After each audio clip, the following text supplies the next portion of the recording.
Shout out to the babies. Shout out to the babies. I know it's not Black History Month no more, but gotta do it. I can't help it.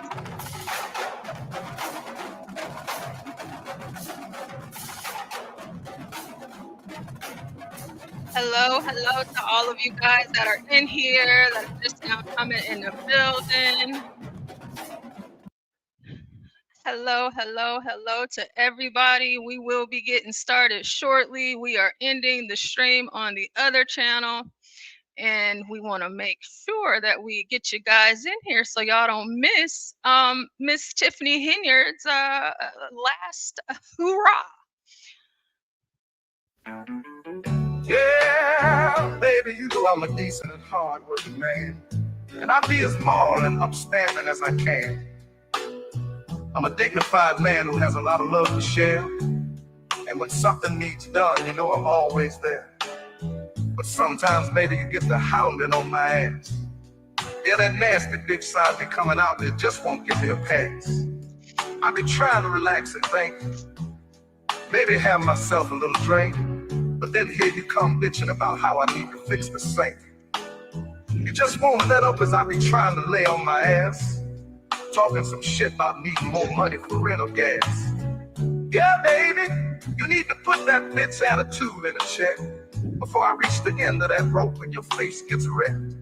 Cause baby, you know sometimes I be throwing you a slap, but every so often it just don't work when you keep on running that trap. And yeah, honey, that's what I be saying. Lord Jesus, I'm about to kill this bitch.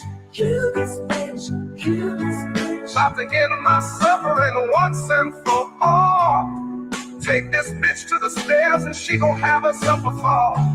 Lord Jesus, I'm about to kill this bitch. Kill this bitch, kill this bitch. That cunty attitude won't simmer down. Yeah, I'm about to put this bitch down. Yeah, honey, you know he's had some special times. 15 years and you spent all mine. But sometimes a man, he just need to be by himself. Sometimes, baby, you need to worry about your damn self. Cause I ain't in the mood for that female emotion right now. And you keep hopping on my ass, I'm about to bring this whole house down. Yeah, I don't give a shit about no broken sink. But what you gonna wear to church? You keep impeding on my space, and I'm about to put these hands to work. You know, I ain't never been afraid to throw you a smack. But right now we nearing time to go past all that.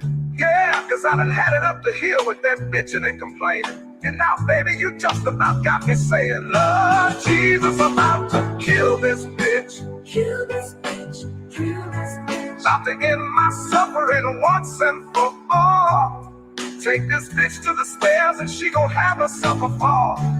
Lord Jesus, I'm about to kill this bitch. Kill this bitch, kill this. We definitely don't want the people in Dolton, Illinois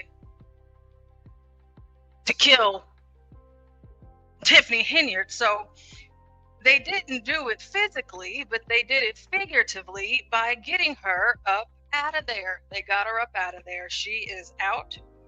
She is out. And tonight is extra special because this is supposed to be her last meeting as mayor. And as far as I've seen, she's not there. Let's see. She hasn't shown up yet. Okay, and that's not any good for anybody. So, you know, she's done. And the moment that it was called, the FBI got back on her. So she's probably gonna get locked up. Probably. So we'll watch the first few minutes of this, and I will be keeping you guys updated throughout, because what I want to see the most is her being there, cussing people out, and all of those other things. And then what John and Tough Guy and Genius were talking about, we'll get into that until Tiffany shows up. This is live right now, by the way. Good evening. My name is Beth. All right, go right to I the am top. a resident of the village of Dolton. I am standing in strength and in faith that the issue regarding Andrew Holmes will be dealt with in a very fair manner. I did not know there were white people in Dolton. So anybody else out there that didn't know that, here you go. That has not occurred yet. There has been some court issues involving Andrew Holmes. And I am asking tonight, as a survivor who has survived, and I'm standing with Fania Dukes, who is also a survivor. I'm standing in strength and I'm asking Andrew Holmes to resign his position as trustee of the village of Dolton. Hey, Coach, pause it for 1 second. What you don't have to pause it. Maybe just slow mute it. Andrew Holmes is like one of them activists or whatever. You don't have to pause it. You can keep it going. I think Andrew Holmes is an activist. Yeah, he started off as an activist. Right. He goes to the shootings in Chicago. One of his relatives was killed or something, and that's how he became an activist, if I'm not mistaken, right? Eugene, you there? Yeah, you know. something like that. Well, actually, he was already an activist, and then his Andrew Holmes was already an activist, and then his nephew got shot or whatever, and during him doing his I guess his whatever you want to call activism. So he got into politics basically in Dolton. He you know, I guess he's got some skeletons in the closet. I guess that's what they saying. But he goes to shootings in Chicago, right? He goes to he goes to a lot of the shootings. Yeah, he's an ambulance chaser. Basically, he's like a local. He's like a Chicagoland area. What's that lawyer that does all those civil rights cases? Benjamin Crump. He's like a local version of that. Yeah, but I don't know if he does that anymore. He's in politics now, so he got money. So, he got a job, is this, you know, this is the guy, Andrew Holmes, that they're talking about? Right. Let's see what they said he did. Work as a crisis responder helping victims of gun violence, Andrew Holmes has also served for several years as a trustee in the village of Dolton. Holmes is now named in a civil lawsuit filed Monday by a Dolton police officer and former member of Mayor Tiffany Henyard's security detail, as well as a former village employee who believes she was sexually assaulted by Holmes. We are withholding her identity because of the nature of the allegations, which are now, according to 4 Dolton trustees, part of what former Chicago Mayor Lori Lightfoot will take on in her new job as special investigator into Mayor Henyard's tenure. She will be looking at it in a civil manner to give the board an idea. This is not a criminal matter that she's looking at it from that perspective. The complaint says the alleged incident took place during a trip to Las Vegas in May of last year that included Henyard along with various employees from the village and Thornton Township. It was during the last evening of that trip that the complaint alleges police officer Byron Miles received a phone call from Holmes, who began describing a host of his exploits from the trip, many of a sexual nature. And there was some suggestion that she may not have had the ability to consent and/or did not provide consent. It is at this point that, according to the complaint, Officer Miles began to record the call, which eventually switched over to FaceTime. Trustee Holmes then panned the camera toward a bed where Officer Miles could see a woman who was partially undressed. The complaint goes on to say that the following day, when the woman in question woke up, she found she was in Trustee Holmes' hotel room, fully dressed. She was embarrassed as she believed she had blacked out. However, it was not, according to the complaint, until their return to Dolton that Officer Miles, suspecting that the alleged victim was not aware of what had transpired, went to her with what he knew. The lawsuit alleges that at a later meeting with the mayor, Henyard stated if that information got out, Henyard would be ruined and all of the work she had done would be lost. According to the lawsuit, within weeks, the alleged victim was out of a job and Officer Miles removed from the mayor's security detail. The lawsuit asserts claims against Henyard for retaliation. While our calls to Andrew Holmes have gone unanswered today, a spokesperson for Tiffany Henyard said they are cooperating. So that's who that white woman was talking about, and how he needs to be ousted. And as far as I know, and from what I just researched really quick about it, it seems like he hasn't had any charges. He hasn't been convicted of any of these charges. It's just allegations as of right now.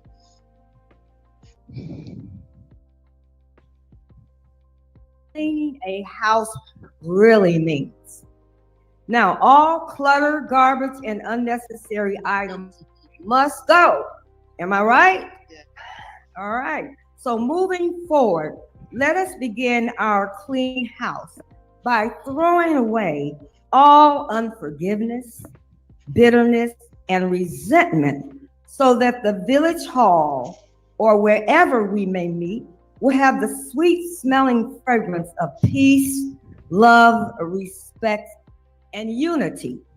Now, let us not esteem past discrepancies, unlawful actions, and unwise leadership. Let us move forward with hearts of understanding that vengeance belongs to God, and He takes care of our enemies in His way and His time. Let us believe that the atmosphere has shifted and the light is shining brightly over Dolton. Now, let us breathe in. You see, and that's their problem a lot of time, leaving it to God, which by all means, of course, do that. However, there must be actions met with your faith, and God wouldn't want you to sit around and wait to do something like that, But, I'm glad she's in there preaching. Now, Genius, are you the one that's from Dolton? Yeah, I'm from Dolton. I grew up in Dolton. We moved, me and my family, my mom, my dad, my sisters, we moved to Dolton in 1987. I was 7 years old. Oh, Oh, hi, Bob. It's Bob, everybody. We have Bob in the building. Hey, Bob. Yeah, so it was in 1987. It was like basically kind of multicultural, but it was kind of pretty much kind of similar to Levittown. The white people didn't like the influx of blacks moving in, and they left by the mid 90s. It was primarily an all black town in the 1990s. I'm sorry, brother. I love that portion. I love that so much. That's gonna be my new profile pic. I love that. I'll send it to you. Yep. So I don't know if you guys heard me. Basically, yeah. Can you hear me? Yes, we can hear you. Oh, okay. Yeah, so yeah, it's pretty much, I'll just say, from what Dolton is now, from what I moved in 1987, it's totally different. And basically, once the white flight occurred, it was very similar to a lot of other cities where basically black people were just kind of dealing with a lot of unemployment and a lot of crime and stuff like that. People moved in from the city because the projects tore down and they had to move to different locations, and Dolton was just one of those locations. So it was pretty dark. It was almost like just overnight, it was just went from this place where everybody pretty much was safe and people could hang outside and have fun, to now people getting shot. And like, for one incident happened in this nightclub district that's pretty much kind of where the government is, where like the mayor's office, the fire, the police. It was a club called Secrets nightclub, and it was seven people got murdered in one night at that nightclub. That was like 2000. I think that was like 2004 or 2005 or something like that. So Dolton got really, really, really grimy. And then you have So see it a got lot of that time. way after it got that Yeah, way after the white folks left. yeah. A lot of it was, a lot of it was due to just the city being ran by, I hate to say it, niggas. No, don't hate to and, say it. and It's okay. You can say yeah, that here. yeah, and niggas drove it down to the ground. And one of the things I know about real estate, because I'm not necessarily landlord, but I'm more of the line with the flip and flip. I mean, fix and flip. One of the things about real estate is obviously location, and the biggest thing about it is demographics. And one of the biggest demographics that you want to look at in real estate, this is just a real estate tip. You want to see how many people are married in a particular city, and that tells you a lot. What it tells you is people that are, let's just say, the town or city that you're looking at is above 50% as far as people are married. It tells you that people are family oriented and responsible more, and tend to be less crime and less violence and stuff like that. So one of the things Let me, about Dolton let me ask you a in like question. a other, what's Let that? me ask you a question before you go on. Yeah, yeah. You mentioned marriage. What about race? Yeah, you want to look at race too, because let's just face it, this ain't Africa. Okay, this is the United States of America. So if you got a town or city that's primarily, black, that's just not how most cities that are pretty vibrant are mixed communities. Now there are outliers, but a lot of times if you look at a particular city and it's just mostly one demographic, unfortunately, because black people don't have a lot of wealth and a lot of different things when it comes to economics, business acumen, so on and so forth, we struggle to compete economically. Now there are outliers. I like the DMV area. DMV area is definitely an outlier. It's so much an outlier. I don't even want to talk about them because I don't want no Well, smoke with before parts. you Yeah, continue, let's yeah. Bob is up here. We want to what's up, Bob? What's going on? Nothing. I was listening to the brother talk. Please Okay. don't All right, focus just on wanted me. to I make don't know shit. Okay, good. We just wanted to make sure we got to say hello. Go Portia, ahead, you're so John kind. You're so and kind. Genius. But go ahead. Go ahead, please. Y'all go ahead, Yeah. Genius and I John. mean, do you agree with anything that I'm saying, or you disagree, or is there? I mean, I know. I mean, I speak the truth. I mean, I don't like it, but it is what it is. Like, these are the things I've researched over the years, things I know. It's not necessarily whether I like it. I don't like these things, but it's these things are, you know, things that I research. You know what I'm saying? It's not just me talking about it. It's not that I just know about it. Other people know about this too. So when it comes to really, to be honest, another secret about real estate is that really a lot of it is white flight. You're following the patterns of white flight, because a lot of white people have like over $100 trillion in wealth. So when they leave a particular area, they leave that wealth, they take that wealth with them. So that's the pattern of real estate. Everybody following white people, to be honest. I mean, am I right? Am I wrong or right, John? In that case, demographics is everything. Yeah, demographics is everything, right? So, like the book by Dr. Claude Anderson, Black Labor, White Wealth. Like, I mean, basically, the wealth patterns and the movements of white people really do make a big. They bring in gentrification. When they leave, a lot of times they bring in, a lot of times, kind of a community where the black people are they're left and they're trying to survive, and it's hard a lot of time for black people to survive without other people, without work, because we taught to work for other people and not start businesses and know how to grow businesses and stuff like that. So when they leave, wouldn't take those jobs with them, those companies and businesses close up, a lot of black people just kind of forced to survive the best way they can. And that's no different than Dolton, Illinois, after the 90s, pretty much after the late 90s, early 2000s.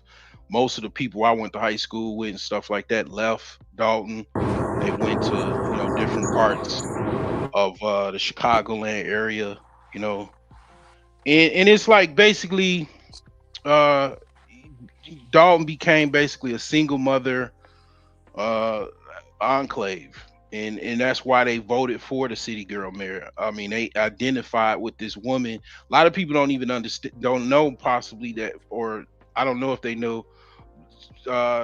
Tiffany Henyard is basically she was a single mother.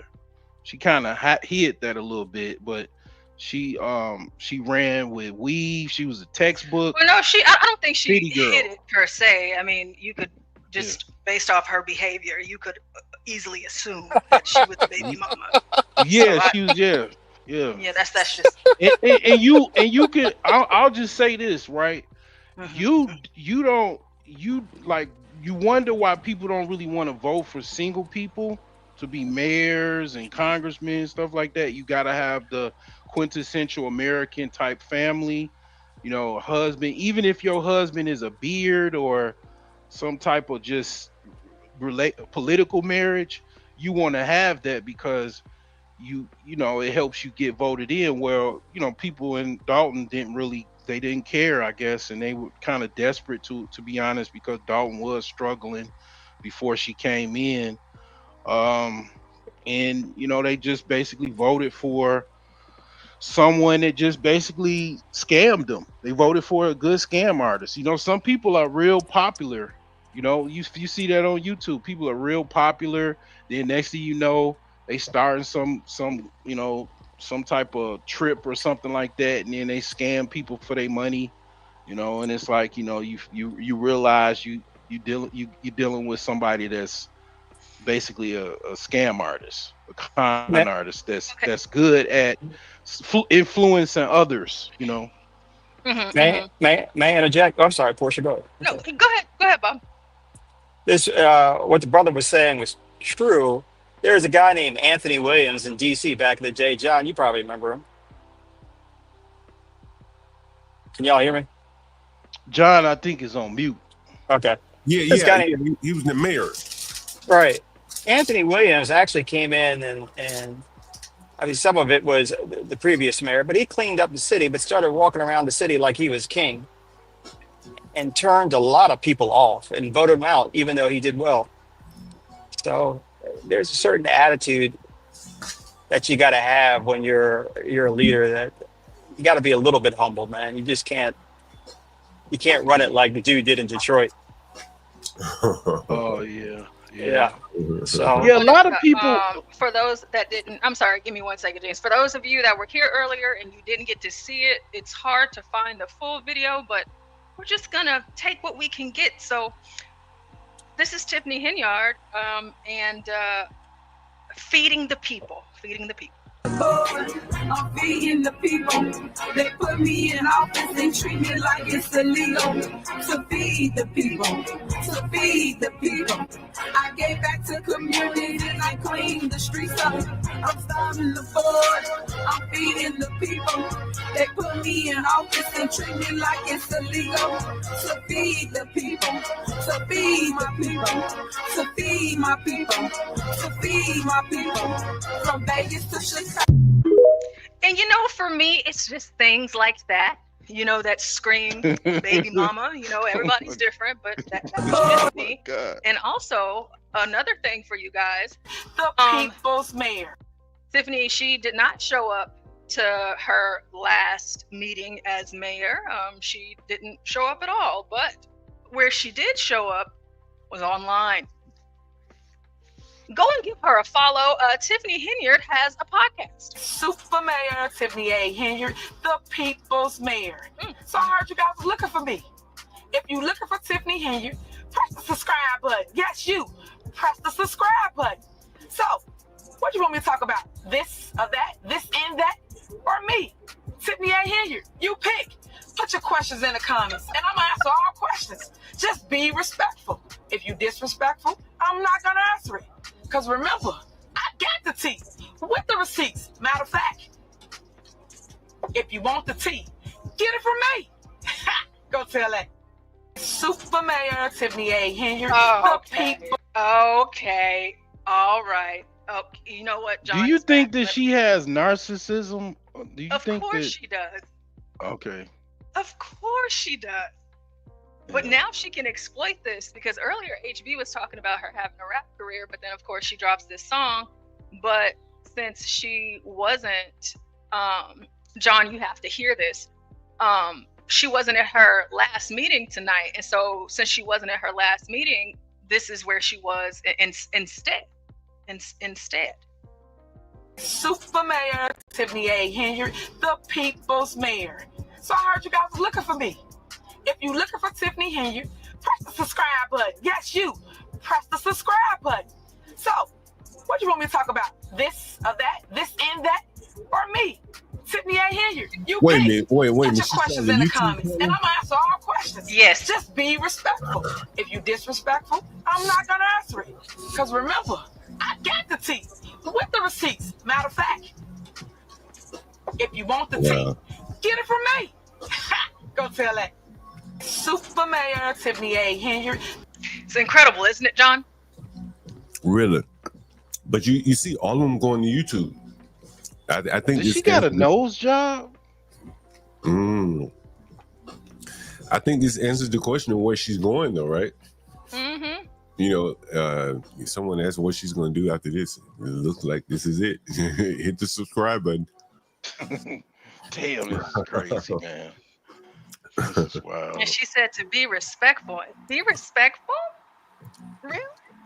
You haven't done a lot of respectful things as mayor. We didn't forget Rihanna. And go ahead, Push. Sorry. The "Be Better Have My Money" and all of that. We didn't forget. One thing I will say about the years she's been in office, it's the only thing I can say. It was not that many murders as the last administrator. It was Dolton had. It used to be Dolton. You know, might have had one person got shot, maybe a Mexican got into it with a black person or something. Yeah, we do have Mexicans. Yeah, it's Latin Kings. Yeah, they was they went to our high school. It was like a little small enclave of them. They stayed on one particular block. They pretty much mind their own business. We mind But the thing is like, yeah, after the 90s, early 2000s, Dolton was, dropping bodies. All them new guys came in from the projects. They was trying to take over territories and set up shop, and they was leaving bodies. And it was maybe one person, I think one or two people got killed, maybe during her administration. But the other administration, it was a lot more bodies, way more bodies, So I will say, I don't know what, whatever was going on at that time, you wouldn't necessarily have to worry about getting killed. You might have got shot, but you wouldn't go get killed. Maybe, I don't know. I guess you got a murder problem in your city. She's the mayor for you. I mean, maybe all them parties and social media events. She did bring some type of party culture to because she used to always do events and stuff like that. She was talking about opening up a skate rink. I guess maybe that helped to give like some type of communal ghetto reunion type barbecue picnic type of energy to the city. So I guess that helped them from not shooting each other. But yeah, I mean, I will say that just to put that out there. Dead body could be in the abandoned homes and shit. Damn. Well, Dolton does have abandoned properties, but not as many as like Gary, Indiana, or other cities, like maybe even Harvey. Harvey is where I lived before I moved to Dolton. This is a black suburb. Do you still live in Illinois? No, I'm actually in Indiana. I'm in Gary, Indiana, actually. Shit, you went from Ryan Pan. Well, yeah, I'm on a mission. I'm fixing up houses out here. So Damn. Yeah, it's you can't beat $10,000 for a block, man. I mean, I had to tell. It was an offer I couldn't You bought a refuse. block down there? Hell yeah, I bought a whole block for 10 $10,000. grand in 2020. No shit. $10,000. Yes, sir. Was it like property on there? Like Shit, I can show you if you want me to. Yeah, show it to her. Hold on, let me pull my Facebook up. With that Tiffany Henyard thing, I'm just amazed at how many people don't see anything wrong with that. With her behavior. With her behavior, with the rap video, I mean, all that stuff. Like, there are people who are thinking that's fine. Yeah, like that is acceptable behavior. Yeah. But we talked about earlier. There's the BLM mayor. I forget his name right now. Kobe. They call him Kobe. He finally got the boot for spending all of the money and doing everything wrong in his city. And it just seems like, a lot of them are just going around like, hey, I'm black, so I should be able to get away with everything. Yeah, that's crazy. Yeah. And so here, just to recap, if you guys remember this with Tiffany Henyard. Don't nobody know nothing. Yeah, nobody. Nino Brown. Later punctuating her political points with the help of her own DJ. Every single resident. Pay me what you owe me. Thank you, DJ. Middle MAGA. From what I've seen, I got text unbelievable. Yeah. Oh my God. Unbelievable. That was the thing. That was the thing that happened. That's real. Pay me what you Oh man. There's a slogan of a politician about. I'm sorry, John. Go ahead. Yeah, I just said, pay me what you owe me. There's some slogan of a politician about 10 years ago. It was a black lady, and her slogan was, "I ain't the white man's bitch." Oh wow. It was a chick in Atlanta. She had a hit song. It went viral. I guess they calmed her down, but she was like, it was like, "You the white man's bitch, you the white man's," or something. It was you something like that. And she was talking about the sororities and the fraternities, and then I don't know what happened. It was just like a little local ghetto hit. Like kind of like "It's So Cold in the D," like in Detroit, they got that song "It's So Cold in the D," like they like a little hit song that went viral, but nothing really came of it. But let me see, man. I'm trying to find this damn picture. That's what we're dealing with. I mean, I love all my ghetto people, man. I'm a ghetto. Why? I'm a ghetto survivor. I'm a ghetto survivor. My parents, we moved out of the ghetto in the mid 80s. And you know what I'm saying? I just don't glorify the ghetto because it wasn't really nothing to glorify. I mean, it's like, I guess you got to be proud of wherever you came from. I guess, people, I guess that's all they got to symbolize with when they, if they grew up in the hood. But nah, I just pretty much, I looked at for what it was. I mean, it was just a dangerous place to be. Why do you have to be proud of it? Why do you have to be proud of it if it's not a good thing? Yeah, I don't know. You got to ask the people that be proud of it. Them rappers and stuff glorifying the hood. Yeah, I'm a bougie nigga from the suburbs. I don't glorify no damn hood. I'm in Gary, bougie fine Gary, man. I'm bringing this shit up. But are you living in the hood? My $10,000 is probably about 100,000 now, huh? But are you in the hood right now in Gary? Yeah, I'm fixing up these houses out here that I got, and I'm on a mission. But I don't go to no clubs. I don't hang out. I just pretty much just stay low key because I don't fit in. You know what I'm saying? I don't fit in with you know what I'm saying, that type of crowd and stuff like that. I mean, I'm okay with people, but what's worse, Gary or Dolton? Gary. I'd trade my house if somebody wanted to trade houses, man. I'd trade my house in a heartbeat, man. You gotta understand, okay, Gary is a Republican state, so you could open carry. You know what I'm saying? And then imagine an open environment where it's, it used to be the murder capital in the 90s, and you can open carry. So I've been in a grocery store, gas station, and I seen some young dudes come in the gas station with M16s, Glocks, buying a ski mask. One of the most scary experiences I had living out here. I just in that gas station I don't even go to, because I was like, man, if they allow this, shoot, man, I don't want to be nowhere around here. But yeah, I would choose Dolton any day of the week, because Dolton ain't really that bad. It's like it's really a suburban town that turned ghetto, that's really surrounded by money. I mean, Gary's surrounded by money. It's just it's kind of like, I look at Gary like a place where they just, white people isolated themselves. You still got a lot of white people that live in Gary, though. That's what people don't know. They live on the western part of Gary.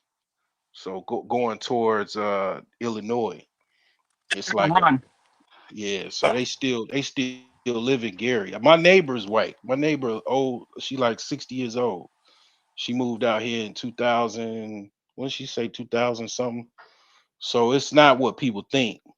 Gary has got a lot of propaganda that's being pushed. I don't know why people push that. Same way they push propaganda for Hell, Chicago. you just said it was bad.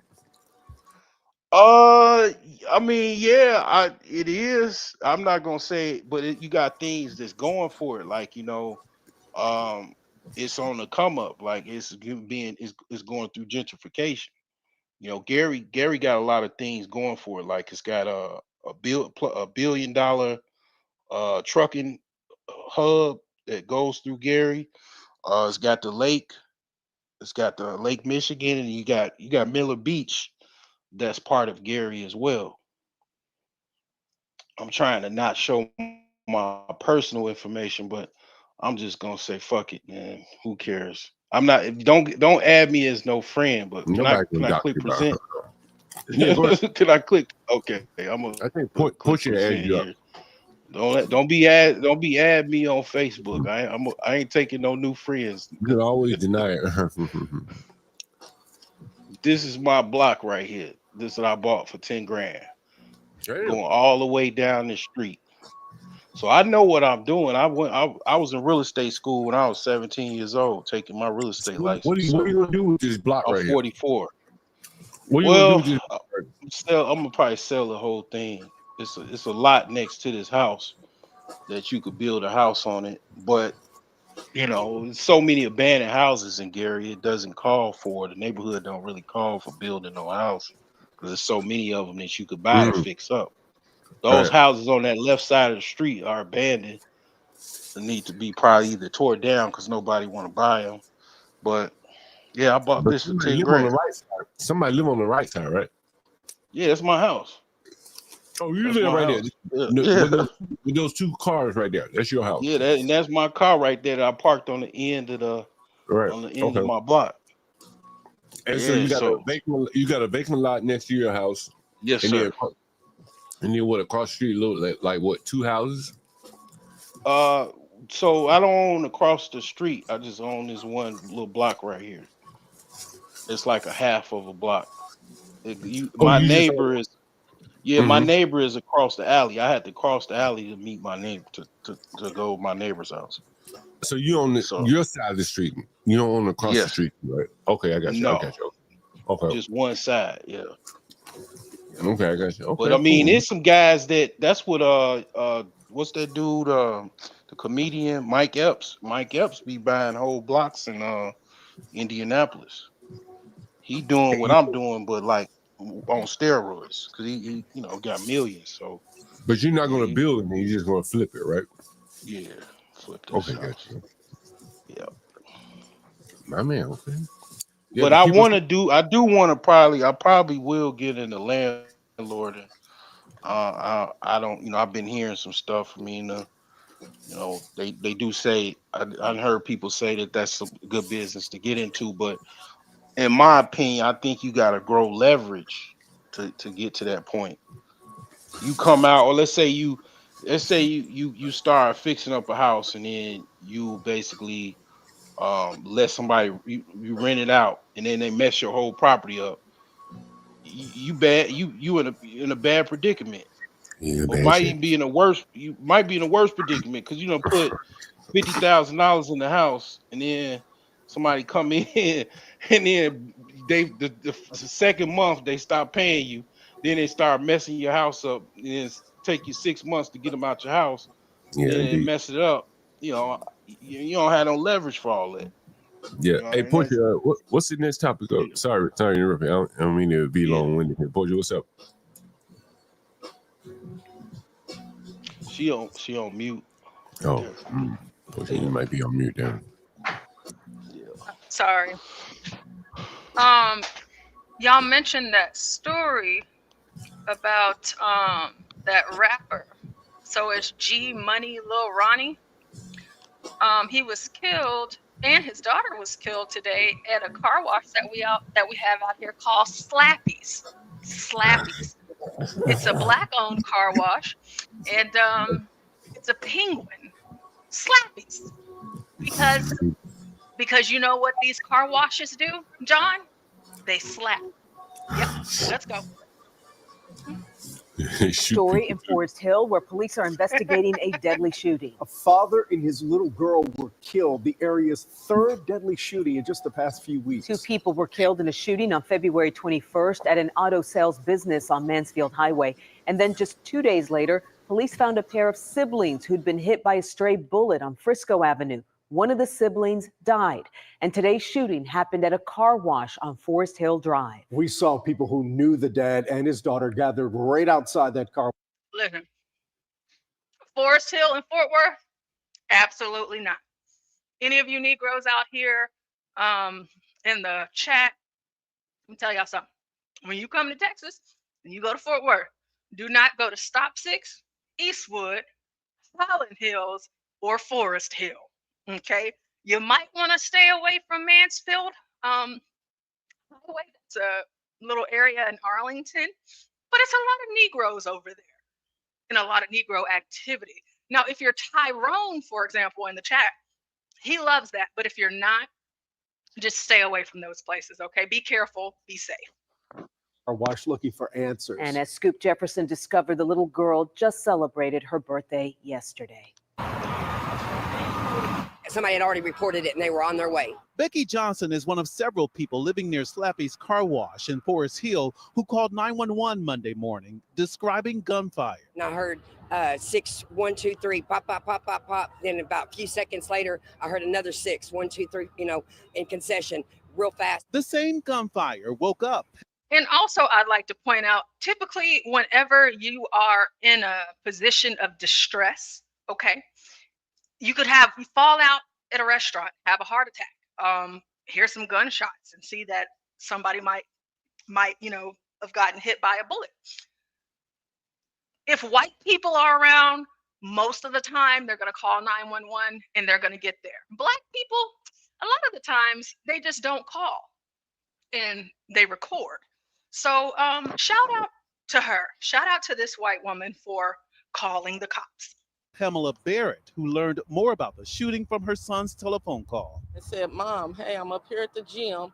I'll be at the gym for a while. I'm not going to come home because it was an active drive-by shooting. 2 people just... And thank God it wasn't her son, because the gym that he was at over there is Planet Fitness. And that Planet Fitness gets shot up all the time. Got killed up here at Slappy's. When Forest Hill police arrived at the car wash, officers... You said what? Why are they shooting up the gym? John, I used to ask myself these questions when talking about what Black people do. I don't know. Yeah. I don't know. That ain't Black people. That's niggas. Niggas. That's a big activity. Yeah. I don't say that word, but yes. Found 2 people shot dead. The victims have been identified by their family as Ronnie Smith and his daughter, who just turned 5 years old. Their aunt trying to understand why. He was a good kid, y'all. He was. He didn't bother nobody. He did. His aunt, Stella Houston, describes her nephew as a well-known Fort Worth rap artist named Lil Ronnie. Sources tell WFAA someone opened fire on Smith. He was using the vacuum as his daughter waited inside the car. Forest Hill police are looking for the shooter, but haven't named any suspects. The shooting drew a large crowd of family, friends, and people who knew Lil Ronnie. Now, that chain he got on his neck look like it's worth at least about what, 20, 30,000? He got that black man car too. What's that black man car? He has a Negro car, the Charger. Challenger. Challenger. Yeah. So the car and the chain about what, 70 grand, 100 grand? So okay, you driving around poor people flossing. I don't know what, something happened. He ran off with the plug or what was the reason? Not with the baby. Not with the baby. He got the club baby at the club. Yeah, they didn't care, I guess. But I mean, why you see that? My whole point is okay. Why don't you use money to get out of harm's way? Like, you know what I'm saying? Why, if you got money, why don't you get in the best situation with your money and stay there? Like, I don't get floss on poor people. I thought black people didn't shoot like children and shit. Remember they said rules, you don't shoot grandmamas and old ladies. Well, they don't know who actually did it. I will say that it could have been a cartel. I mean, that's Texas. I don't know. But I mean, I'm gonna go ahead and let you know right now. It is Texas. Okay. It's not the cartel. Cartels don't kill like that. They kill a little bit differently. However, we know it was another Negro that did this. Now, in Texas, unlike a lot of places where the murderer is never found, whoever killed him, you better believe they will be brought to justice. Let's watch the last few little seconds. From the music scene. Forest Hill PD got help with crowd control from several surrounding police departments. As people living nearby pray they'll feel safe again. Praying for protection of our community here at Forest Hill. In Forest Hill, I'm Scoop Jefferson. Scoop. Mm-hmm. They haven't found the people who killed him yet? Not that I know of, but I am looking. I am looking. Yeah. I was gonna look for some of his music so we could see what did he rap about?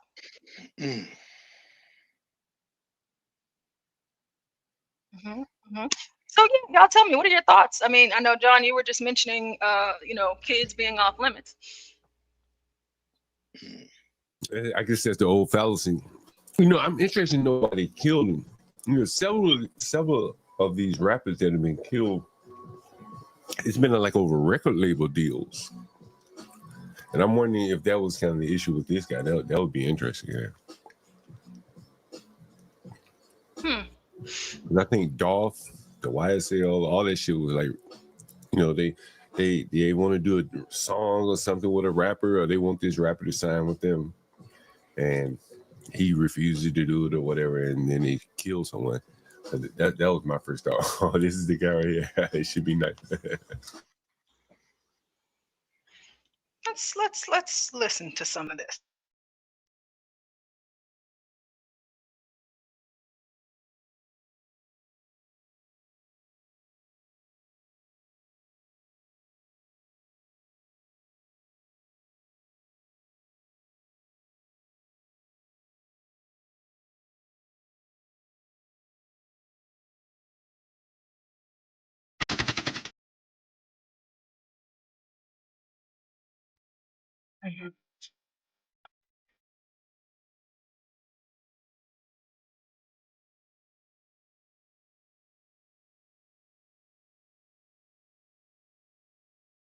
That is Soulja Boy right now. He's coming up here in a few seconds. This is a very short video. He wasn't like a huge big time rapper.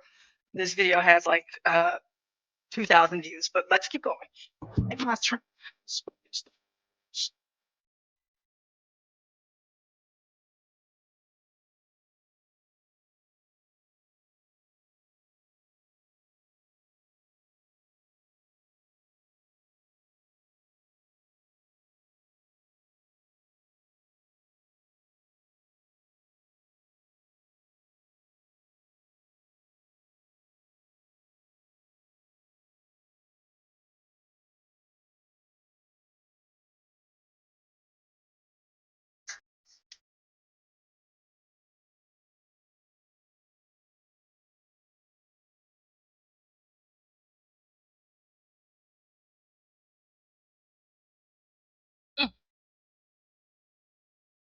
50 shots, shot in the face. Huh. I think he got shot at the car wash today. But who am I?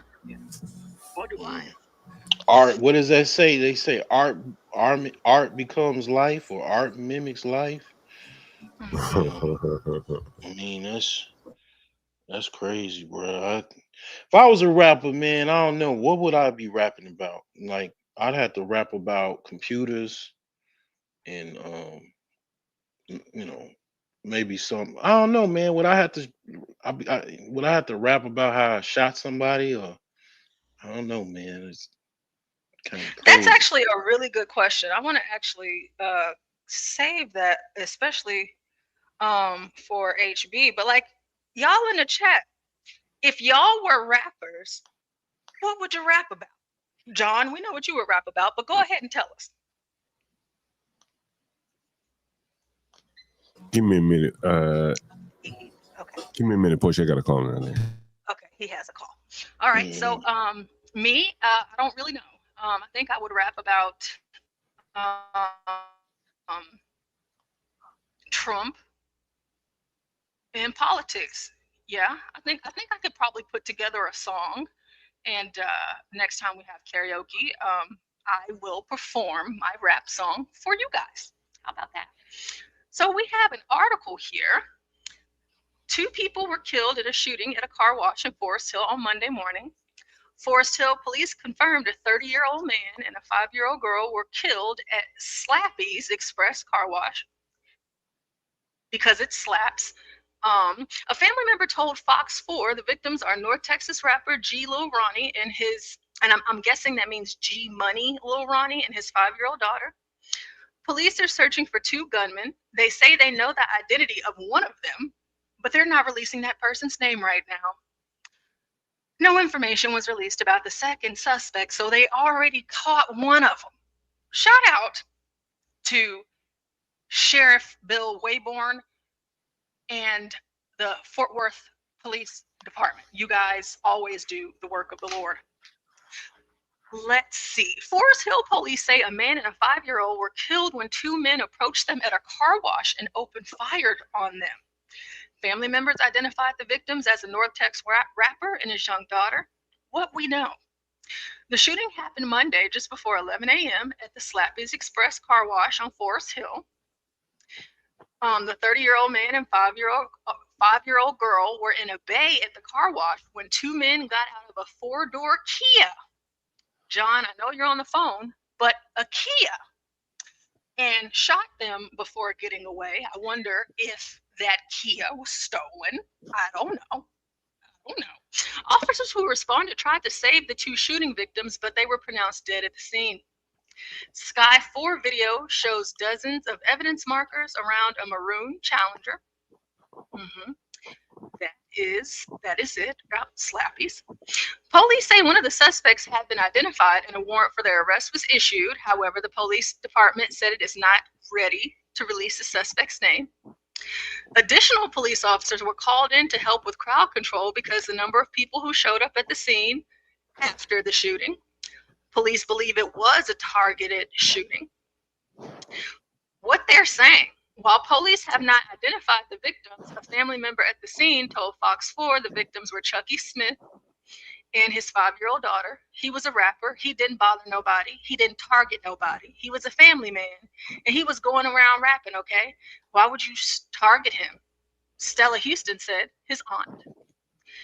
Houston says the little girl just celebrated her birthday on Sunday.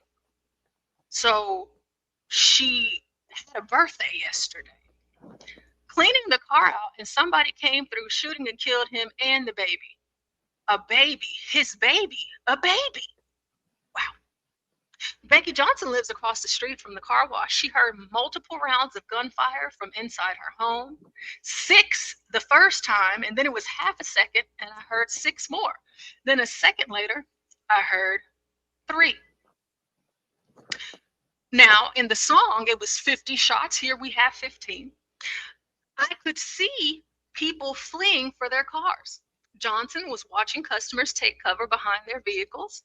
The car wash sent out a statement saying it's working to assist police and will remain closed for at least the next 2 days.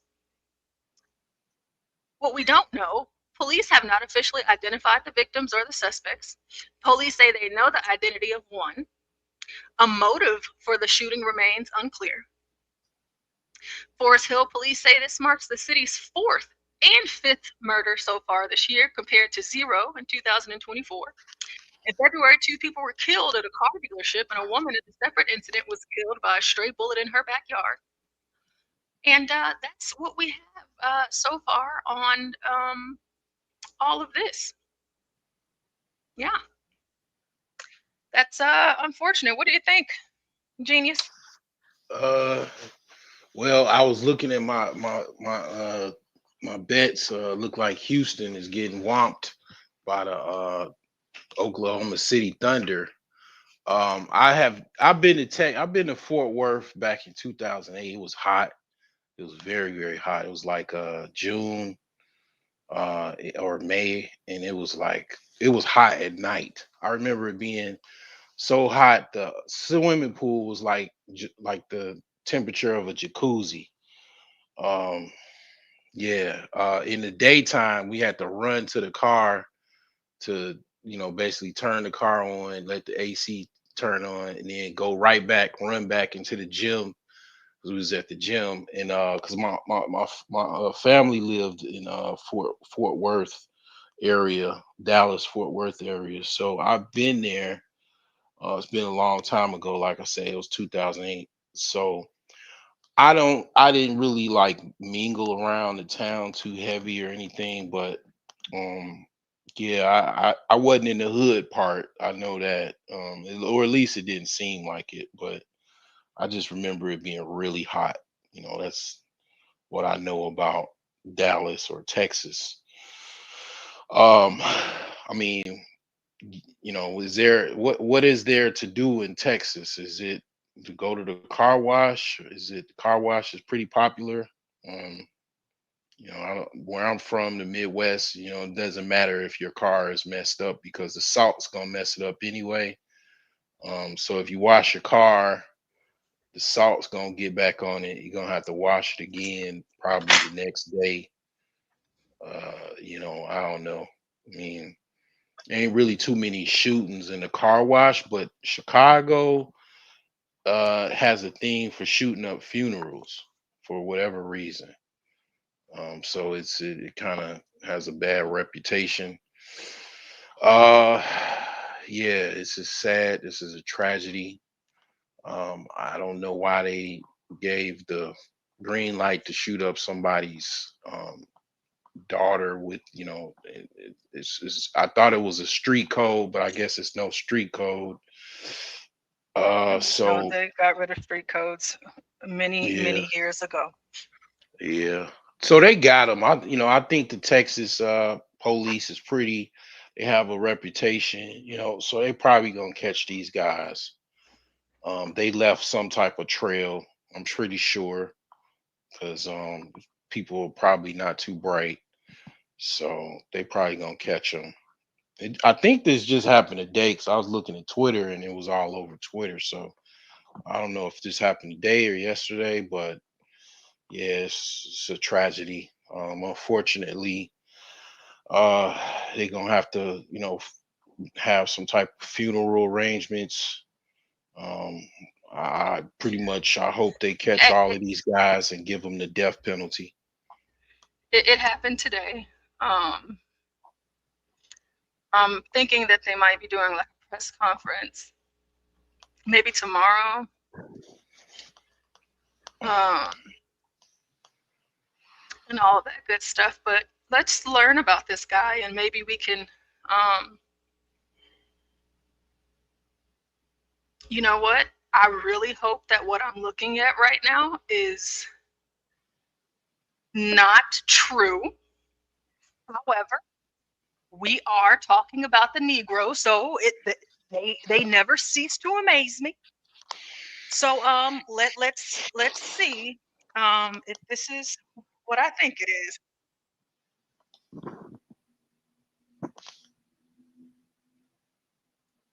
Apparently, the people that shot him went live, and they explain why they did it. You know,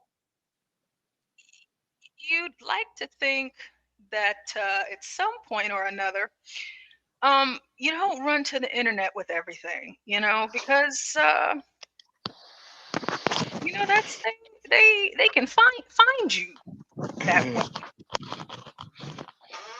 They can find you that way. So if anybody out there in the chat right now has ever considered taking someone's life, don't go live. Don't go live. Let's see here. Here's some footage that people took while they were there.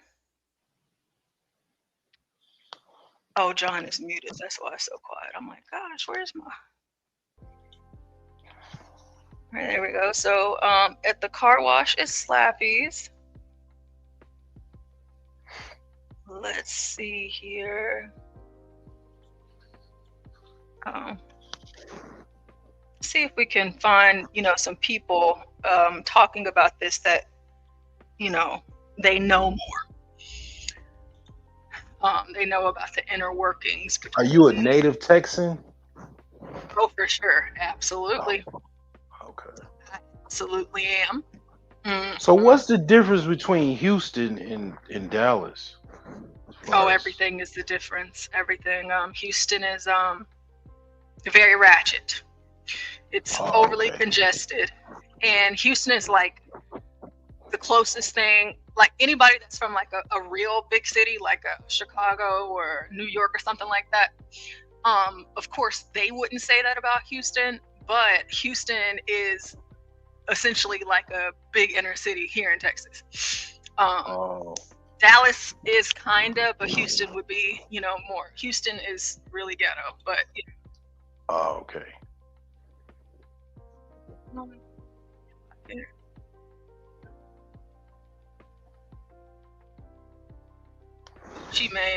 Gucci Mane's goons pay you a visit for this title.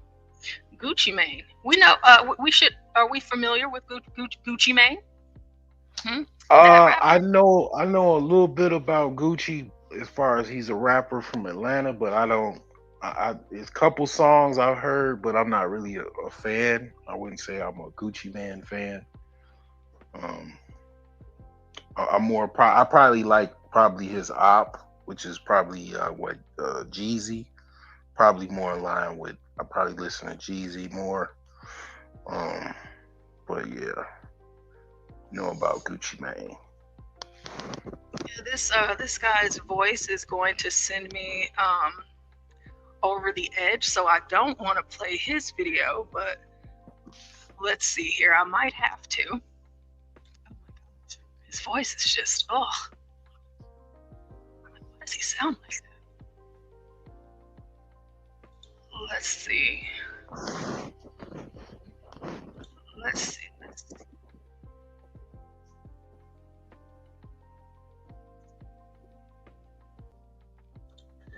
Okay, so here, let's check out this guy and not that other guy. I'm waiting on John to come back so he can give us his thoughts. Going on right now, you know, Texas rapper Texas rapper. You know, he was in his city, man. You know, at the car wash, bro. And I guess, you know, somehow, man, the OPPS, man, they had got his location, man. You know, sad to say, man, he had his daughter with him too. Like they didn't give him a pass. You know, I don't know what Lil Ronnie did, you know, may have had going on, but it's like just to hear this and see this, man, his daughter is very young, man. His daughter is young age, young. You know, she had a whole life ahead of her. She had a lot going on for herself, you know, as a young age, you know. And this middle picture right here, if you guys don't even know, you know, the other girl on the side of him, you know, that's his daughter friend, and her dad didn't show up to Valentine's Day for the parents, and you know, he was just being a nice guy, man. You know, didn't know the girl, didn't know her parents, you know. He had, you know, bought donuts for her, took her out and everything with his daughter. So that was her friend. You know, it was a lot going on with her household. I don't know what it was, but you know, he made her smile. That's what he was saying. You know, y'all can even go on her page. I mean, go on, you know, look it up. You know, he can. That was sad, man. You know, seeing that video, that was sad, bro. That was not supposed to happen. That was not supposed to happen. I don't know if these guys didn't know that the daughter was with him and seeing him. I'm thinking that's how it went. You know, we can't blame. It's really, you know, the dad fault, bro. It honestly is, and I say that because, you know, if you know you really into stuff like that, why is you riding around with her? Lionel. Hey, Lionel. Hey, Lionel. So good to see you. You know, Lionel, here at the Urban Landlord, we are always live. So, I would say that's what we've been doing already. So full time, yeah. I mean, we're here all day. We have Gone Trucking, the Urban Landlord with John Galt, Politicking with Portia, Stanley versus the World, Charting the Course with Get Cracked. So we're always here. We are always here, and all of that. So thank you to everybody that is here. Hey, all seeing guy, Brian Nichols, Nobody Cares, Flavor Maeve. Is that Maven? Chris Reed, Sam I Am, Richard, you're here, and everybody else in the chat. Thank you guys for being here. Now, there's this guy whose voice is really annoying, and you guys we're just gonna have to suffer through it together, because from what I am seeing in his video right now, it looks like he has a different I guess it seems like he has more insights on it, even though his voice is probably the worst voice I think I've ever heard. He sounds worse than somebody from Baltimore, like the story that we listened to earlier. But let's take a look. Let's see what he's saying. Yo, B, what am I reading in the comment section right now? One man in the comment section is saying he hopes, he is praying that Gucci Mane's goons run up on me and put hands on me. First of all, Gucci Mane, you can send your best man. I guarantee you will lose your best hitter. Oh, yes, man. I don't know, nigga. You can send your best man, you gonna lose your best hitter. You know what's funny? I know a lot of you mans are just like this. You're down for the problems. You're down for the beef. The problem is you just haven't done it in a long time. 2 weeks ago, a man called me up. He's like, yo, I'm coming to your base. Me and my crew, we're going to wet you up, do what we do. Right. Respected me. And when I watched the video, I didn't see rubber grip.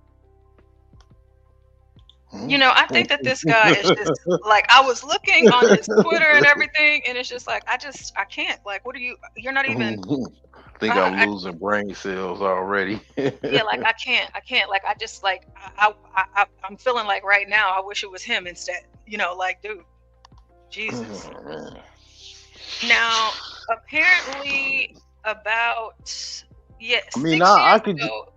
I'm just HoodFame Lil Ronnie response to BooGotti Kasino. We'll watch that response. This might be some sort of hood beef or whatever, but go ahead. Oh yeah, I was just thinking like the gun culture, like I grew up, we would fight first, we weren't even we didn't even have no guns, so you had to fight, you win or lose, you have to fight. So it's like the gun culture stuff started springing up with the millennials and the Z's, definitely. 'Cause those are Z's, looks like, as far as, I don't know how old Lil Ronnie was, or I mean, I think that other video with Nardo Wick with Lil Ronnie, he was 30 years old. oh, he's a millennial, okay. So yeah, the gun culture stuff, like I mean, they don't have guns in prison. Okay. So you get caught in prison, okay, what you gonna do with your little gun? Your clips, your switches, they don't have those in prison. So what are you gonna do in prison? You can't go get a gun. You don't have any gun in prison. So what are you gonna survive prison? What, you get caught, or what, you gonna shoot at the police because you can't survive prison, right? Because you need your gun, right? Your gun is your life, like you're commando street soldier with guns. So because you probably can't fight, just hypothetically, or you don't fight, right? Forget fighting, I'm grabbing my gun. That's what I keep hearing. This is the mindset. So okay, you get caught, what, you gonna shoot at the police, then you suicide squad, okay, or are you gonna go to jail and then cry in the prison? Like these guys, a lot of times they cry in the courtroom because they know there's no guns in prison.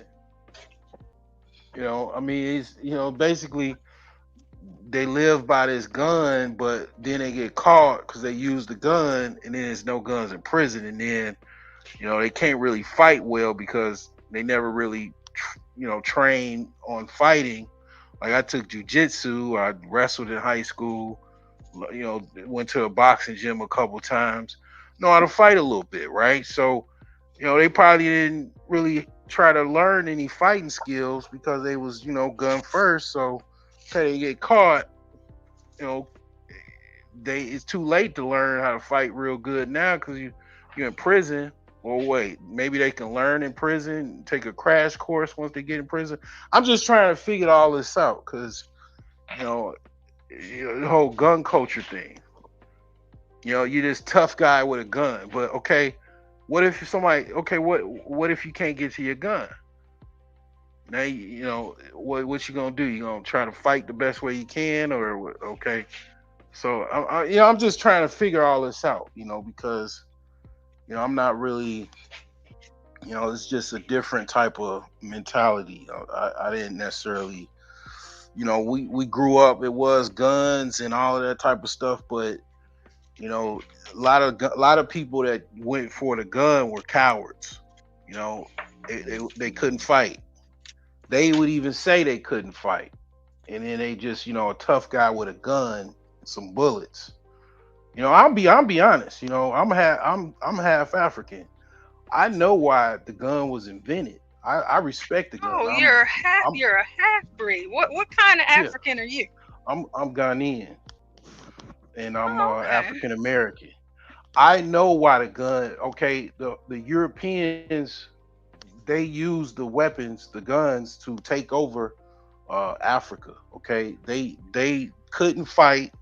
So they use cannons and guns to have a tactical advantage, to have a technological advantage. But then, without the gun and the cannon, they can't fight. So it's like this is this is where this culture comes from with these guns, and I know where it comes from. What's up, everybody? And it's a lot of cowardice. Hey, What's going on? Genius. I'm not sure if you're familiar, but this is Mitt. He is a part of, the family around here. So, have you heard anything about this story that we're talking about, Mitt? I just got on. Okay, so okay. I just got on. That's why I'm just listening. I'm folding clothes, So I'm just gonna chime in whenever I start hearing stuff that I'm familiar with. Okay, great. So we have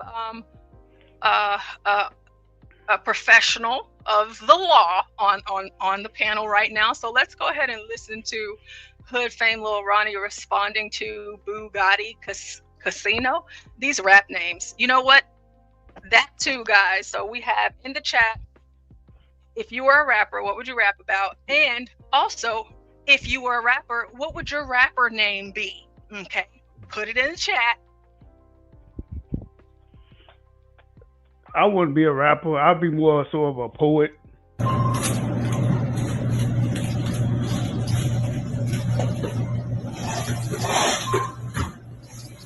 Look her, bitch. Bitches. Niggas. I heard these motherfuckers keep talking about HoodFame from rats. Snitching. Snitching on who?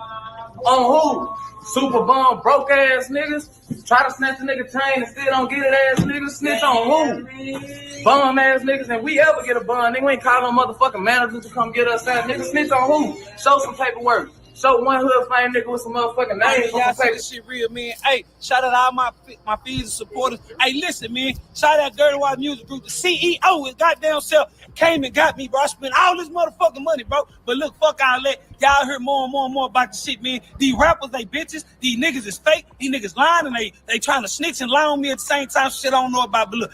Fuck all that. I'm hungry than the motherfucker, bro. First thing I want to go get me is some Rio's goddamn me. I'm going to go get some chicken and waffles. Fuck that fish, all that shit. I'm hungry than the motherfucker, man. I'm out, back on my daughter, all that shit, man. Shout out all my fans and supporters, man, the real. But you niggas be lying, you rap niggas, y'all niggas hoes on my case. I spent all this motherfucking money, nigga. Y'all know what it is. You're slow. Is that the rapper that got murdered with his daughter? Okay, I heard a glimpse of it. It was somewhere in Houston. I'm not from Houston. No, but it was in Fort Worth. Okay, Fort Worth. Yeah, I heard something about it. I don't know who these rappers are. To me, they're like low-level rappers. So, me either, yeah, I don't know. But that's sad.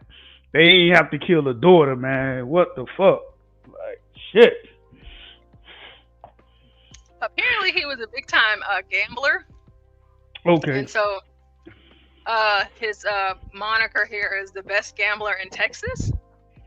Okay. But you know, I guess that didn't stop him. Best gambler in motherfucking Texas with another PS motherfucking A. Still ain't met a nigga that can beat me to this day. Literally. Tag your opponent, tag your motherfucking best gambler, whatever city and what state we might pull up, get that nigga a flight one way. Come out here and get your motherfucking appointment. You see, this ain't nothing but motherfucking opportunity. No, this ain't no prop money. This is opportunity. You see this shit. Literally. One night, couple bets, you can get this kind of shit. But all you gotta do is hit the DM and tap in and get your motherfucking appointment. Every day when I say book your appointment, I don't be bullshitting. We'll pull up to your apartment, your CNC, your hotel. We can make it a quick visit, but we're gonna make it private. Literally, we don't know roaches in that motherfucker trying to make $1 into something. Literally. Book your motherfucking appointment. Get at who you know that might know us, somebody you know that know us, and you can get verified. Literally, but best gambling motherfucking Texas. I'm talking about from dice, dominoes, spades, cards, deuces, goldfish. We'll kick a motherfucking 6-year-old ass. Literally. And the top comment here says, take that money and hire some bodyguards. Oh, wow. That like a hit. Advice. Yeah, that sounds like a hit. Somebody, yeah. So he had some, it sounds like, you know, if I had to investigate it, he had some enemies. If he owed some money to somebody or he snitched somebody, how that music industry gang culture goes. For somebody to go after him like that and kill his daughter, it was personal. So he must have put a hit on somebody, or he owed some money, or he snitched. So it had to be one of those three things. Because they killed his daughter too, so it was personal. I want us to also be mindful here. A lot of the mindset that comes about in these sorts of situations, they better cut their whole family tree for what they did to you and that beautiful baby. Hell or jail, N-words, gotta leave kids out of this. So they're saying that they better cut off the whole family tree. So answering violence with more violence, you know, of course, because that solves all of the problems. Mm-hmm. That is true because he had to know. Oh, sorry about that. No, you go ahead. Go ahead. Sorry about that. And he had to know that people was looking for him, and he had a hit out for him. He had to know. So for him to have his daughter out like that, he should have been more mindful that he's living in that street life. He did some. It appears he did some shady shit, or I don't call snitching shady, but he did something to piss somebody off because he had to know people was after him. For him to just be walking around with his daughter like that, he should have known better. You got to cut everybody off. You got to stay away from your family. Oh, look what I just stumbled across really quick, and we'll get back to that. So this is footage of him running from the people at the car wash that were trying to shoot him. See? Oh, so it's two of them, and look at him. He running, and he closed the door over there on that car. But I think he was trying to. What it looks like is he was trying to run away from his car as they were coming towards him because his daughter was in it. So he wasn't even in the car. He was outside of the car and he ran in the other direction, and it looks like he's trying to get them away from his daughter, but they shot and killed the daughter anyway. You know that? Yeah, that's sad, bro. That's. Jeez. Oh, and it was two different cars. That's sad. Okay, so no, this door, somebody in this door, in this car closed the door, and here's another getaway car right here.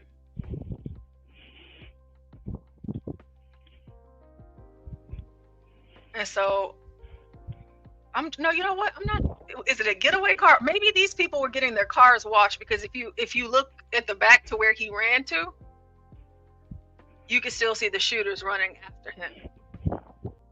And this man was running for his life. Yeah. He knew people was after him. It looks like we have a name in the chat that I have not seen. So howdy to you, Stickman808.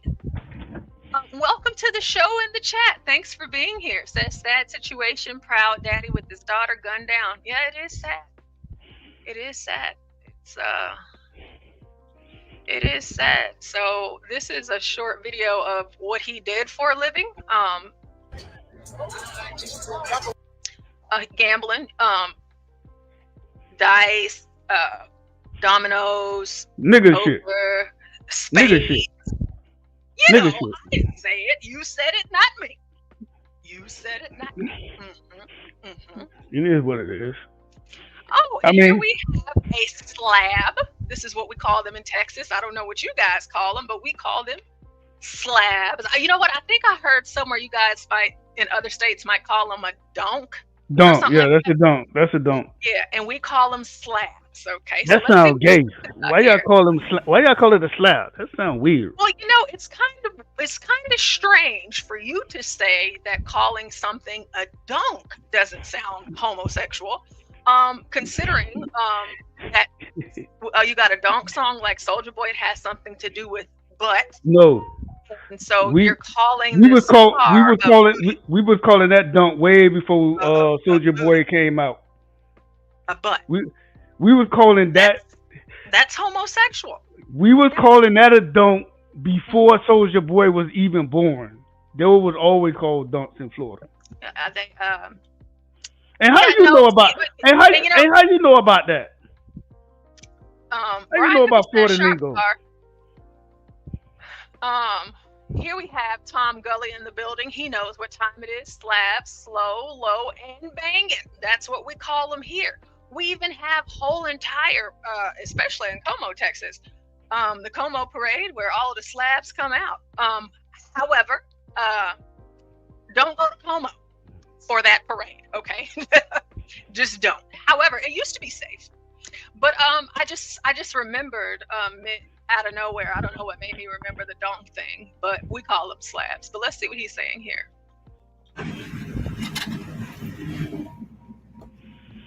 best gambler in motherfucking Texas here once again.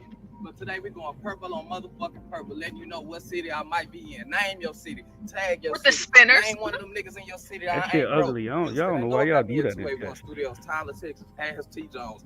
Beaumont, White House. Ask them about me. Little pig, I will humble you, boy. Literally. But where else? Longview. They know about me on Mobley Street.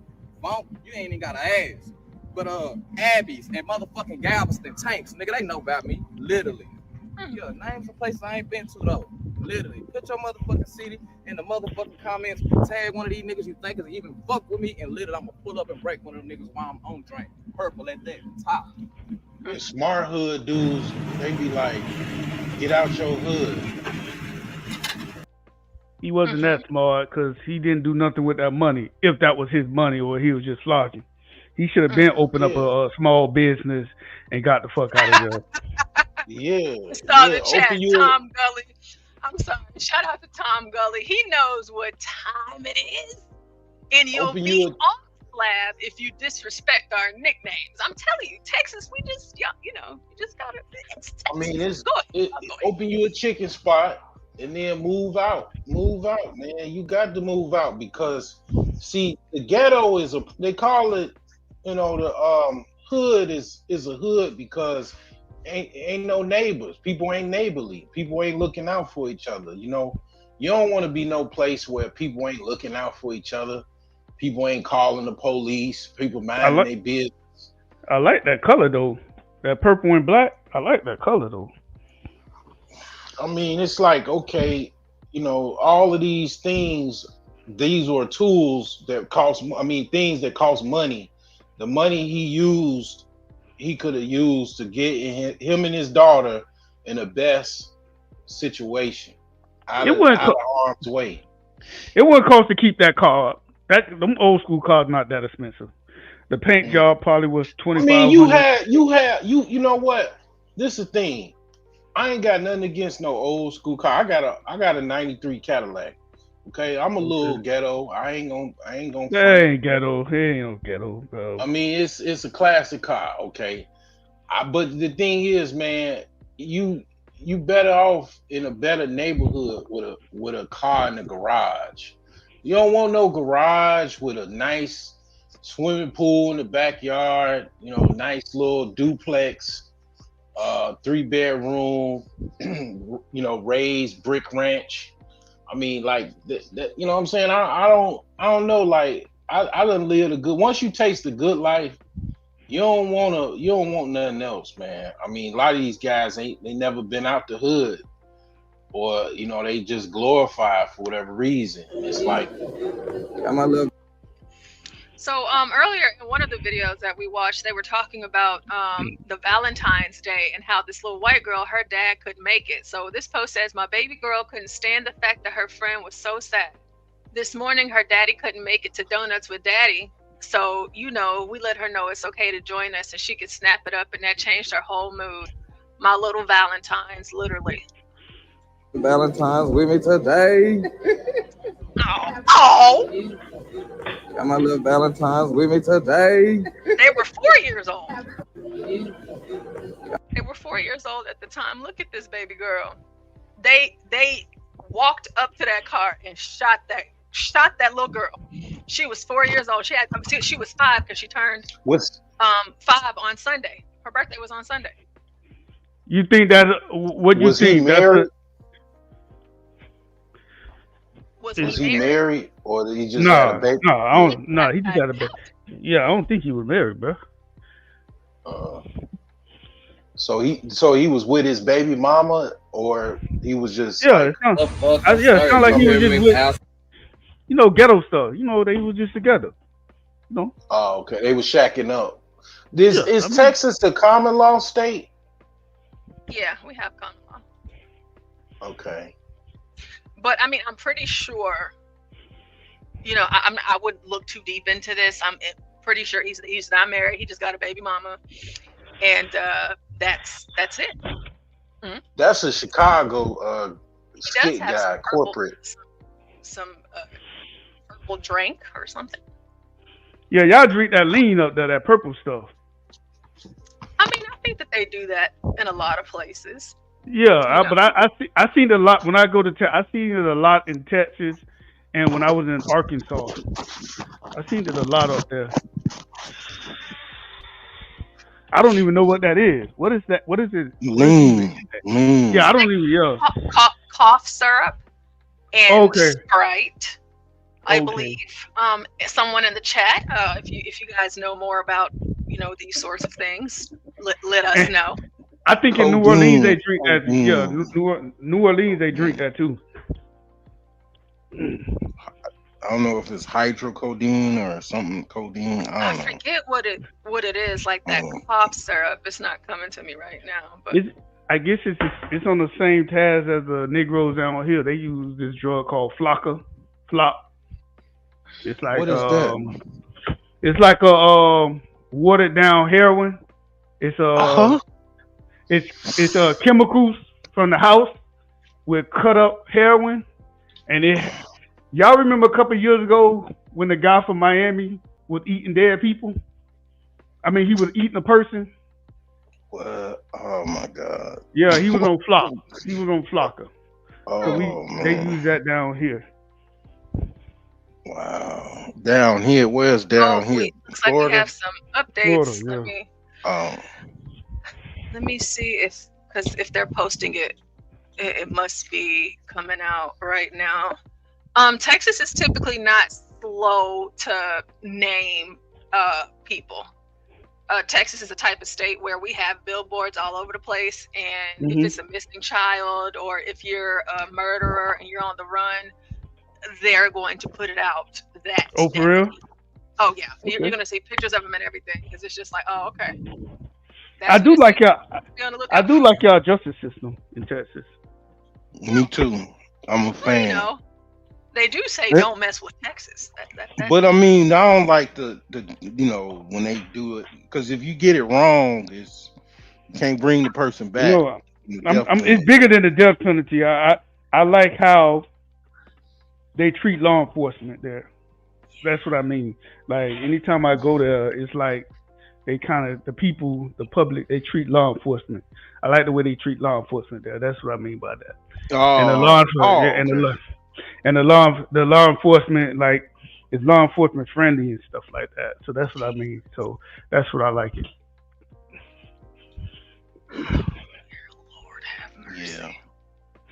What's wrong? You hurt? Oh yeah, no. I'm just reading different things about this. I was gonna say, So you look getting like he old, was getting girl. more money than me though. I'd say that he's getting. You gotta understand. Sometimes how that when you see Negroes like that with a bunch of money, they might hit it big one time. So they might hit a bid for 10 stacks one time out the whole year. They might hit that one time out the whole year, and they're gonna show that off. But they only hit that one time, maybe twice. They're not making money like that. Well, apparently he was, because he was gambling. Yeah, but he wasn't making money like that. He was. Let's just say they're not making money like that. Anybody can. I can post. So of course that means that he has a lot of money, right? You trolling now. That doesn't mean you have a lot of money. I can post. The other dude that was holding his daughter cussing, he don't look like he. Speaking of money, y'all be sure to hit the Cash App. Hit the Cash App. Scrolling across the screen, sometimes posted in the chat. What is it? Chat $ Portia J with the E at the end, or PayPal. Either one. We want to keep the show going here. And thank you to all of you for being in the building. Make sure y'all hit the like button. If you don't have no money, at least hit the like button. It's free. It's free. So here we have a bit of an update. There is an active capital murder warrant issued for the arrest of capital murder. So that's the death penalty case. You know what that means. Absolutely. Yeah, They're capital gonna murder. put 'em Illinois used to have capital murder. They took that away. Yeah, Florida, we still have it. because it's Florida. You know, good sound states make the right decisions, because for me, I am a life for a life. Now, I don't believe that you take that justice upon yourself, depending upon where you live. If you're in the hills or something like that out in Kentucky, you know, you might do things a little bit different. However, here we have 2 capital murder charges, so they're already walking in knowing what time it is. It's over. So here we have a witness at the scene said they heard around 20 to 30 gunshots. So we had that one woman, and whenever we did the math earlier, that was 15. He does have a rap song called 50 Shots. And what it looks like right now is 20 to 30 shots. It could be more as more information comes out. So we might be getting closer to that 50. And of course, the shooting marks the 4th and 5th homicide in Forest Hill this year, compared to none in 2024. Let's see. I'm trying to find that now. But apparently one of the suspects has been identified. So I'm trying to get his picture. But that's a bit of an update right now. So we know what they're being charged with, getting more information about the actual shooting. So tell us a little bit about capital murder, because we have our law expert here. We got a lawyer on post? No, we have you. Capital murder is basically in the state of Florida, we don't have parole. It's natural life. That means life, you're not getting out, or it's a death penalty. And the judge in the state of Florida, the judge can go to the jury. The jury decide, and the judge can overturn it. So anytime you hear capital murder, that means it's a death penalty case, pretty much. Right now in my county, we have 3 death penalty, well, 4 now. We have 4 death penalty cases in my county right now. So anytime, I don't know how it is in Texas. I'm pretty sure it's similar. Do y'all have life without parole in Texas? Yes. Mm-hmm. Okay, so I'm pretty sure capital is probably life or the death penalty. Can the judge overturn it, Portia, in Texas? Yeah, a judge can overturn it. Yeah, so it's just like Florida. But typically when that happens, you have our AG and then our governor that'll step in before. No, I'm talking about. I'm talking about as far as the initial, when the initial trial is over. So if he found guilty and the jury he found guilty, then there's another trial. It's called the penalty phase, and the jury has to vote on life in prison or death. Let's say he goes to death. The jury say death. The judge can overturn it to life, or vice versa. If the jury say life, the judge can overturn it to death. So is it the same? Yeah. Okay, all right.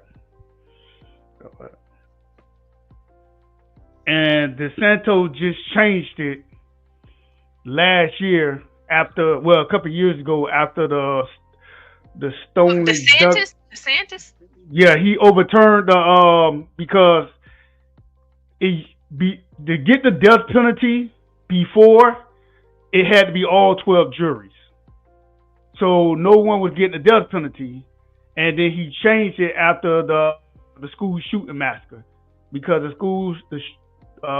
school shooter, he got off because it was 11 jurors to 1, so he didn't get the death penalty, and a lot of people was upset. So he changed it to the majority. Before, it had to be all 12 juries, and then he changed it back to the majority. So it can be 8-4, it can be 9-3. So that's how it is now for the death penalty. I don't know how it is in Texas. The Highland Park shooter in Illinois, the guy that shot up the gay pride parade, he just got 2 consecutive life sentences for a plea deal today. So he didn't go to trial. He didn't go to trial. No, he accepted a plea deal today. 2 consecutive life sentences. But Illinois don't have the death penalty, do it? No, they don't. He should have ran it. I would have ran it. I would have ran it. I would have took it to trial. Yeah. If you don't got a death penalty, I would have took it to trial. You never know. I don't know don't know why. What was his reasons on accepting the plea deal? I guess he didn't want to disclose stuff, or maybe personal stuff. I don't know. I have no idea, man. That's that's that's that world that I don't really know that much about, and that's called the white world. They do stuff little crazy, man. I mean, why he shot up that parade, I don't know, but no, I get that. If I'm in a non-death penalty state and I'm facing life, I wouldn't plead. I'm going to take it to trial because, it could be. I'm not going to plea out to life. If I'm facing life, I'm going to run it. Well, he probably, they kind of poor white, what, so they ain't had no money. They had a public defender most likely. So yeah, he ain't had no chance. So I guess he just, for whatever reason, he accepted the plea deal. It was like, it was a big spectacle and everything. All the news reporters and stuff were there. I had forgot about it. I didn't even think about it. Like, what the hell, because there's so many shooters. It's like, where all them at? Like, what happened to that Uvalde? Did they kill that dude, or did they the little young dude that shot up that school in Texas? Uvalde shooting. I don't think juveniles can get the death penalty in Texas. I mean, you can add portion. Okay. I think there's an age limit. Each state is different. I know in Florida, anyone under the age of 18 can't get a death penalty. So I don't know. I don't know. Every state is different.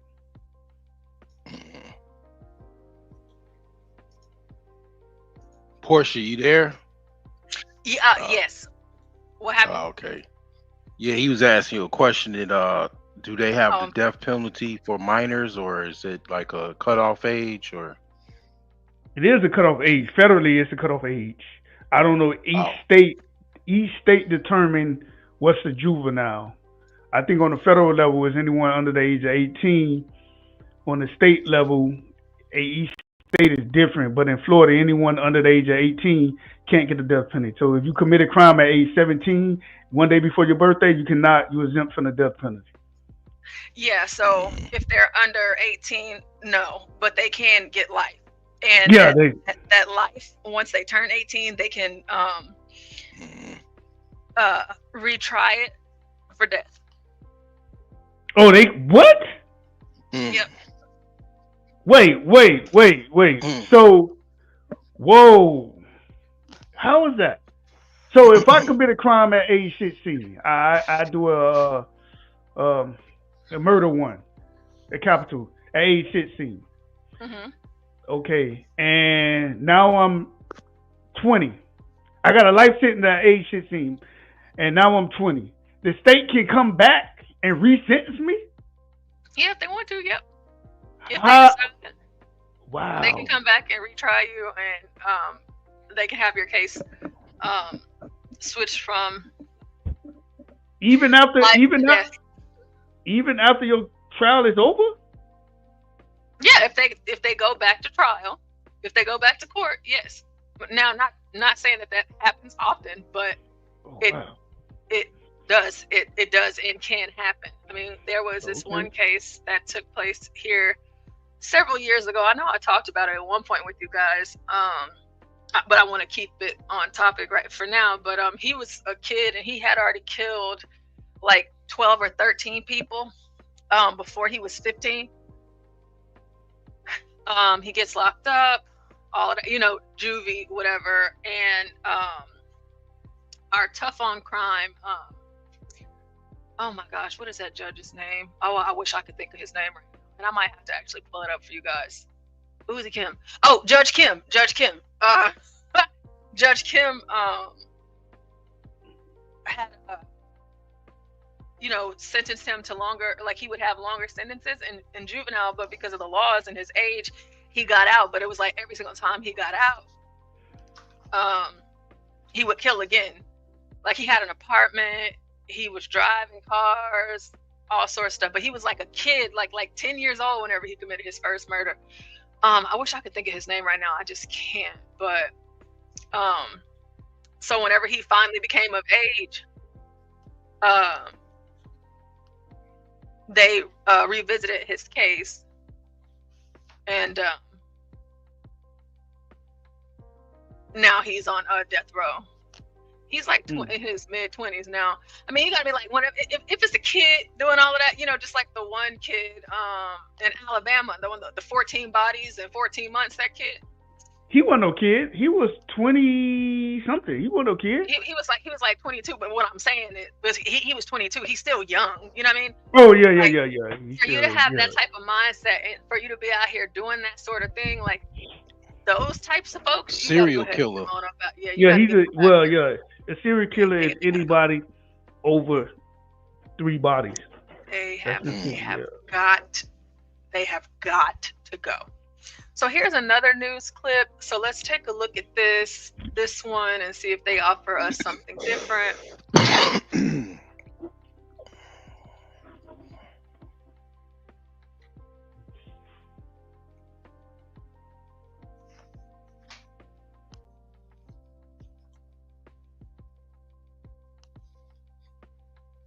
It's no sound.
Oh yes, this is crazy. I'm trying to find. I know it's not important, but the one thing, because I'm looking at like the different images that they have of Slappy's, the car wash, but I'm not seeing it here. But like whenever you drive past Slappy's, you can see it. But it literally says because these car washes slap, you know, and it's a penguin. I don't know. It's just funny to me. It's not really important. It's just I think it's clever. But like most of the Slappies, they are in the hood though. You know, not that it means anything, but you know, you understand because it slaps. You know, you'll have to probably translate that for some white folks. You know, like what does that mean? It slaps. Like what is it? Is that a good thing? Is it a bad thing? You know, whatever that might look like. So here's a video from some years ago of Lil Ronnie comparing Dallas and Fort Worth music scene and if there's any beef. Now, those of you from Texas, y'all already know what time it is. Y'all know that Dallas and Fort Worth are not the same, not by any stretch of the imagination. They are so completely different that going to one city to another, you would honestly believe that you were in a totally different state. Another fun fact about Dallas and Fort Worth is that Dallas folks will correct you aggressively if you say that they're from Fort Worth, vice versa. Folks from Fort Worth, Dallas, I ain't from Dallas. Absolutely not. I don't know why it's that way. It's been this way my whole life. But the thing is in Dallas, people in Dallas have zero reason to come to Fort Worth unless they're invited. because they have family out in Fort Worth or something. But I will say, Fort Worth people do have very much reason to go to Dallas. I mean, I guess if you want more of a cultured experience, they the kind of saying is here in Texas that they say that Fort Worth is like racist. That's like where most of the white folks are, and Dallas is the opposite because it's like more cultured and liberal or whatever. But I mean, I just think, I mean, I guess I do agree with that to an extent. But whenever you guys are listening to this, and I'll decide how much we actually listen to, I want to give you guys that backstory so that you understand how this conversation is going and why they may say what they say. It's going to be because Dallas and Fort Worth, we just don't, it's like we said, it's weird. I don't know, maybe like someone like Tom or T here for the T, she could explain it because she's from Dallas, but most of us, we already know how it goes. And then Dallas and Fort Worth, whenever they join forces, they join those forces against Houston. Because in Fort Worth, we'll be like, Dallas, ooh-wee, do not go anywhere in South Dallas, Oak Cliff, off Wheatland Road, just avoid it at all costs, right? And then like Dallas, they'll say whatever it is about Fort Worth, racist, this, that, or the third, but we'll come together against Houston because it's like, ooh-wee, Houston is something else. So let's hear about these rap beefs and stuff like that, and you know, the music scene and all of that, and see if we might be able to pull something. My goal for this before we move on is I just kind of want to see if we can kind of get a picture about why maybe he was targeted. So let's see. Are we gonna play DJ Small Eyes? Must be now, where are you from?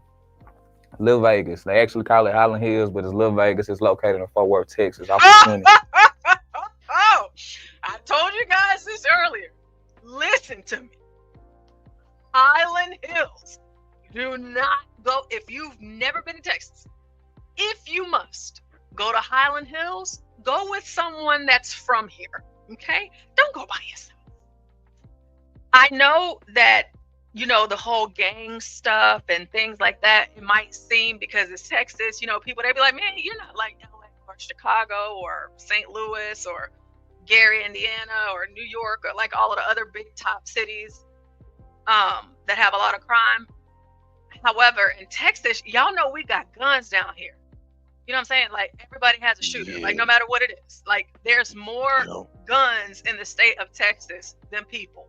All right. And it's a lot of people in Texas. Everybody got something on them. So it's going to be a bit different than how you might see gun violence in Chicago, to where it's very difficult to get a gun. They're getting guns illegally. They can't make any adjustments or changes to their guns. Like in Texas, we can damn near do whatever we want with a gun. You can go to a gun show, get you one.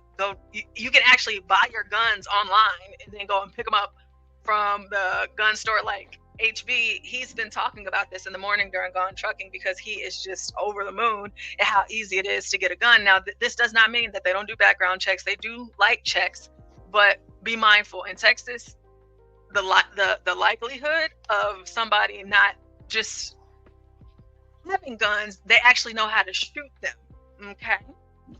Because that's just something we do down here. That is the culture of Texas. It's not a white thing. It's not a black thing. It's not a Hispanic thing. Asian, that is a Texas thing. We grow up shooting.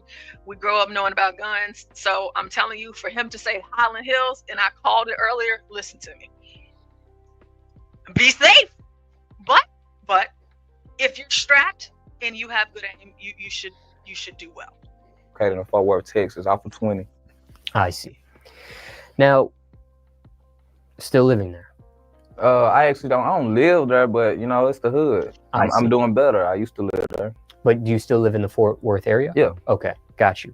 Now, explain the difference between Fort Worth and Dallas, because they're right next to each other. Is one considered a suburb of the other city, or is it considered its own city? Explain for somebody that's not familiar. It's two different cities. It actually has a couple cities in between it. So it's so big that when you say suburb, it's suburb neighborhoods in both Dallas and Fort Worth. Not saying it's not hood, but you got suburb in both areas. So nah, neither one of them is just actually suburb, but you do have suburb areas in them. I see.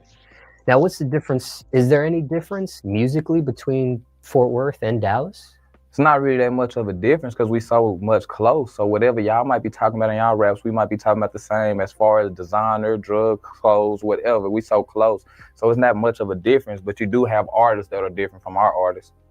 Now, I know every city can be different. It can be territorial, especially amongst rappers. Is there beef between Fort Worth rappers and Dallas rappers, or are you guys pretty much close working together, that sort of thing? To be honest, it ain't really no beef, but you got people that you might have some misunderstandings, but the way that our career going now, it ain't no beef between Fort Worth and Dallas. You might have some personal issues, but not no beef at all to where it's a city beef. I see. I got you. Now, I've been hearing a lot of Dallas music for the last several years, maybe even a decade, but I've never seen this turn up with Fort Worth. I always used to see Dallas artists get booked in Fort Worth, that sort of thing, but I never heard of a Dallas rapper really popping out of Fort Worth. But it seems like there's a movement, rappers coming out of Fort Worth now. Has it always been this movement and stuff going on? People are just now hip to it, or is there a sudden resurgence of what's going on right now? To be honest, nah, it haven't been like this. That's why you never really seen no Fort Worth artists come out. And that's true. You got a lot of Dallas artists that came down to Fort Worth and was getting paid. When I was coming up, Fort Worth artists don't get paid when they go to Dallas, but Dallas artists can come to Fort Worth. But that's the reason one of the reasons we started our slogan as "No More for Yayo at Cost," because when my little bro Yayo got out of jail and the way that he dropped his songs or whatnot and they buzzed and took off so fast, we had a strong meaning of, hey, we're not doing shows for free. I actually went through my career doing a couple shows for free, thinking it's love to the city. Now it's still a business. So when we was going out, it's no more for Yayo at cost because we are from Fort Worth where you don't even pay Fort Worth artists that much. So that was one of the reasons why we use no more for Yayo at cost, because hey, you got to pay us. We already not getting paid, and we watched the last artists that came out of our city. So now it hadn't always been the same. And with me being with my little bro Yayo, when he got out of jail and the takeoff that he took off on, it's not no normal takeout. So that's like one of the first at the city. Now, how'd you guys meet? How'd you guys link up? I met him through my little partner, but I actually have a partner that I was rapping with. His name was Zach. He died. Lil Zach, he tattooed right here. It's actually my little bro Yayo cousin, you know what I'm saying? Well, they got shot together when he was like 15, Yayo was 15. They got shot together at the club, and Zach didn't make it. So that was one of my partners I rap with, only partner, no group, nothing. He's the only person I rapped with, period. To where when he died, I was already on some shit like, I'm gonna do this by myself. But like I say, I got a little partner. His name was Jewel, Free Sonny. You know, he was like, he brought Yayo to me and told me, hey man, my little bro wanna holler at you, wanna get in the game, you know what I'm saying? And I wasn't just a big of a rapper, but I was like the biggest thing in the city. Then my partner just died, which was the biggest thing. Once he told me one time, I ain't really keep it out. Yayo came back, he brought him to me again. Hey, my little partner wanna rap. He spit a song, and it was from there on. Once I told him I got you, we gonna go, we went. And we never, it's like we got married to the mic from that day on. I see. I got you. Yes, I remember when Yayo came on and talked about the shooting and that sort of thing, and that whole incident. All right, so he seems, I mean, even from this clip right here, it seems like, you know, he doesn't really seem like he was about all of that. Like, you know, maybe he may rap about it and talk about it. It just doesn't quite seem like he was into all of that kind of, you know, gang stuff. It just seems like he gambled. So I'm just assuming that because of what he did, like gambling, that had something to do with it. So I assume that maybe he seemed like a cool guy though. Yeah. I ain't gonna Like I maybe ain't gonna lie. somebody got pissed off that like he beat him in gambling or something. I mean, Yeah, it seemed like he had a little niche for getting money, and he was a hustler. He had a knack for making some money. And in the hood where it's hard to make a living, if you're making money and people see you're making money, I don't know. You know, they might want to come after you if you. But y'all didn't hear the contact clues at the beginning when he was saying, I bailed my own self out of jail. I didn't snitch on somebody. I didn't snitch on nobody. Remember he was going on across that rant? Yeah. So you got to read the contact clues. The reason why he got a bond, a lot of people think he said something was snitch. Sometimes the state attorney will make a deal with you and say, hey, you know what happened with this murder? We'll give you a bond. We'll decrease your bond. Like, so word or something must have got out that he snitched or said something, because he kept saying, I didn't snitch. I get my own money. I paid all that money to bond myself out. So either he got a bond that he wasn't supposed to get a bond because of his charges, and people wondering if he snitched, you know. And that's what you got to read the contact clues. Like, what's the big rapper right now? Big Meech. Everybody think that he snitched to get his sentence reduced. Some people accusing him of snitching or saying something. Cause I'm gonna tell you right now, the feds typically don't reduce your sentence. Whatever the federal judge give you, that's what it is. He got damn near 15 years off his sentence. So a lot of people think that's suspect. And a lot of people think he snitched on something. So, you know, you got to read. He did break it down. Like I'll be listening to lawyer streams, like, and they said that basically it was someone that helped Big Meech snitch, like third party snitching or something. They said. Yeah. So so that's how it typically works. So the street. One thing about these lawyers, and these lawyers are the biggest snitches. So these lawyers will say, even though they're not supposed to, these lawyers will say, well, such and such said you did this when they're not supposed to. Or they'll do it in third person, or they'll throw a hint like, yeah, he said this, you know, they looking at you with this because he said something. And for him to snitch, now they might say, okay, we'll give you a bond because you helped us.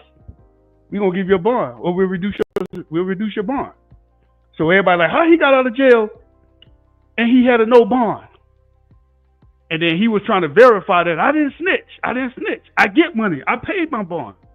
So those are contact clues. So I think it was more so that somebody was accusing him of snitching on something, you know. Yeah. Yep.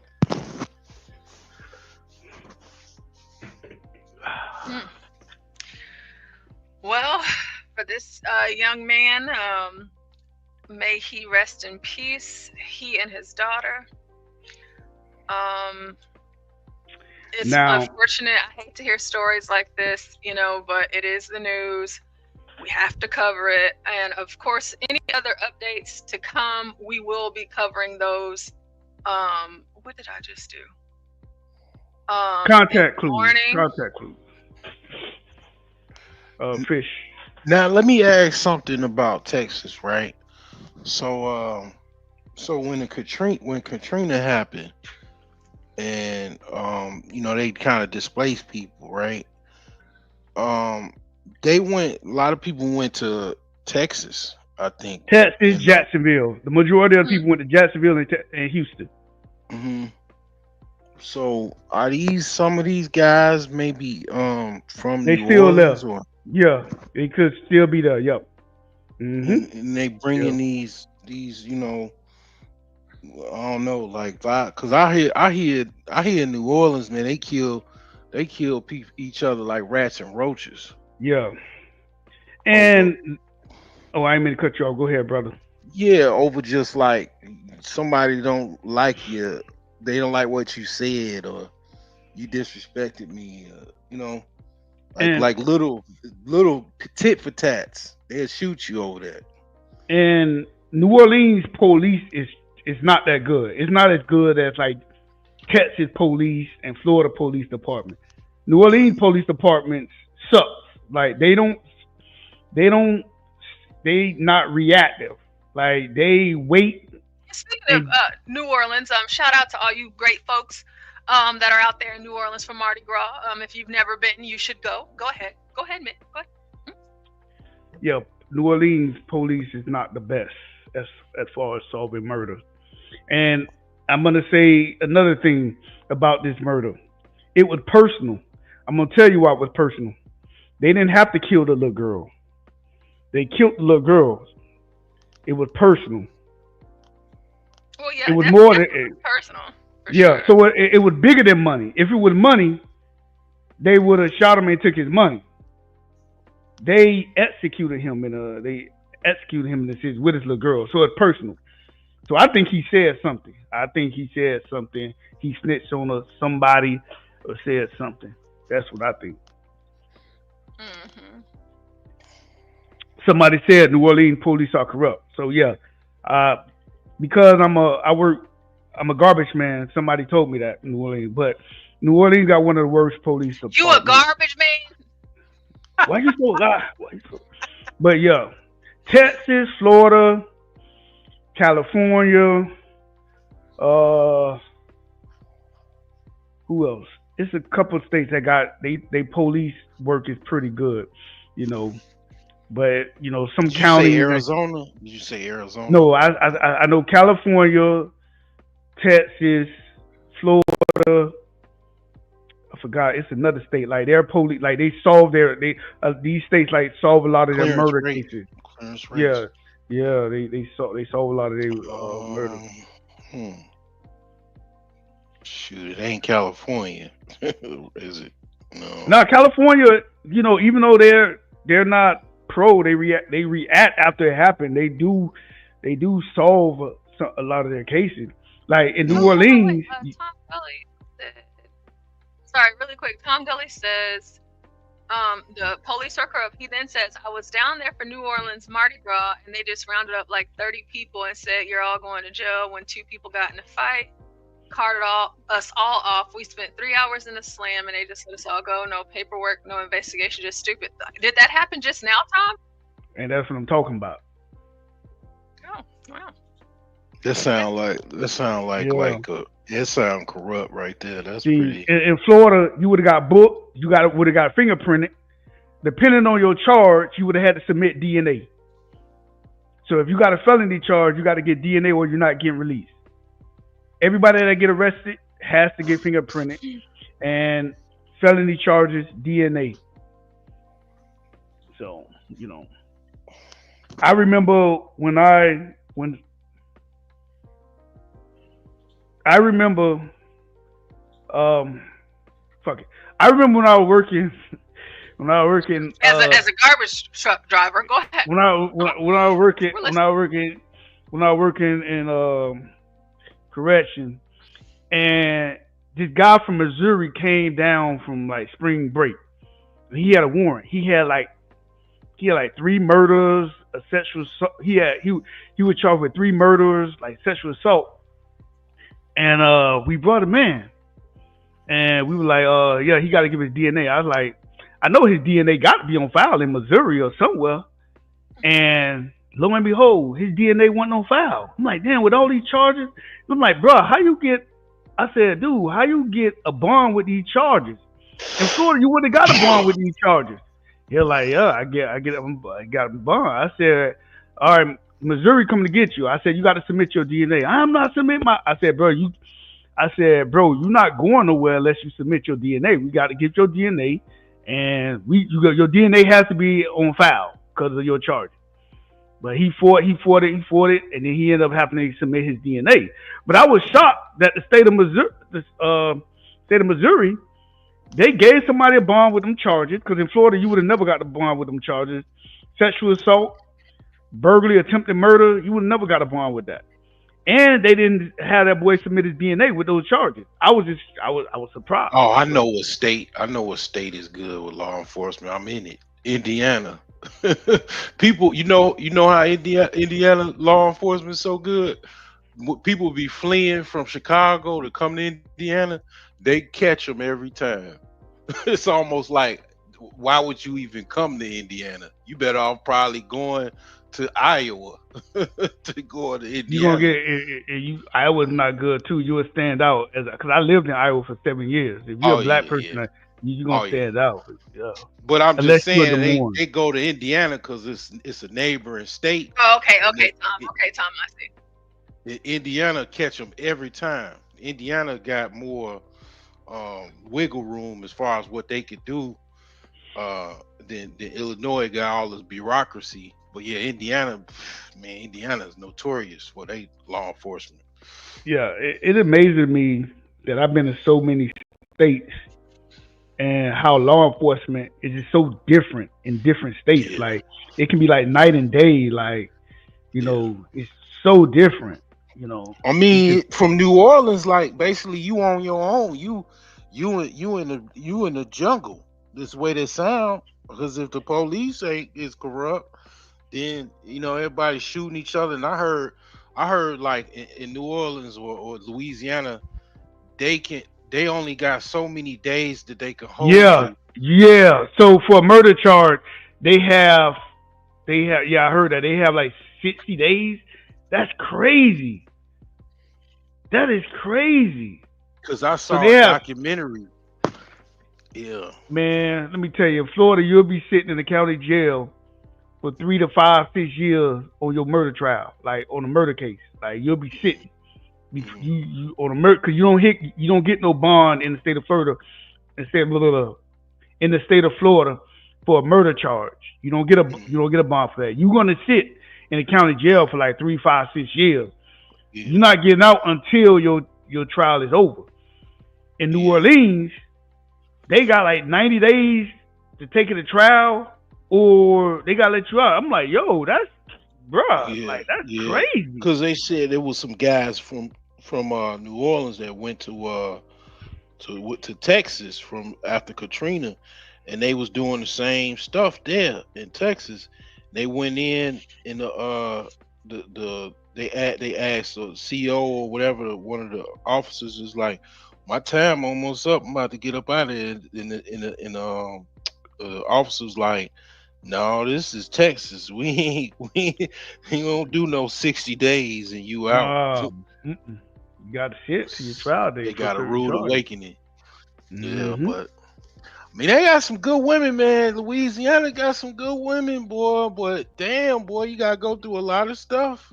You gotta get them out of Louisiana, man. Shoot, you can't stay in Louisiana. I mean, that's every major city in America.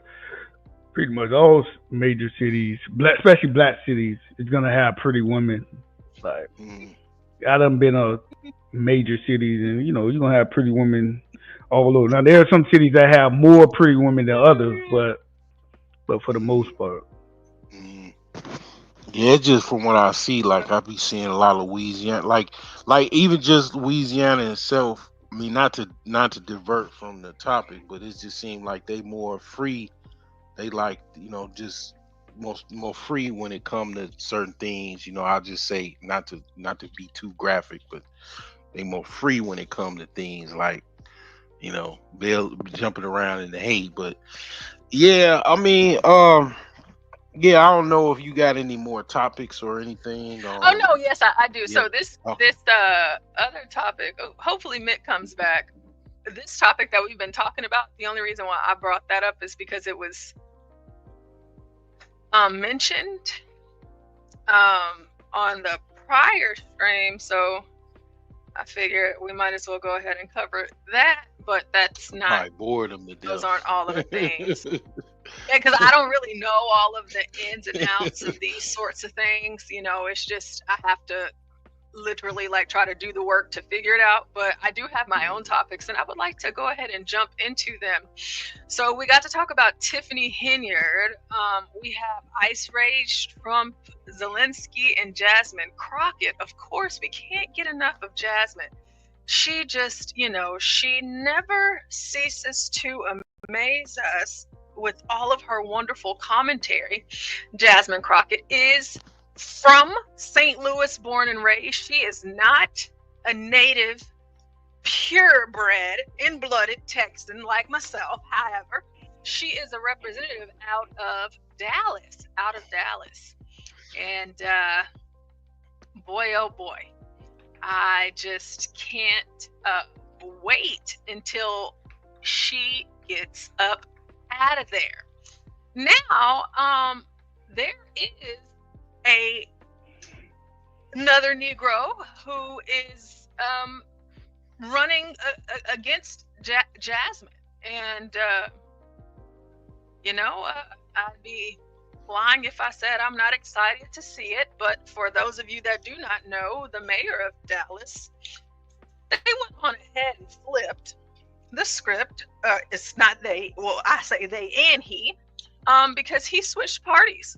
He was elected as a Democrat. He is now a Republican, and now Dallas is red. And so there might be a chance for this man. And all we can do is hope that there is some sort of hope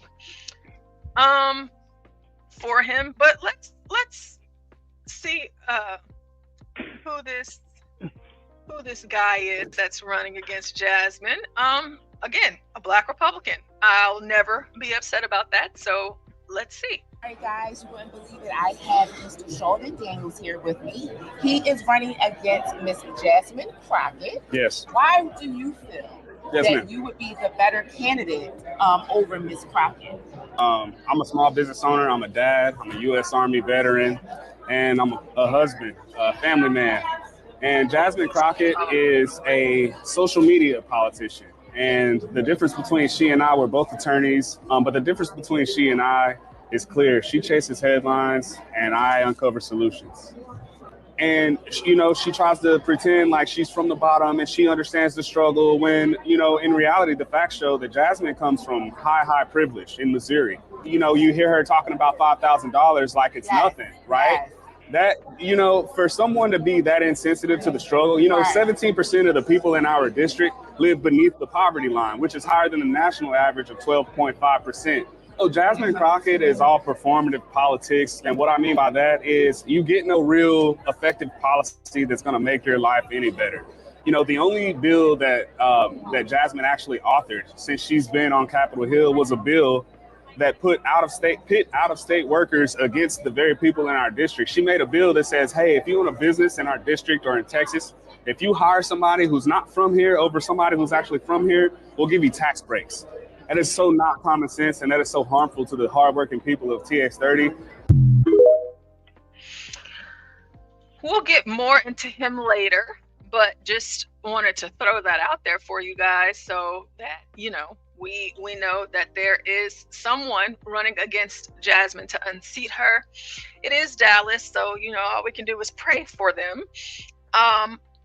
But the good thing about Texas is that it's so big. I mean, gosh, the state is huge. And so even in places like Dallas, you can get away from all of the riffraff, and you won't have to ever worry about any of this stuff. So earlier we talked about Zelensky and Trump. And so Jasmine Crockett.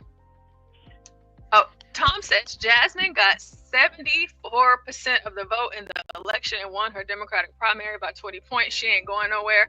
I mean, I have to have a bit of faith. A bit. I don't think she's going anywhere either. But it's just nice to see that someone else is gonna be coming out against her, and I look forward to seeing, that whole process of them potentially debating and all of the things like that. I think that's going to be highly entertaining, especially to me. So we went over it a little bit earlier, and we won't go that deep into it tonight. I just wanted to touch on a few things before I go into the crux of what I want to talk to tonight before we wrap it up, because of Stanley's show starting soon. So you have Ukraine, Zelensky, Trump, their whole little spat that they had at the White House. Well, Jasmine Crockett is speaking to it, and let's hear what she has to say. And as far as I'm concerned, he is an enemy to the United States. He swore an oath just like the rest of us. But right now, when you are literally putting us at risk, all because of what?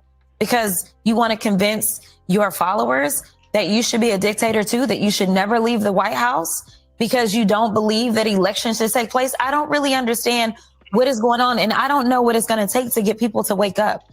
We are not living in a safe country when we decide that we are going to weaken our national security by getting rid of those that are watching our nuclear stockpile, by giving everything over to a private friend known as Elon Musk.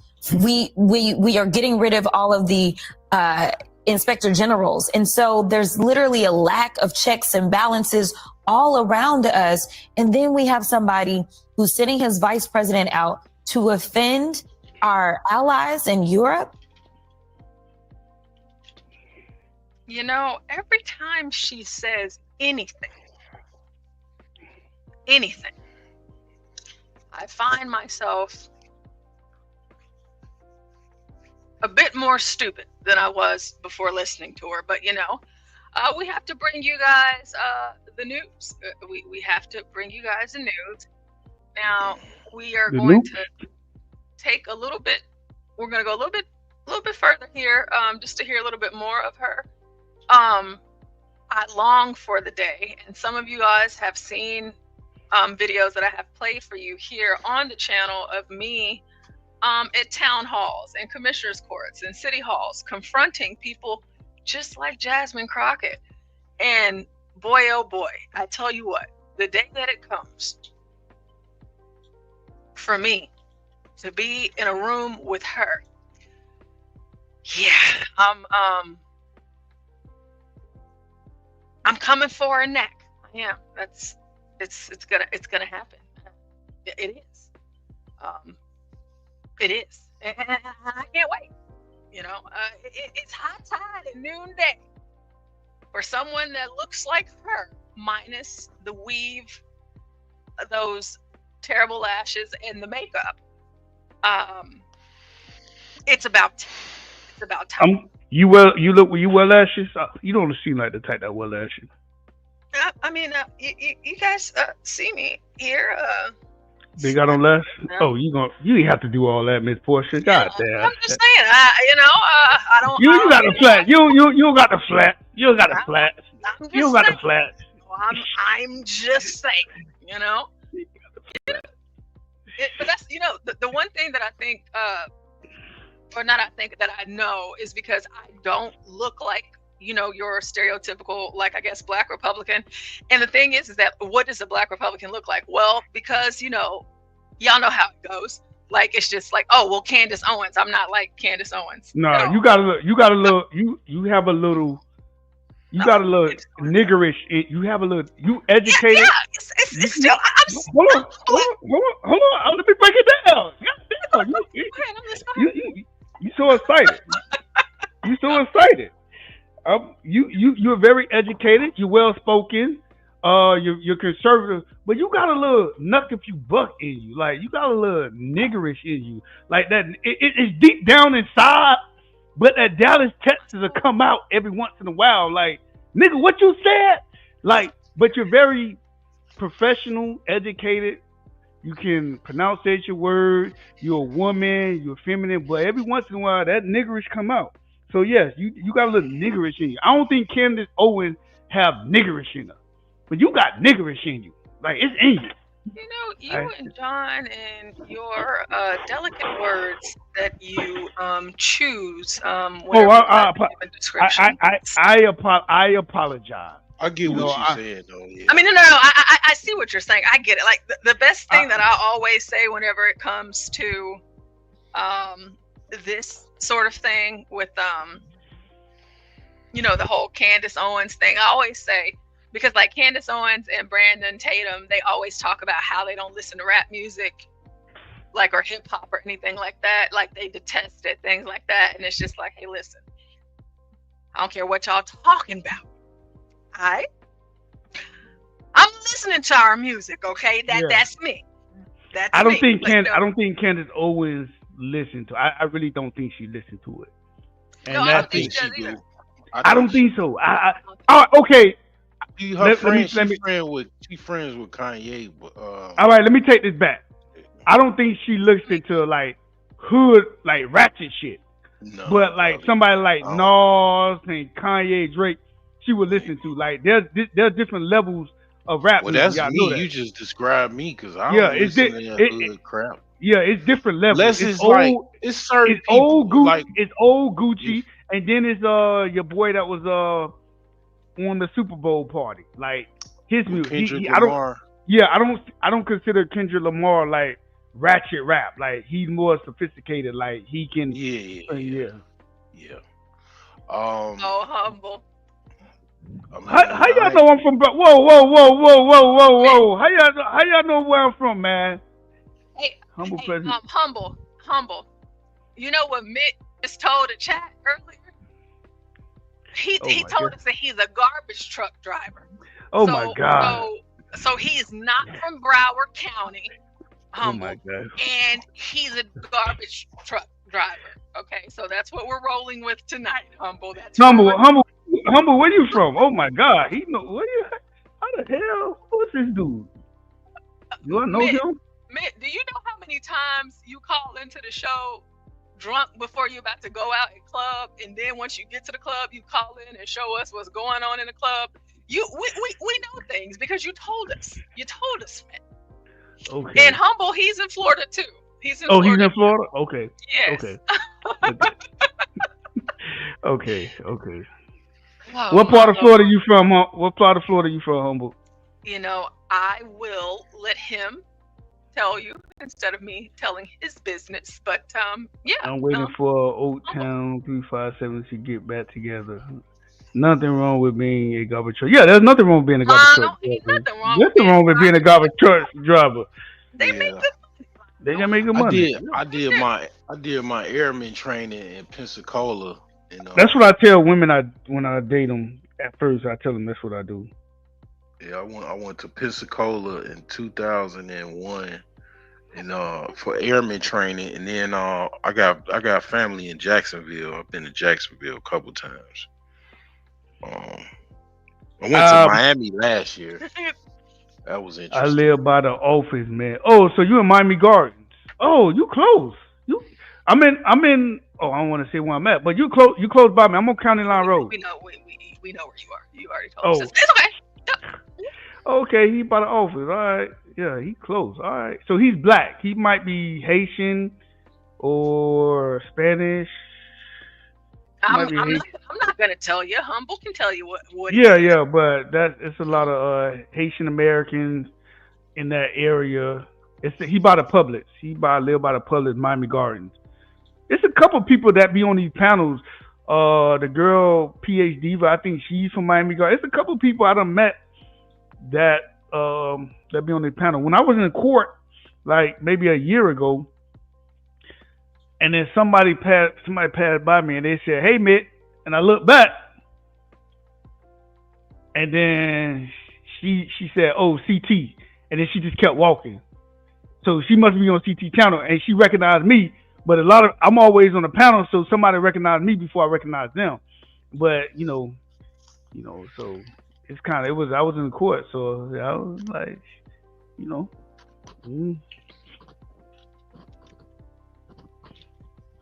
Yeah, sorry, Miss Portia. I ain't mean to change this subject. No, you're fine. We're gonna get into some Jasmine Crockett about this whole Zelensky Trump thing. It says here in Newsweek, Jasmine Crockett apologizes to the world after the Trump Zelensky clash. And then also we're going to hear a little bit from Whoopi Goldberg before we get into the biggest topic that I want to end the show with you guys. What were y'all about to say before I start? She remind me of Buffy the Body. A little bit. She's not ugly. She's pretty. No, I ain't say she ugly. I said she remind me of Buffy the Body. Like, damn, y'all call everybody ugly on these panels. God damn. No, I know. I thought you was calling her ugly. I'm like, God. I said damn. Buffy the Body. I don't know who that is. I thought you were it's the old Vixen from the early 2000s. Video okay, Vixen, yeah. You know, everybody Buffy, it sounds like ugly. Yeah, like, I'm just like, Google damn, it. If you Google it, okay. you will like what you see. I'm Yeah, like, damn, Buffy. she ain't ugly. I'm looking at her like she ain't ugly. I call Buffy. everybody ugly. God damn, yeah. Anybody Buffy the kids on these panels? I'm a 5'4". I'm a 4 or 5 because I'm only 5'8". So I'm 5'5". I'm a 4, maybe a 5. Shit, I don't. No, she not ugly. No, that's why I said Buffy the body, because she got like the thick lips. She got the face kind of similar to her. The weave. Yep. Like a sophisticated Buffy the body. Yeah, she. But go ahead, Miss Portia. We sexualizing her. Go ahead, Miss Portia. Portia. Is the Oh. Yeah, I'm here. So, Mr. President, I'm here. are you FBA? This new thing called FBA. Are you FBA Haitian American, Jamaican American, Bahamian American? Like,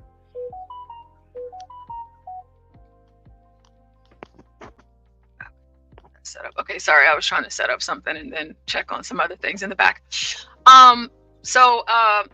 Yeah, Jasmine Crockett. President Trump's actions. My next guest is apologizing to the world. Jasmine Crockett is a Democratic congressman from Texas and sits on the House Oversight and Judiciary Committees. And I'm awfully glad to have you here because I read what you said, apologizing to the world. And I want to go deeper into it because you said, I'm sorry that the bright light America used to be is dimming. Why did that whole interaction seem to be so distant for you, for what the U.S. stands for? Besides the fact that we're talking about an ally, we're talking about Ukraine, a country that was invaded. First, it started off with trying to change the facts. We don't live in a world of alternative facts, trying to change the reality of who invaded who. After we kept saying that Trump was nothing but Putin's puppet, we kept saying that he was palling around with Putin. We've said it all kinds of ways, but this comes at the heels of the UN voting with Russia. This also then is an opportunity for Trump to show that, no, America knows who our friends are and we're going to stand with those friends. And unfortunately, he decided that he wanted to talk about his clothes. Now, maybe this is because Trump never wanted to go serve his country. And right now, the only service that he's giving to us is driving our country apart. All right. You know Jasmine, what this said? I've been given very strict instructions to not turn up, so I will not. Okay. Jasmine, what military have you served in? Okay. I don't know. You're going to have to take the wig off if you do. It's going to be number one. Number two, just because Zelensky is wearing a tracksuit doesn't mean that he's on the battlegrounds, you know, getting in the thick of it. That's not what that means, homegirl, sister girl. Okay? It's not what it means. You start talking and you keep talking. And Jasmine, as I said earlier, whenever I was showing you guys the white guy crying, and then we started to talk about Joy Reid, sometimes you have to remind these Negroes. But whenever you have to remind them, you have to also remember and ask yourself this question. Why are all of these white folks at these white companies allowing my black self to get on their platforms and speak ill about them? Why, Jasmine? You have to always ask yourself that question. Why? Why? Ask why. Because there is truly no reason at all this congresswoman from St. Louis moved to Texas, went to U of H, whatever the case may be, is getting as much publicity as she is. She's already outshone AOC to a point to where we don't even really care to talk about AOC anymore because now it's Jasmine Crockett. Why is that? You have to ask these questions, Jasmine. They're setting you up for something. But you, Jasmine, you keep on living. You keep on living, all right? And you're gonna find out real soon, like Joy Reid did. Y'all go ahead before we keep going. You know the sad part. You know the sad part about politicians like her. So she's from Texas, right? So I'm pretty sure if I go through Texas, it's a lot of like little, kind of, struggling communities, financially, they probably even kind of look like it's a battleground. Like for example, you go through certain parts of, like Gary, Indiana, or even Chicago. It has remnants that looks like it's been a war zone, like somebody dropped a bomb or something on a building or something.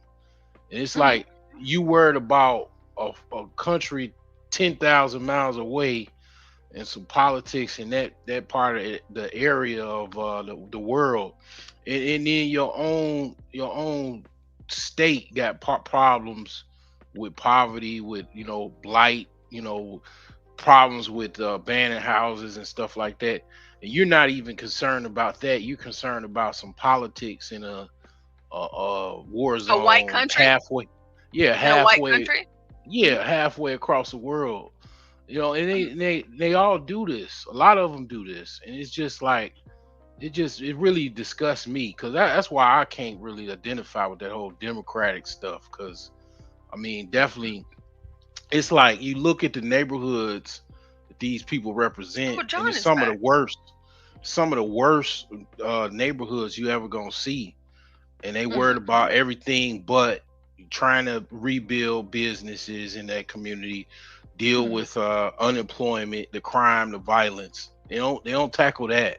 They run away from that. But she's worried about violence from white countries in Europe, but she's not concerned about the violence in Texas, and especially in the areas in which she represents. And that's gonna, I'm glad you pointed that out, because that can, for me, you are so pro-black, and everything is black, black, black, black, black, black, black, and then black. That's what it always is. And so you have this burning fire, okay, and you're so passionate about Ukraine.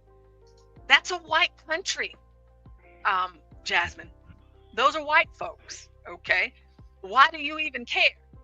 So at this point, whatever it is that you're trying to convey to me, what I need to believe about white, why would I believe you whenever you talk about Trump being a racist, Nazi, white supremacy, this, that, and the third?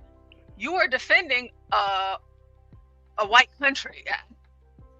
And also, not just any white country, but the white country that told the black people that were over there, the Africans that were over there, they went on ahead and said, hey, yeah, y'all gonna have to fight for us. Front lines, like how they used to do here in America with the blacks, whenever they finally said it was okay for them to be a part of our military. And they would put the Negroes on the front line so that they would die before them. Jasmine, you're a congresswoman. You're an attorney. Okay. There is no excuse for you not to be aware of the things in which you are advocating for. Those black folks that were in Ukraine, you're going to have to miss me, Jasmine. I don't know why you're so hard pressed for a white country, because you hate white people. You hate white people. I don't even know why you're sitting here talking to this white woman. That's me. Because if I was Jasmine and I spoke the way that Jasmine does about white folks, I wouldn't even be allowing a white person to sit down and interview me. I wouldn't even go that far. I wouldn't go that far. If you're not black, I don't want to talk to you. Period. But that's if I was Jasmine. I'm not Jasmine, but if I were her, I wouldn't be doing this.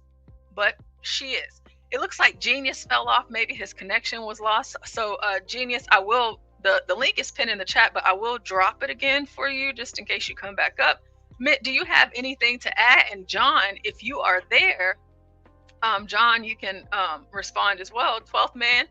Hey, 12th Man, welcome back. 12th Man says, why don't you sign up to go fight alongside of the tin pot comedian Dictator? Of course she won't do that, 12th Man. We know that's not happening. Mitt or John, Y'all have anything to add so far before we keep going? Oh no. Nah, I don't see anything. Like I was telling someone that all United States presidents can be nasty in a way. The only difference is Trump don't hide nothing. Everybody else do it in the background. So I don't see anything. I don't have anything to say. Okay, well let's keep going.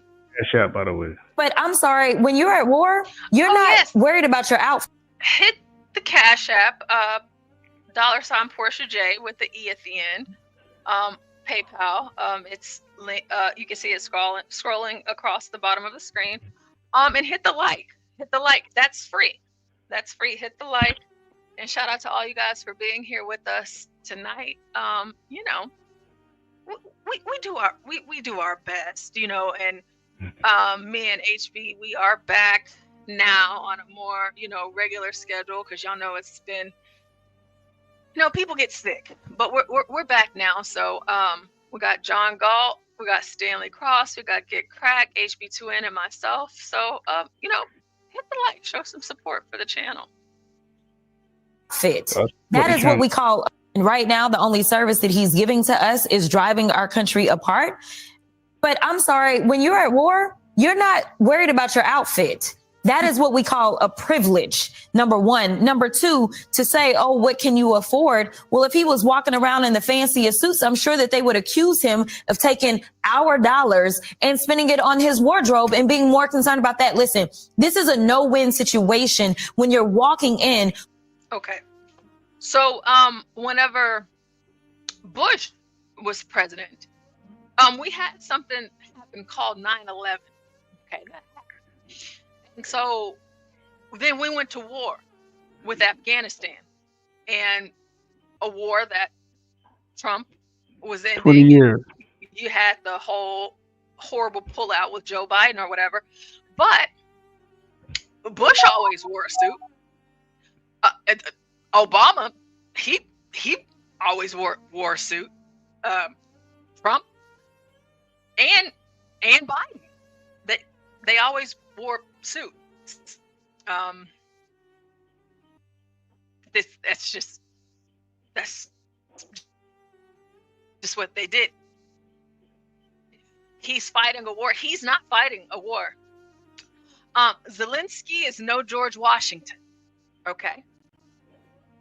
It's something about it, and I just don't like it. Now, if it were my way, I do believe that every single commander in chief of the United States of America, I do believe that they should have served.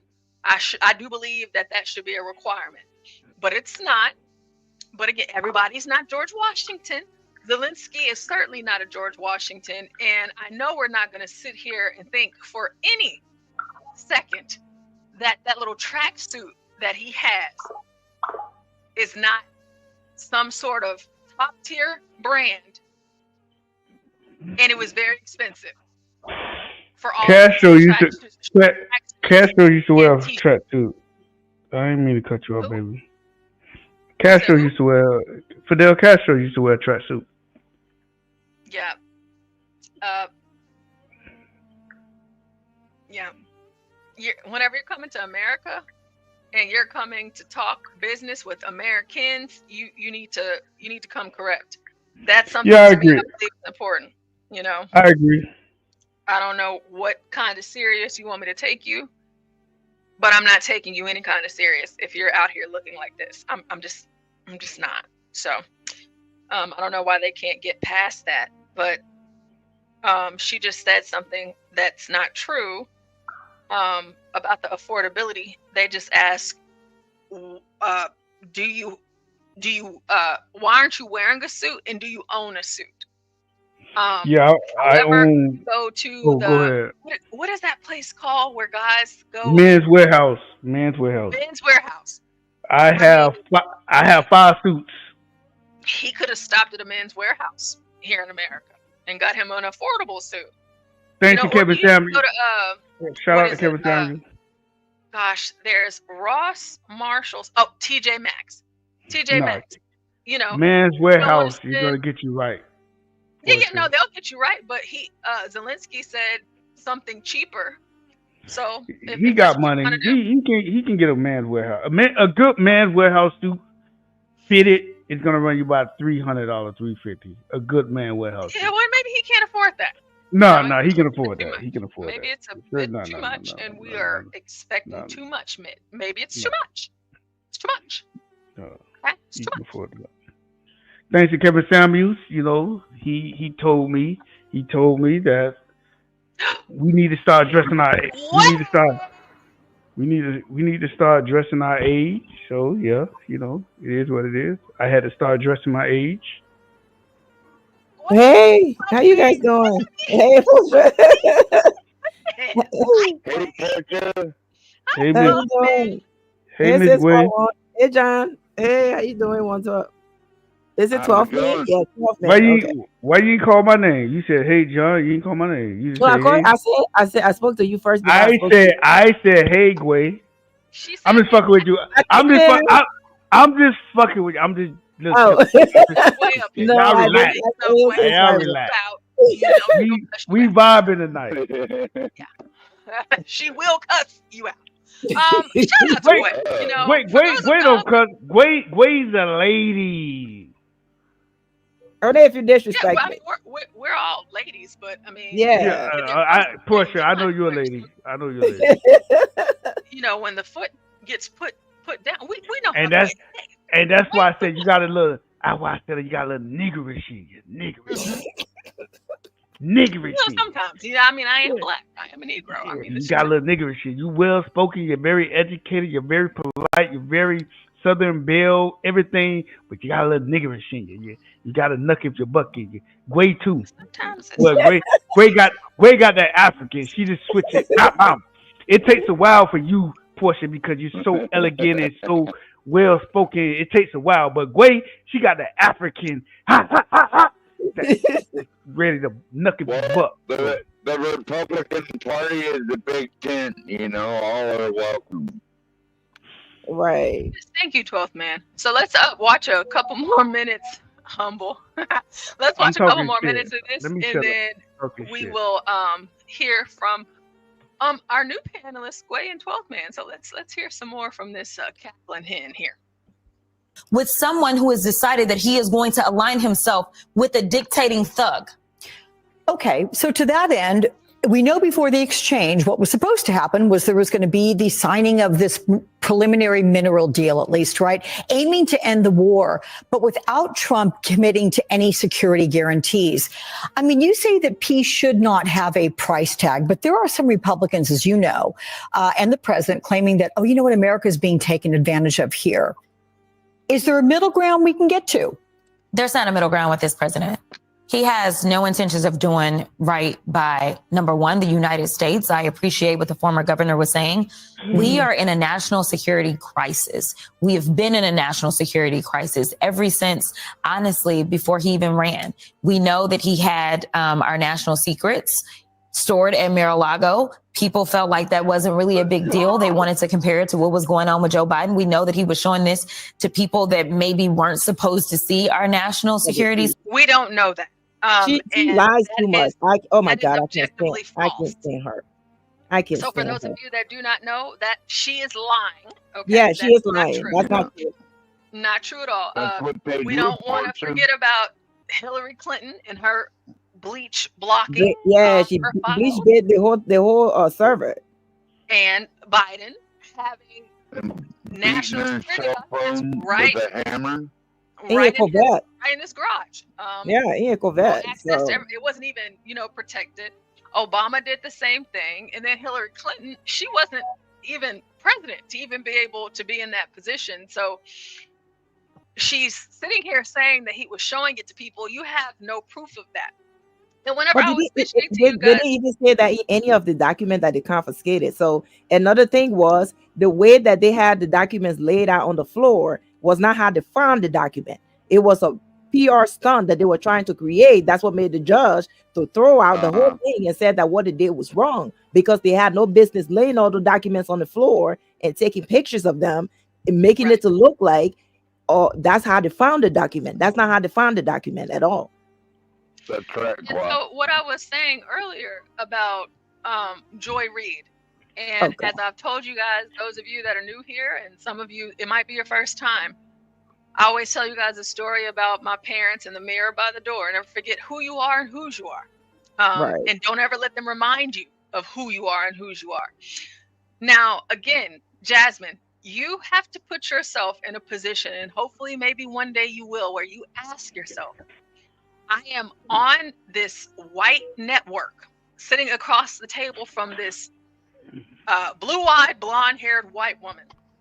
And I am telling lies that they know what you're saying is not true, but they're allowing you to say the things that aren't true.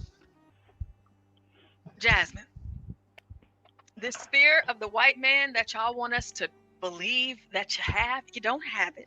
Okay, you don't have it. It's number one. Number two, these white folks are letting you make a fool of yourself. Out of yourself.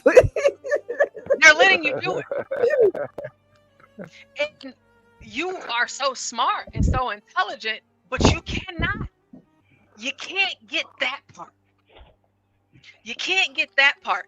At least go and sit down and talk. Jasmine, if I'm you, I'm not even, listen, Roland Martin, yeah, he works for at a white company as well. However, I'm talking to Roland. I'm talking to Rashad Ritchie. I'm trying to see where Joy Reid is at so I can sit down and talk to her. I'm trying to be up with Don Lemon. I'm trying to be up with the black folks that look like me.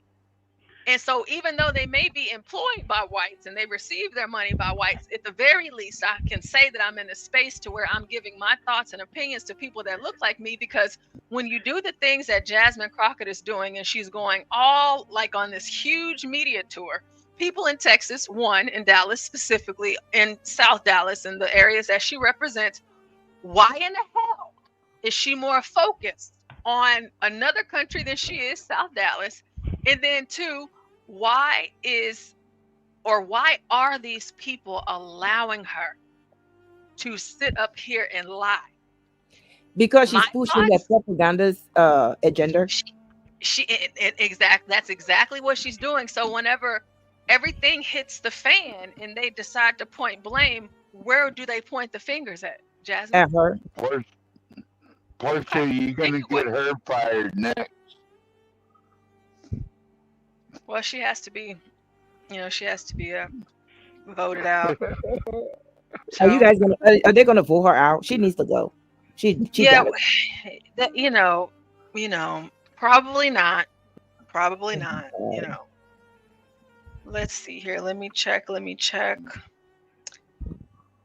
Oh, Humble, thank you. Admit, thank you guys for the cash. Yo, don't mention my name. That's what I put in the back chat. Oh, did I say your name? I didn't mean to say your name. You okay? Another I'm name. I'm just fucking with you. I'm drinking. Yeah, I meant to say garbage truck. Have you guys already talked about that little leprechaun that came from Ukraine to come and disrespect Trump? Yes. Why y'all call him a leprechaun? Is he short? How tall is he? He's a little man. He's like a little man.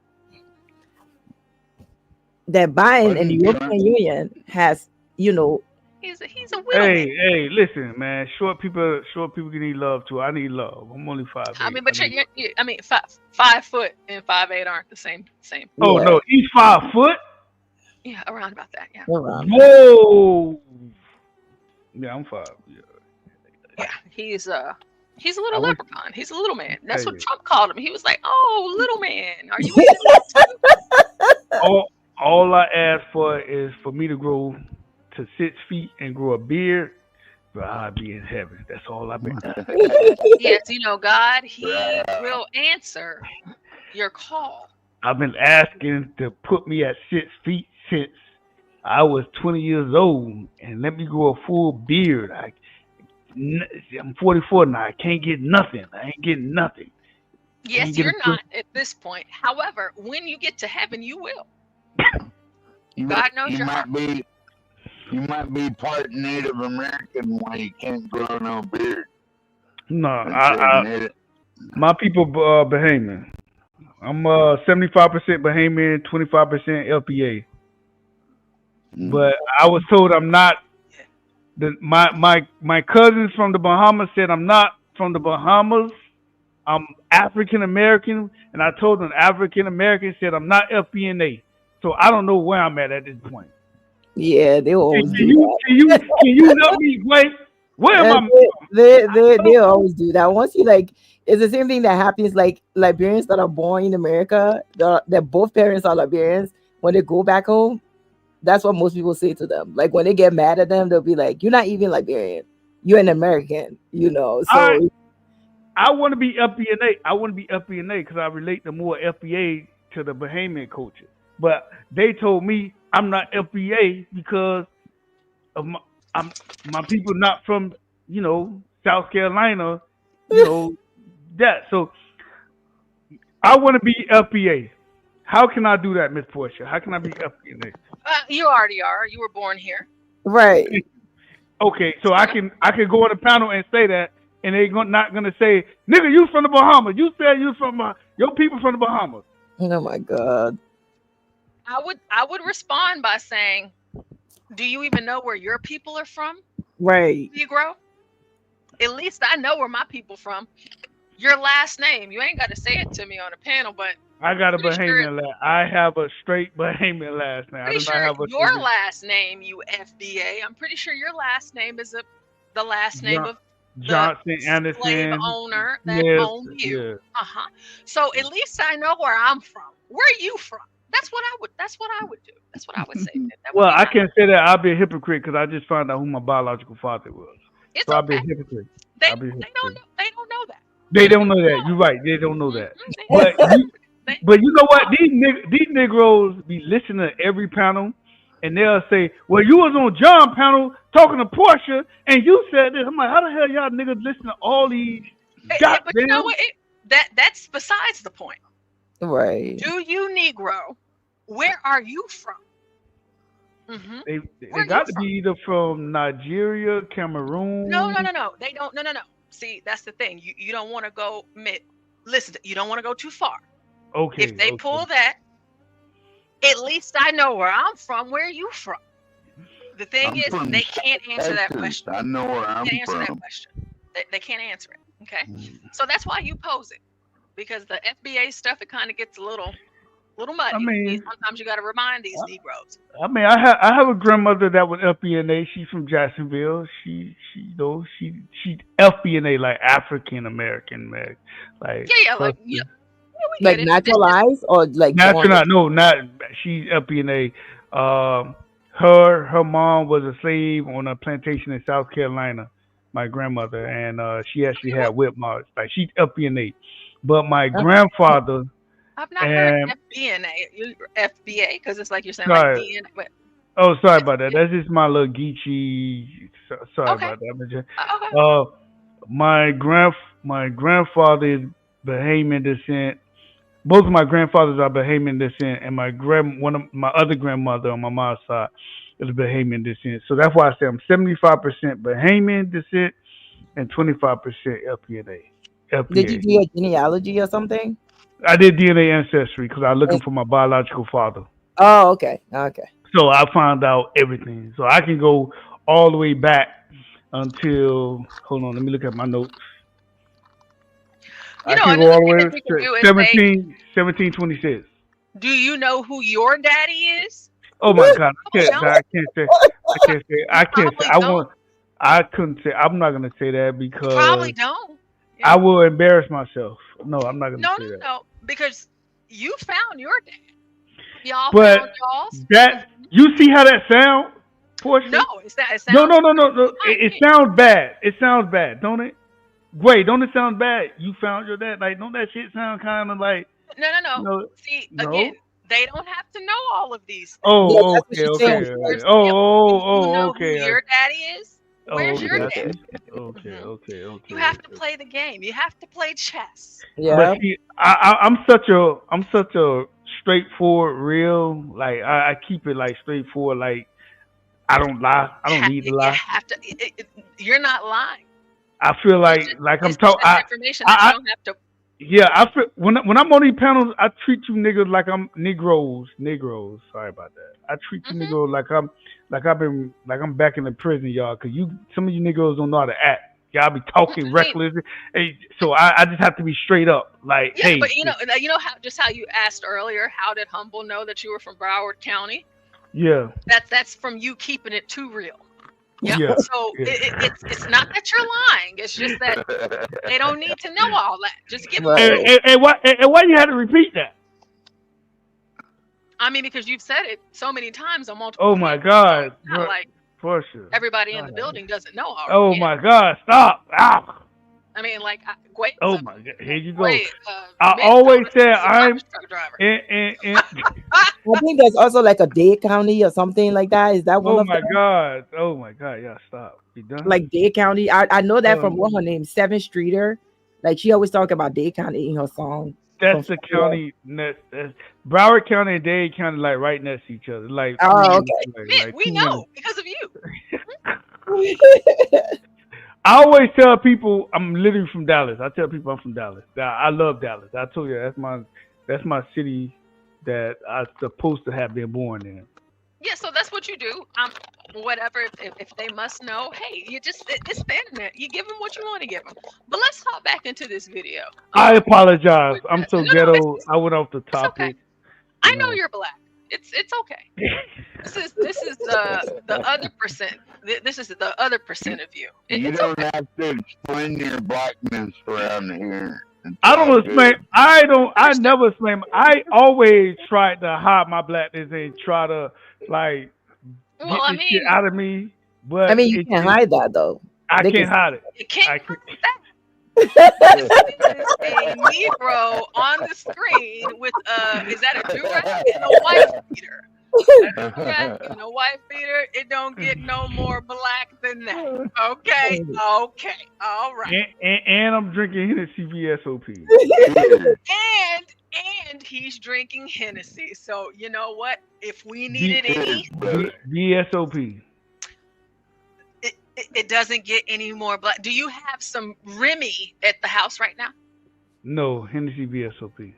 Oh, just Hennessy. Okay. Well. No, I have a bar. I have a bar. Do you have Remy at your bar right now? No, I don't drink Remy. You drink Remy? Oh. No. It's just. I'm gonna say you that's that real nigga in you. You got a little nigga in. What you drink, Portia? If you like had a drink of choice, what would you drink? Great. What do you drink? A drink of choice? Like you vibing, you out on a date. Like what would you like drink? Both of y'all. Probably a wine. Oh, you drink. Oh, you sophisticated. You bougie. You like pinky or something. Like I don't drink liquor. Like I don't drink anything dark. I'm on the quad. I like wine. Okay. So what you drink, Miss Portia? Watch Miss Portia. Like, I don't drink. I'm a lady. No. I do like wine. I do like beer, and you drink beer? Okay. Yes, yeah. You did go. Yeah. I can't stand. I still don't. I can't drink beer. It don't taste. I can't either. Oh my God. Yeah. I can't drink no beer. Like vodka tonic. I try to stay away from. Like I don't really do darks and tequila. It's if I really feel like I'm trying to turn up, possibly, maybe, but tequila, I think it's dangerous. Do cartwheels. You'll be doing cartwheels.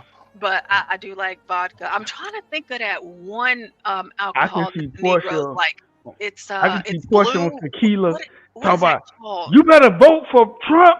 If not, I'm gonna beat your ass. Or blah blah blah on that tequila. What is it? Hypnotic. Hypnotic. Yeah. Oh, hypnotic. You old school. That's Hypnotic. 90s. Yeah, I mean, it's just, it's just. We can't vote for Trump again, It's just another unfortunately. Negro drink. Yeah, so let's hop back into this Jasmine Crockett so we don't get too far away. Jasmine probably drinks Hennessy too. Yeah. Who is probably. that? Oh yeah. She drink Hennessy, or was she in the sorority? She's a Delta. Mm-hmm. Yes. She drink fucking Bacardi. Oh. Bacardi or Patron. Bacardi is rough. Okay, let's Yeah, and she look like she fight. She fight. I can look at her. Look, she fight. Yeah, she'll pull those lashes and that wig off. Mm-hmm. Yeah, she fight secrets. niggas. We know that he is consistently engaged in questionable deals as it relates to our emoluments clause when he was in the first go round. Next thing you know, his son-in-law was getting a lot of money from the Saudis as soon as they walked out. And so right now, and not to mention, he has decided that his DOJ will not prosecute cases that engage in any type of foreign nefariousness when it comes to getting money. So unfortunately, we have someone that is occupying the White House. And as far as I'm concerned, he is an enemy to the United States. He swore an oath just like the rest of us. But right now, when you are literally putting us at risk, all because of what?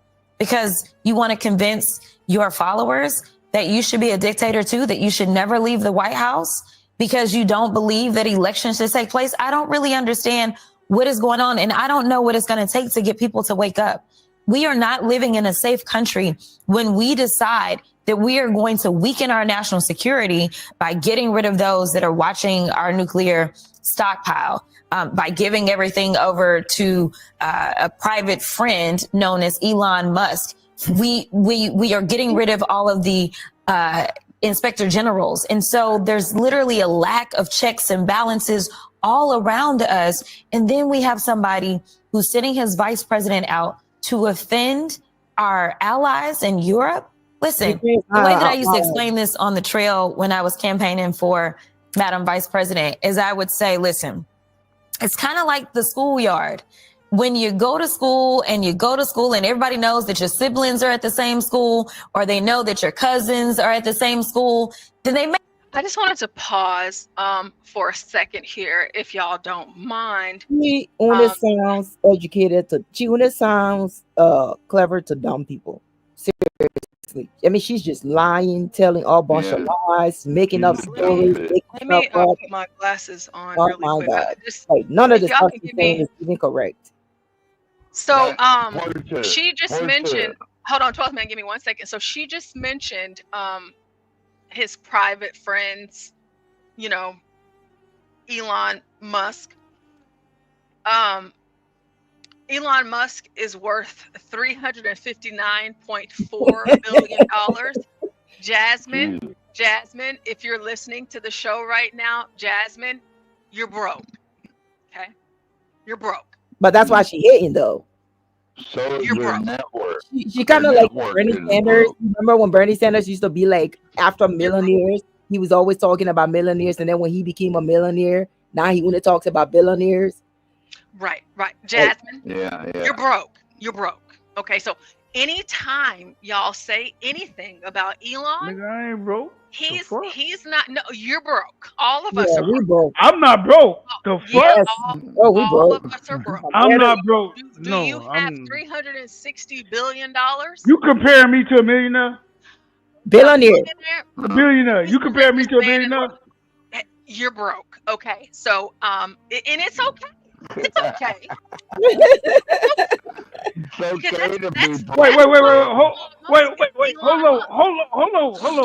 Hold on. Wait. No, you hold on. He is the wealthiest African American in America. If you comparing me to him, yes, and he's the another thing I like to say, he is our best African American. Yeah, that's fine. But if you compare me to him, yeah, I'm broke. But yeah, exactly. You're broke. We're all broke. Hold on. If you compare Jeff Bezos to him, he's broke. Yeah. He's broke. Oh, okay. I see what y'all saying. I'm gonna say Mark Zuckerberg. He's broke. I'm doing way better than the average person. No. And you notice that. You notice that. Jasmine, you're broke. Go ahead. Yeah. I just want to say. Who is Jasmine? You keep saying who is Jasmine? Her. This is Jasmine. Oh, that's her name. Oh, that's the ghetto girl. She fight niggas. Another thing is like, you know how they say all this stuff about, Trump want to make like the rich people richer. He's only fighting for rich people and all this stuff. Elon Musk under Joe Biden, the 4 years that he was there, Elon Musk got richer under Joe Biden because Joe Biden economy benefited the rich. The rich became richer under Joe Biden. Democrat got more rich people in it. Well, now, I mean, because Elon is still not Republican. He's just he's still a Democrat. He's just like Trump. But so yeah, Elon, I like what Elon is doing, I mean, it's Elon Musk. So, whenever you have people like Jasmine Crockett, like even like all of these people on the left talking about Elon, it's just like jealousy. I would hear you, but the money talks. You're broke. You're broke. So, it takes a certain level of intelligence and expertise to become an Elon Musk, and none of us are. And brilliance too. Yes, only him. They always call him like, oh, he's a welfare queen. He's a welfare. He took money from the government and he paid it back with interest. Would y'all date him? Would that somebody you would date, Gway? Elon Musk builds rocket engines and shit. Yeah, no. Gway, if that's somebody you would date, if he tell you he see you in a grocery store, I wouldn't want him. But would you date him? Like if he say he see you in the grocery store and say, "Damn, she look cute," whatever. He shoot his shot. You know who you? Would you date him? For the money. That's it. No, yes or no? Would you date him? For the money. That's what I'm saying. Not for him. Oh, not but for him. What about you, Portia? Would you date him? Not him. You got it. The money. You would date him, Portia? If he tell you, hey, you don't have to deal with these regular ass kids no more at school. I mean, my man now can tell me that. So if you're not taking unless you married, that's how I look at it. You're not taking unless you married. No, I'm buying him. I want to know what Jasmine knows about nuclear readiness, and she's the expert on everything. Unless a woman married. What the fuck that she knows about rocket engines and they don't know nothing. They're just against Elon because Elon supports Trump, and right now they all hate Trump. The left just don't like America. These people are against America. She was the person that said that she is rooting for Mexico and Canada. This is a woman that's elected by Americans, and she's rooting against Americans. We should deport her to Guantanamo. And she said this on the Breakfast Club. This is so sad. Go to Gitmo with your heroes. I don't know how these people can hate a country that made them who they are. Like, just crazy. Yeah. You're right, Quad. That's they can never go to any other country and have the type of prestige or have the type of accomplishment that they have in America. But see, when you haven't grown up in any type of what real oppression look like, it's easy for you to sit in a first world country and create oppression and try to create something that's not there. Because had you lived through it, you wouldn't have to make stuff up. And that's why they don't appreciate America, because they haven't been anywhere else. And you will hear these celebrities telling people, oh, move out of here, go to Africa. Let me tell you something. Don't do that. Do not do that. If you don't know nobody in Africa and you don't have money, don't go over there at all. Yeah. Because America is the best for you. And don't let nobody, people are lying to you. But she knows it too, Guad. She just don't It's just propaganda. Because she knows she's not going anywhere. Boy, I know I keep correcting him, but he keeps saying Guad. She fight niggas. Really quick. 12th man, can you say Gway? It's Gway. Gway. Okay, Gway. I'm sorry, Gway. She fight niggas. She's educated. She's very left. I mean, I'm not gonna talk down on a woman that's educated, black woman that's educated. She just differential views or whatever, but her political views I don't agree with, but she fight niggas. She look like she fight. Yeah, I don't agree with her political ideology. However, she is a successful black woman. You know what I'm saying? Like, I won't ever take that from her. But she's still broke. and compare Eli. Yeah. She's broke. The way you explained it, she's broke. Yeah, when you're talking about Elon, it's just who do I talk to get my FBA card? Because I want to sign. I don't want one. So I want one. Fuck that. I want one. You're not none of that stuff. You're an American. That's the best car you would ever have. No. I want the FBA. Trope says, was she about to compare geopolitics to high school? I went back about 15 seconds, and we're going to get into that. But we have Tropes in the building. I want to give Tropes a special shout out because Tropes, I reached out to him and I said, Tropes, I want to do something with this. I want to do something with this. And he was here earlier. He actually hit the panel, and he came up here to tell us, Tropes, that he loves himself in the dreadlocks so much that he's going to make it his new profile picture. So shout out to Tropes and shout out to Bob. Shout out to Bob. Oh, Bob, what Bob at? What Bob at? Oh, everybody. Oh, shit. Wait a minute. Bob is flying. Shit. Bob is flying. Yeah.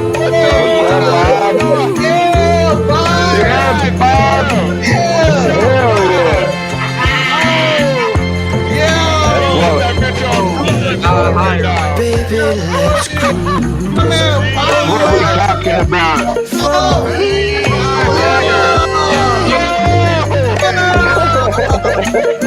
That's what we're talking about right there. All right, Bob, take us to Antarctica.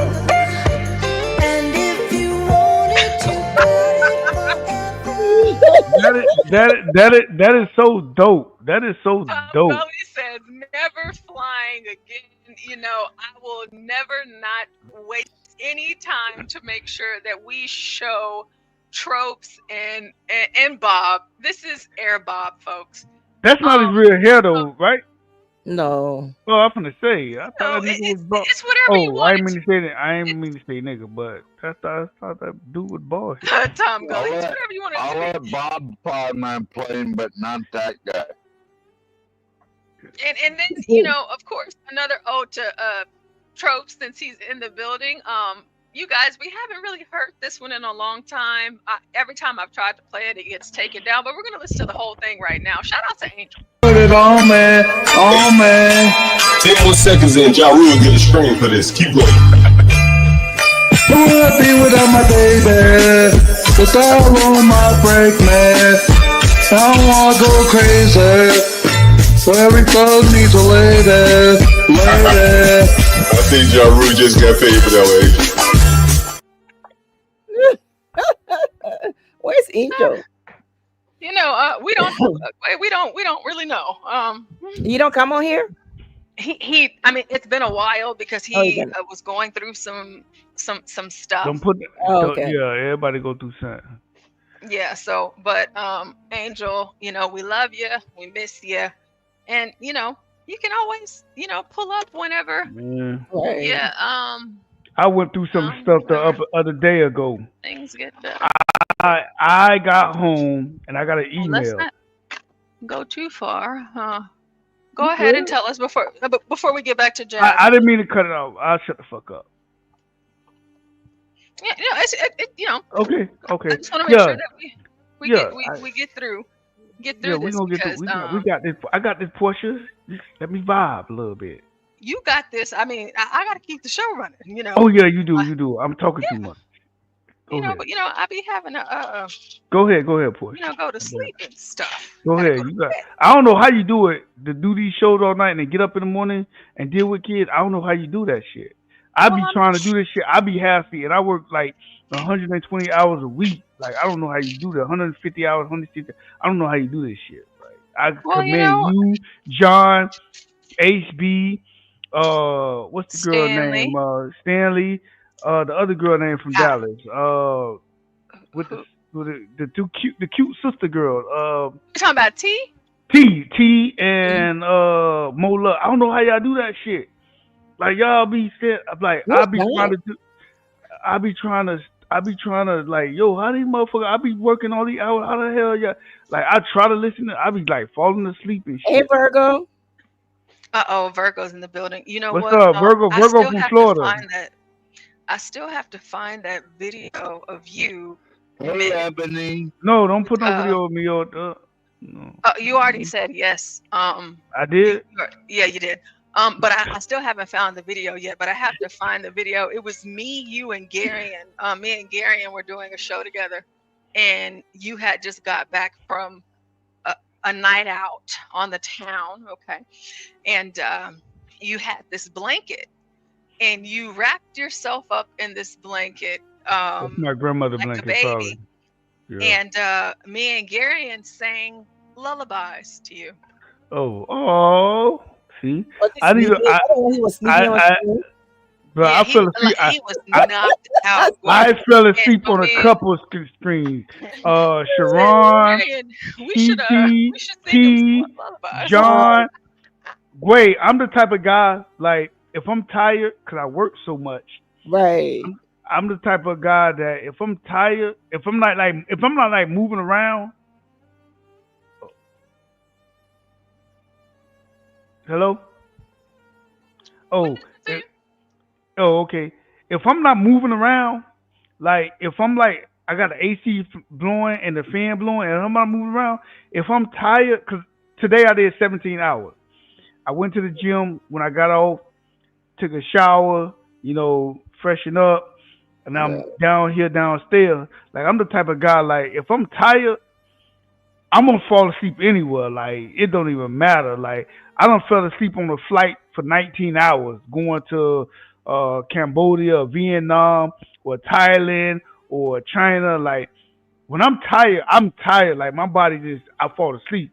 So there's nothing that's gonna keep me up. I just fall asleep. That's just me. Like I'm always on the move or whatever. So it is what it is. I mean, I don't be embarrassed about the shit, but it is what it is. Right. When I think it's easy to sleep on a flight. I do that all the time. I do that all the time. Oh, I found somebody that do that. There are so many people that say, Tim, how you fall asleep on a flight like that? I said, easy. Yeah, I just fall asleep. They be like, how you do that, Tim? You see what he just did? You see what he just did? So I said, how the hell you fall by his asleep? first name, he's gonna be like, hey, y'all know what my name is. So that's what I'm like, bruh. They be telling me all the time, like, how you do that? Like, when I go on trips, when I go on God trips, co-ed trips, they like, how the hell you fall asleep and sleep through that whole track? Like, you don't. I'm like, yo, flights are comfortable to me.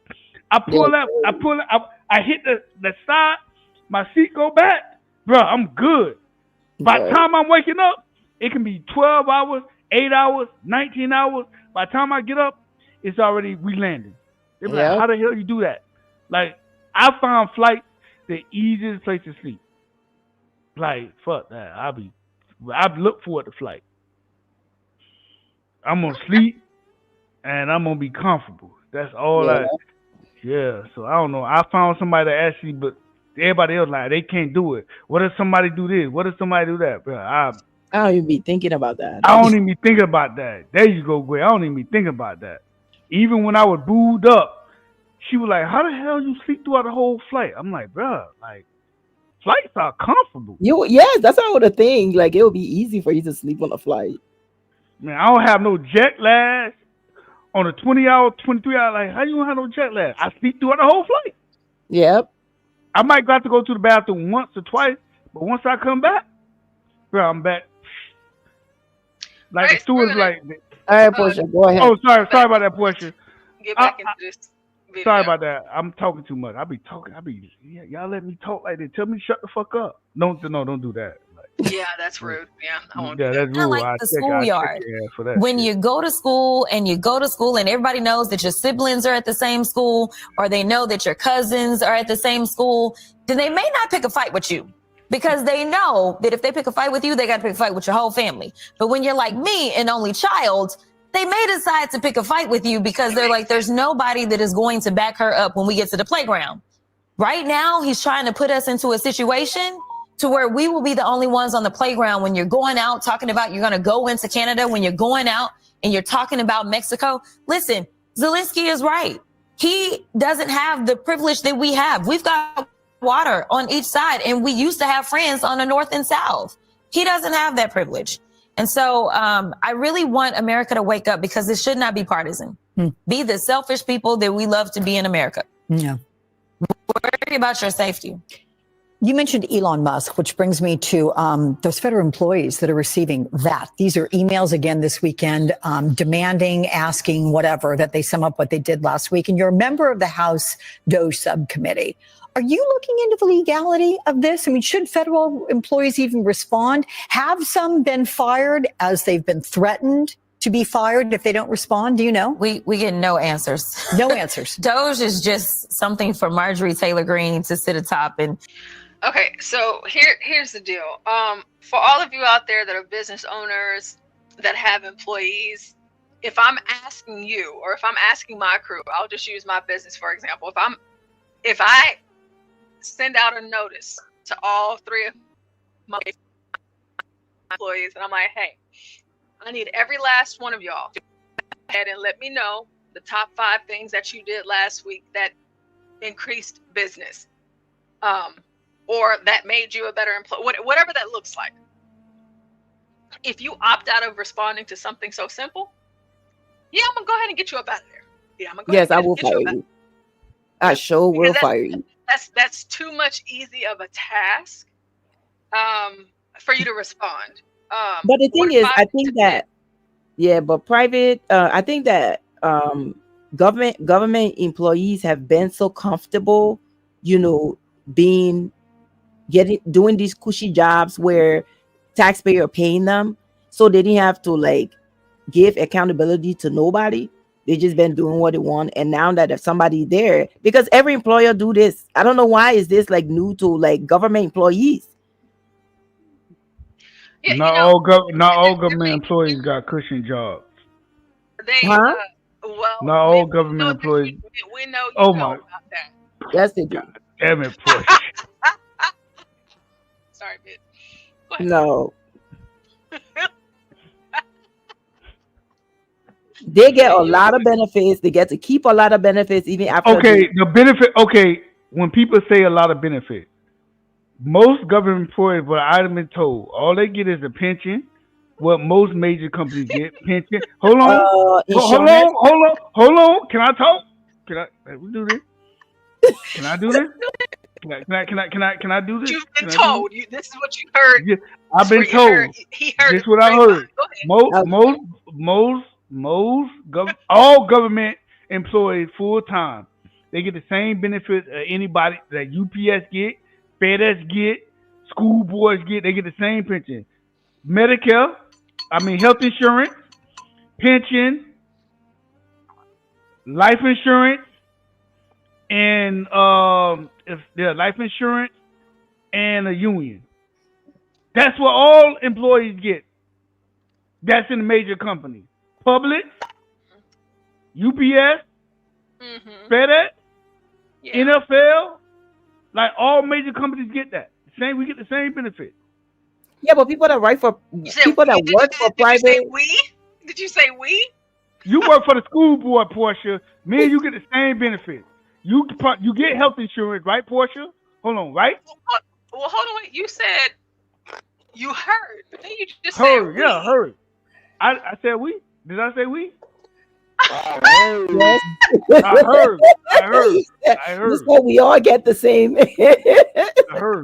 I heard, man. Y'all stressing me out. I heard. Yes. Okay. I heard. So Portia, you're an educator. You get health care, right? Right? Yes. I have private insurance. Okay. Yes. Hold on, Gway. Watch this, Gway. Hold on. You get health care, right? Yes. You got a retirement or pension, right? Yeah. Okay. You got it. Hold on. You got a deferred comp, like a 457, a 401 with your pension. Like you can do that on the side, right? Yes. Yes. You got a life insurance plan, right? And you have a union. Drop mic. Let me drop the mic. You got the same thing that what I heard that federal employees get.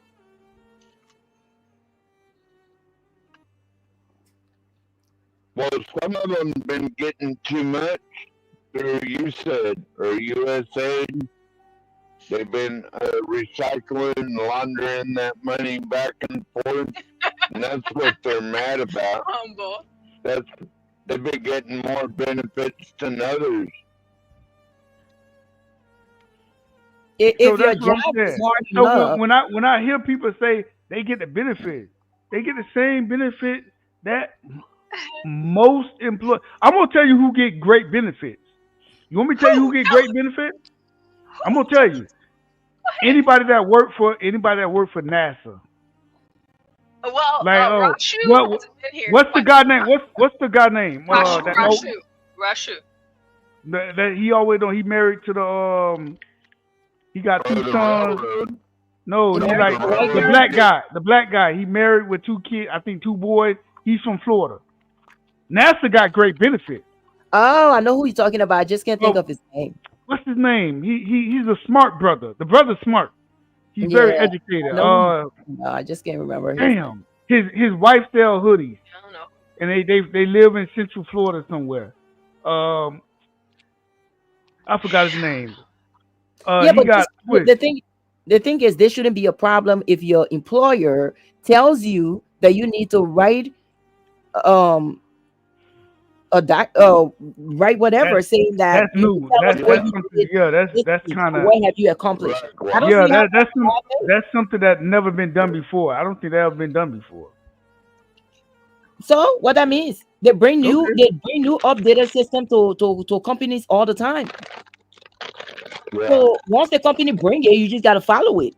You can't say, oh, well, I don't want to do that because this wasn't done for the past 10 years that I've been here. But now that you brought it here in this year, so I can't do it. Look, man, this is just crazy. I think that Democrats are losing this one. I think that this is not the issue to be fighting. A lot of Americans are on the side of the president. So once Trump got the support of the American people, Democrats are going to keep their approval rating is at 31%. So they're not doing themselves any favor complaining about everything because they hate if their work is sensitive, that's all they have to write. Is my work is sensitive. I can talk about it. That's all they have to do. Like Okay, so the CIA is that so it's not okay. So it's not honestly. It has nothing to do with anything being sensitive. What are 5 things that I did last week? I handled so number 1, I handled cases. I closed at least 20 cases. I sent a report to my team lead. That's number 3. Number 4, after sending the reports to my team lead, I wanted to make sure that I followed up just to ensure that my manager, supervisor, whatever. So I went on ahead and sent an email to include my team lead where I CC'd our supervisor on what I had done.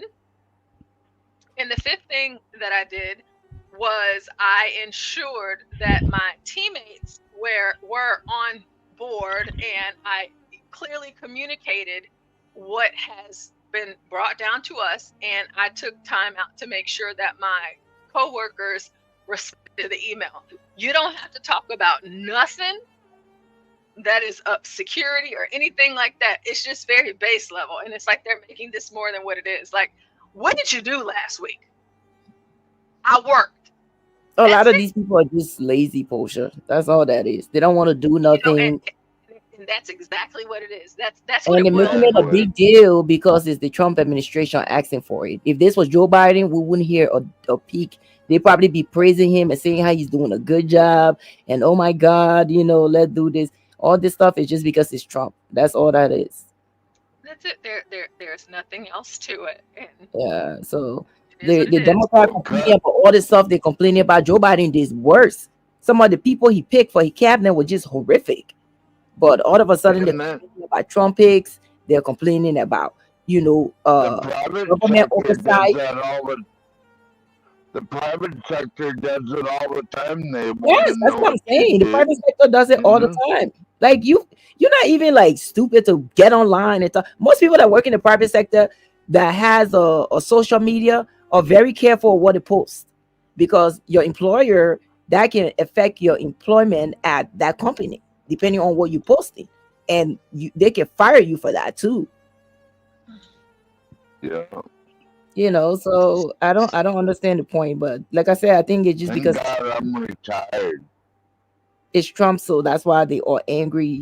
She's saying like, "Oh, Ukraine is our ally. Ukraine is not our ally. Ukraine is not part of NATO." No. The agreement that they had, that they did in 1990, was it 1997 or 1993? I think that was on a Bill Clinton that they did for Ukraine. It was a deal between the European Union, Russia, and America, that it was just a verbal agreement that Russia would not invade Ukraine and leave Ukraine as a sovereign nation if Ukraine gave up the nuclear weapon. And that's what Ukraine did. So that's why is that way. What Zelensky is doing is, Zelensky is a corrupt piece of crap. He's trying to keep this war going because it keep him rich. It keep America funding his war. He's selling these military weapons on the black market to drug cartels, or guerrilla groups, and all type of or rebel groups around Africa, Europe, the Middle East, and even South America. But they're not talking Doesn't surprise me one bit. stuff that he's doing. Ukraine was one of the most corrupt countries in the world before they decided to make Zelensky or hero or saving, because Europe is using him so the fact that they don't have to send their people to go die, so they're using him, since he's stupid, to go and fight the war and let his people die. Bring a peace to the war and let. They're also huge in human trafficking. Still are. They were back then. They're still like one of the world's largest exports of human trafficking. Yeah, Zelensky is locking up his opponent. Zelensky is beating up priests. One of the oldest Ukrainian Catholic churches in Ukraine. He is doing all type of stuff to those priests and bishops and stuff that's in that church. So that Ukraine does not even share the same value as America. So we don't have to do anything. It's just a verbal agreement that America is doing. So if America say it's time to bring or end to this, he needs to be at the table and saying when can and where can I sign for the deal. That's it. And the idea that Ukraine should come and dictate to America what to do is just so stupid. This is not Joe Biden. You're dealing with a different government, and America is the boss, because we get to protect all of y'all. Y'all all on the backs of America. Protection, and these NATO countries are not even paying their fair share of the NATO bill. So whatever America said, that's what you do. No question asked. What did you hear the way they Norway turned away a U.S. nuclear sub the other day and refused to refuel it? And then suddenly Norway, the government of Norway, overruled that oil company and said, yes, the U.S. Navy is welcome to refuel here. Yeah, I saw that. I don't think they know what they're fucking with. It is so crazy that these countries that depend on America for protection thinks that they can disrespect the United States. And you have the damn sellout Democrats out here running in the Olympics, trying to have the backs of other countries instead of standing with America. This is crazy. Yes, ma'am. These You're people absolutely right. They are so sick. America covers 85% of NATO bill. So I don't know what she's talking about. Like, Jasmine is just, she's very uneducated when it comes to geopolitics. So Aren't you gonna get her fired? yeah, because Zelensky is kidnapping men off the street too to go fight in his war. The people don't want to fight. Yeah. Find these things. I'm looking because I'm trying to find it. It says Portia, give her a one-way trip to Ukraine. Mitt and Yeah, she'll John never have do. a conversation. She'll Trying to never go do. through some of these older videos because I just really want to find that video of. I really want to, so I need to get determined to do it. So let's listen to the rest of this, and then we'll go ahead and hop into Whoopi Goldberg, and I'll probably end up wrapping it up because I'll be interfering into Stanley's. But we'll finish this. We'll get into Whoopi Goldberg, and Hey, Atticus. it'll. Oh my gosh! You're gonna finish the on, video portion? Yeah, we are. We got Atticus. Atticus. Oh my goodness. Atticus says, Portia, long time no see. You need to come back again and again and again. Atticus. Oh my goodness, Atticus. Listen, it is a wonderful feeling to see you in the building. Welcome back, Atticus. Thank you for being here, Atticus. I mean, gosh, you know, I know some of you guys know a lot of the people from, you know, just the space, but, Yeah. you know, you guys finding us and coming over here and hanging out with us here at the Urban Landlord. We got Atticus in the building, folks. Shout out to Atticus.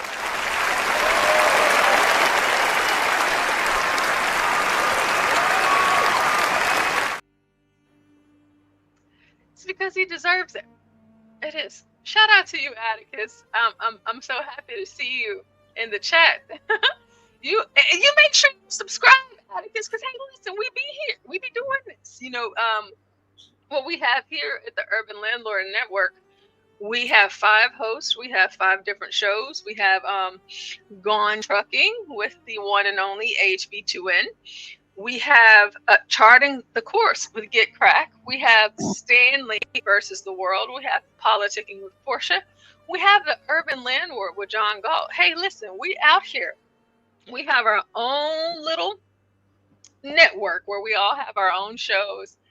And That is so smart. we kind of do this thing where we all have different personalities and we present our shows in the way that we do. So to see you, Atticus, that I'm so happy to see you. I really am.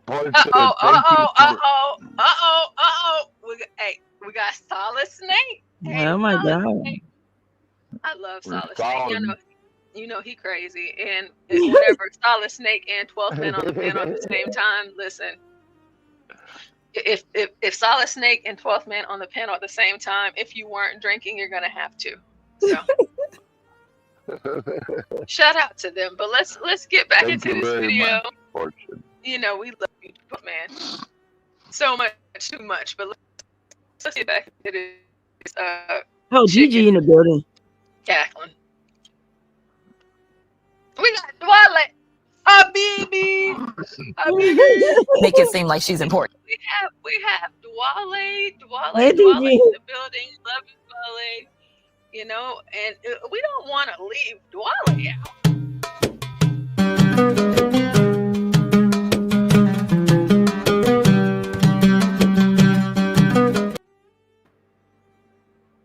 Shout out to Dwale. My favorite German Indian. Or whatever he is. Well, he's Somalian. He's a Somalian pirate. Oh yeah. He just so happens to. Yeah, he's not an Indian. 12 Man. Shout out to Dwale. In Germany. Yeah. Yes, he does. Yes, he does. Dwale is pretty cool. Excuse me. Hello, Vic. Okay. Ish liebe dich. Dwale. Hey, listen. I don't. Yeah, me and Texas, you know, Texan, my country, it just doesn't work with other accents. But let's just keep going. Let's see if we're gonna get a. We ain't doing nothing. I mean, it's much like mustard. Fired as they've been threatened to be fired if they don't respond? Do you know? We get no answers. No answers. Doge is just something for Marjorie Taylor Greene to sit atop and make it seem like she's important. We ain't doing nothing. I mean, it's much like much of what we see in Congress, right? Because we've yet to have anyone that works for Doge. I don't even have a list of who works for Doge. We have nothing from them whatsoever. We have no findings from them where they're issuing reports to us and they're saying, hey, these are the things that we really need to root out as you are going through. Another lie. If you are politically aware and engaged, the Doge boys, it's not like they've not went viral and folks don't know who they are. Jasmine Crockett, you are directly in position to be able to find out these things. There's no reason why I should know who's worked, but you don't. So that's just lazy like the emails that you don't want to respond to. Right. Jasmine, do better. You should know who they are, because again, who is working for Doge, and you guys know that I've applied to Doge and I'm still waiting. They just hired their first lady to Doge, and I'm still in process, and so hopefully you guys will be seeing me soon. Nice. I hope you get in. I'll pray for you to get in. Trying to get in that thing. You know, it's like, hey, you want to talk about being cheap and crunching numbers? I am your right. Yes. Listen, I'm into cutting costs because I'm really big on saving, being financially stable, credit scores, things like that. You know, just being, you know, an upstanding citizen with finances. So she says she doesn't know, but it's all out there. But let's keep going. Through the budget process, we have none of that. We have no information about who is. You have it because we have it, Jasmine. But let's keep going. Exactly, is sending these emails because we know that they told the courts, oh, Elon isn't running Doge. Then they told us that a woman that was on vacation in Mexico was running Doge. Like, you talk about transparency, there is literally a lack of transparency. And when we decided that we wanted to subpoena him to come in, him being Elon, you know who didn't even want to debate it? The Republicans. Not only did they shut it down, but they wouldn't allow us to engage in debate because they really don't have an explanation for why we would have an entire subcommittee that is supposed to sit atop this organization or whatever it is, because it's not really an organization, and they don't want to bring in the guy that is the face of it. Can I ask you, is it also a little bit because they're afraid to go up against Elon Musk and Donald Trump? Well, I don't know if they're afraid. I just think they're wusses. I mean, you know, I don't really know what it is, but right now, one of the things that the former governor just said, he talked about people basically giving up. I mean, Way is up here right now. Hold on. Let me see if I can get a better still of this. And this is just, you know, we have spring break next week. And so, Way, if you could, in the back chat, if you could put your email in the back chat for me, since I have spring break next week, I want to be reaching out to all of the ladies for the ladies panel so we can do our lady things. HB, hopefully he's sleeping. HB, I hope you're sleeping and you're not listening. Her nails, I don't like them. I don't. Oh, I can't wait for ladies' night, Fortune. I don't like them. What'd you say, Puffman? Is that gonna be dating night? Ladies' night, dating night? No, it's not going to be dating night. It's just going to be ladies' night because all of the ladies on that panel, we are all happily taken for the most part. I mean, and then for those of us that aren't, Not one single lady on the ladies' night panel. Dude, they let me look at my list right now. Leave that shit alone. I think that I'm looking at 1, 2, maybe three ladies. But it'll be great. Don't be one of them Negroes on them folks that's harassing females. They say they taking leave that shit alone. You'll be all right. There's plenty of women. You'll be all right. Just shoot your shot to somebody else. Flavor Mav, if Flavor Mav is Mav, this stupid deal. Let me see. Most Guys, men you know, get shot hit the down Cash App. anyway. We're over You here gotta keep shooting.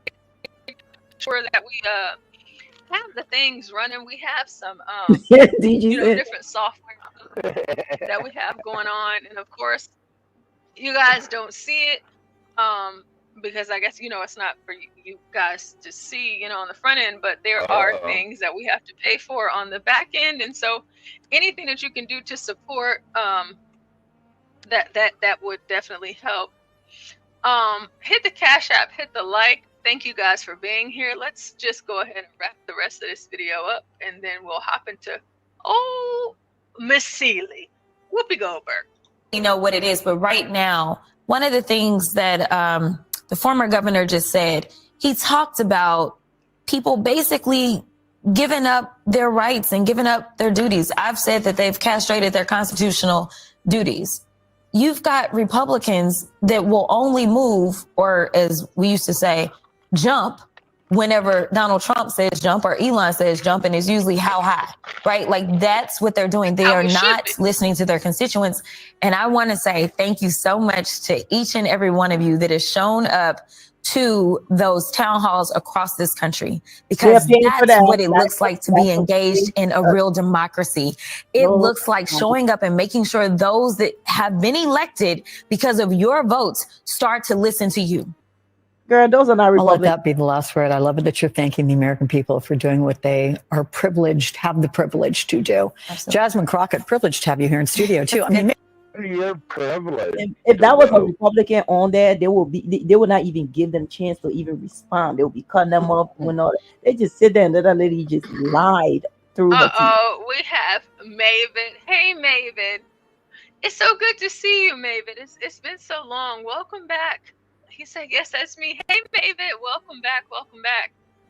So Jasmine, she mentions, like how nice it is to have folks going to the town halls and doing this, that, and the third. Those are I'm going staged. to pull up. Let me see. Yeah, those are staged. Those are Democrat paying for those protesters. So I can show you guys, and I'm only going to show things that I've shown before. Let me see which one I want to show right now. You had Oprah forces. we have Whoopi Goldberg. Oh, Whoopi Goldberg. Man, what a behemoth that thing is.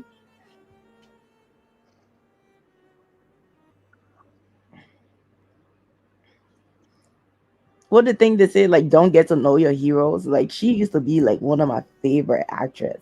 I can't stand her. Yeah, no. Great actress. You got to give it to her. She's an amazing actress. I might do that one. Or let me see. Let me check and see this other one. Used to be. Because I've shown some of these before. I don't want to get too crazy. Let's see here. Now she's a left-wing cut. I knew she was a nasty woman. Is when she was. Did you see that video when she was yelling at George Janine Puro? I was like, what the hell? She was cussing and screaming at her.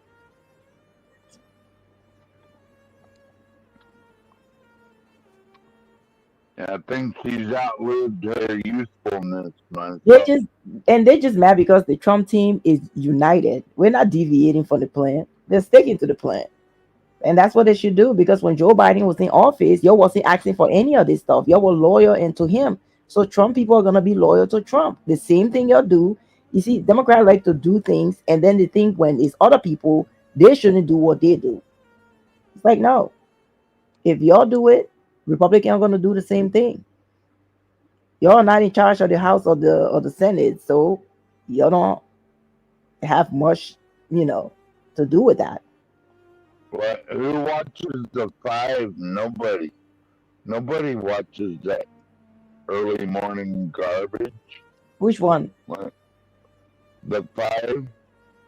That one with Whoopi Goldberg and all on ABC, the View or something. Yeah, the View.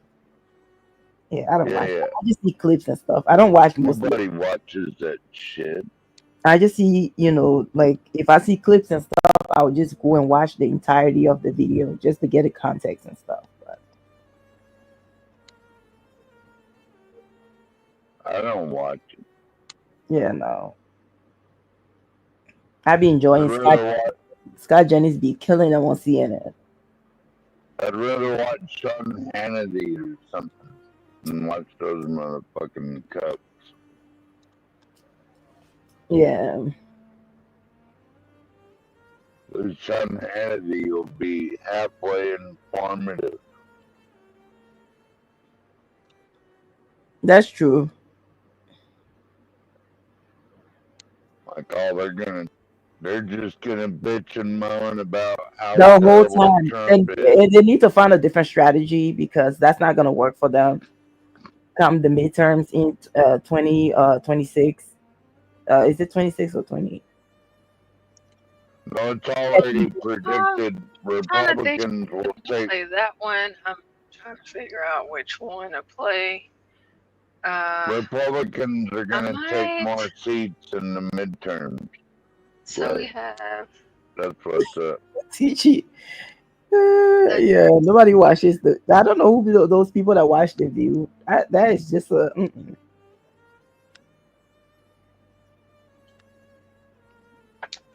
Let's see. Isn't that why they got rid of Joy Reid? Because no one was watching her. Thank God they got rid of her. Oh God, I don't know how people. How did she manage to stay on the air for 5 years? She should have been gone a long time. I think I'll do. Let's see. I think I'll do this one. The show seen, and I've shown these before. I show them interchangeably. I do have more, but just for what it is that I have. Whenever I'm talking to you guys about the political arena and the things that are going on, the only thing that I can do is encourage you all of you great folks, to make yourselves active where you are. Show up to the town halls, the city halls, the commissioners' courts, any way and wherever it is that you can go to make your voice heard, especially looking like a Negro like myself. I think that's important, and these are the things that I do. This is just what I do. And so I'm going to show, I'm still trying to decide which one I want to show that I think would be best before we get into the View and the Whoopi Goldbergs and stuff. I share certain things with you guys here and there, but I can sit up here and I can talk to you guys all day long. I can preach to y'all. I can give y'all every little tidbit of whatever it is of my opinions, but what I also want you guys to understand is that there is work that needs to be done, and that work it just doesn't stop here online on YouTube. There's hey Lano, how you doing? Oh, No, Lano, you're right, who's up? Portia. Lano's Yeah. back. Yeah, Lano. Oh, he was here before.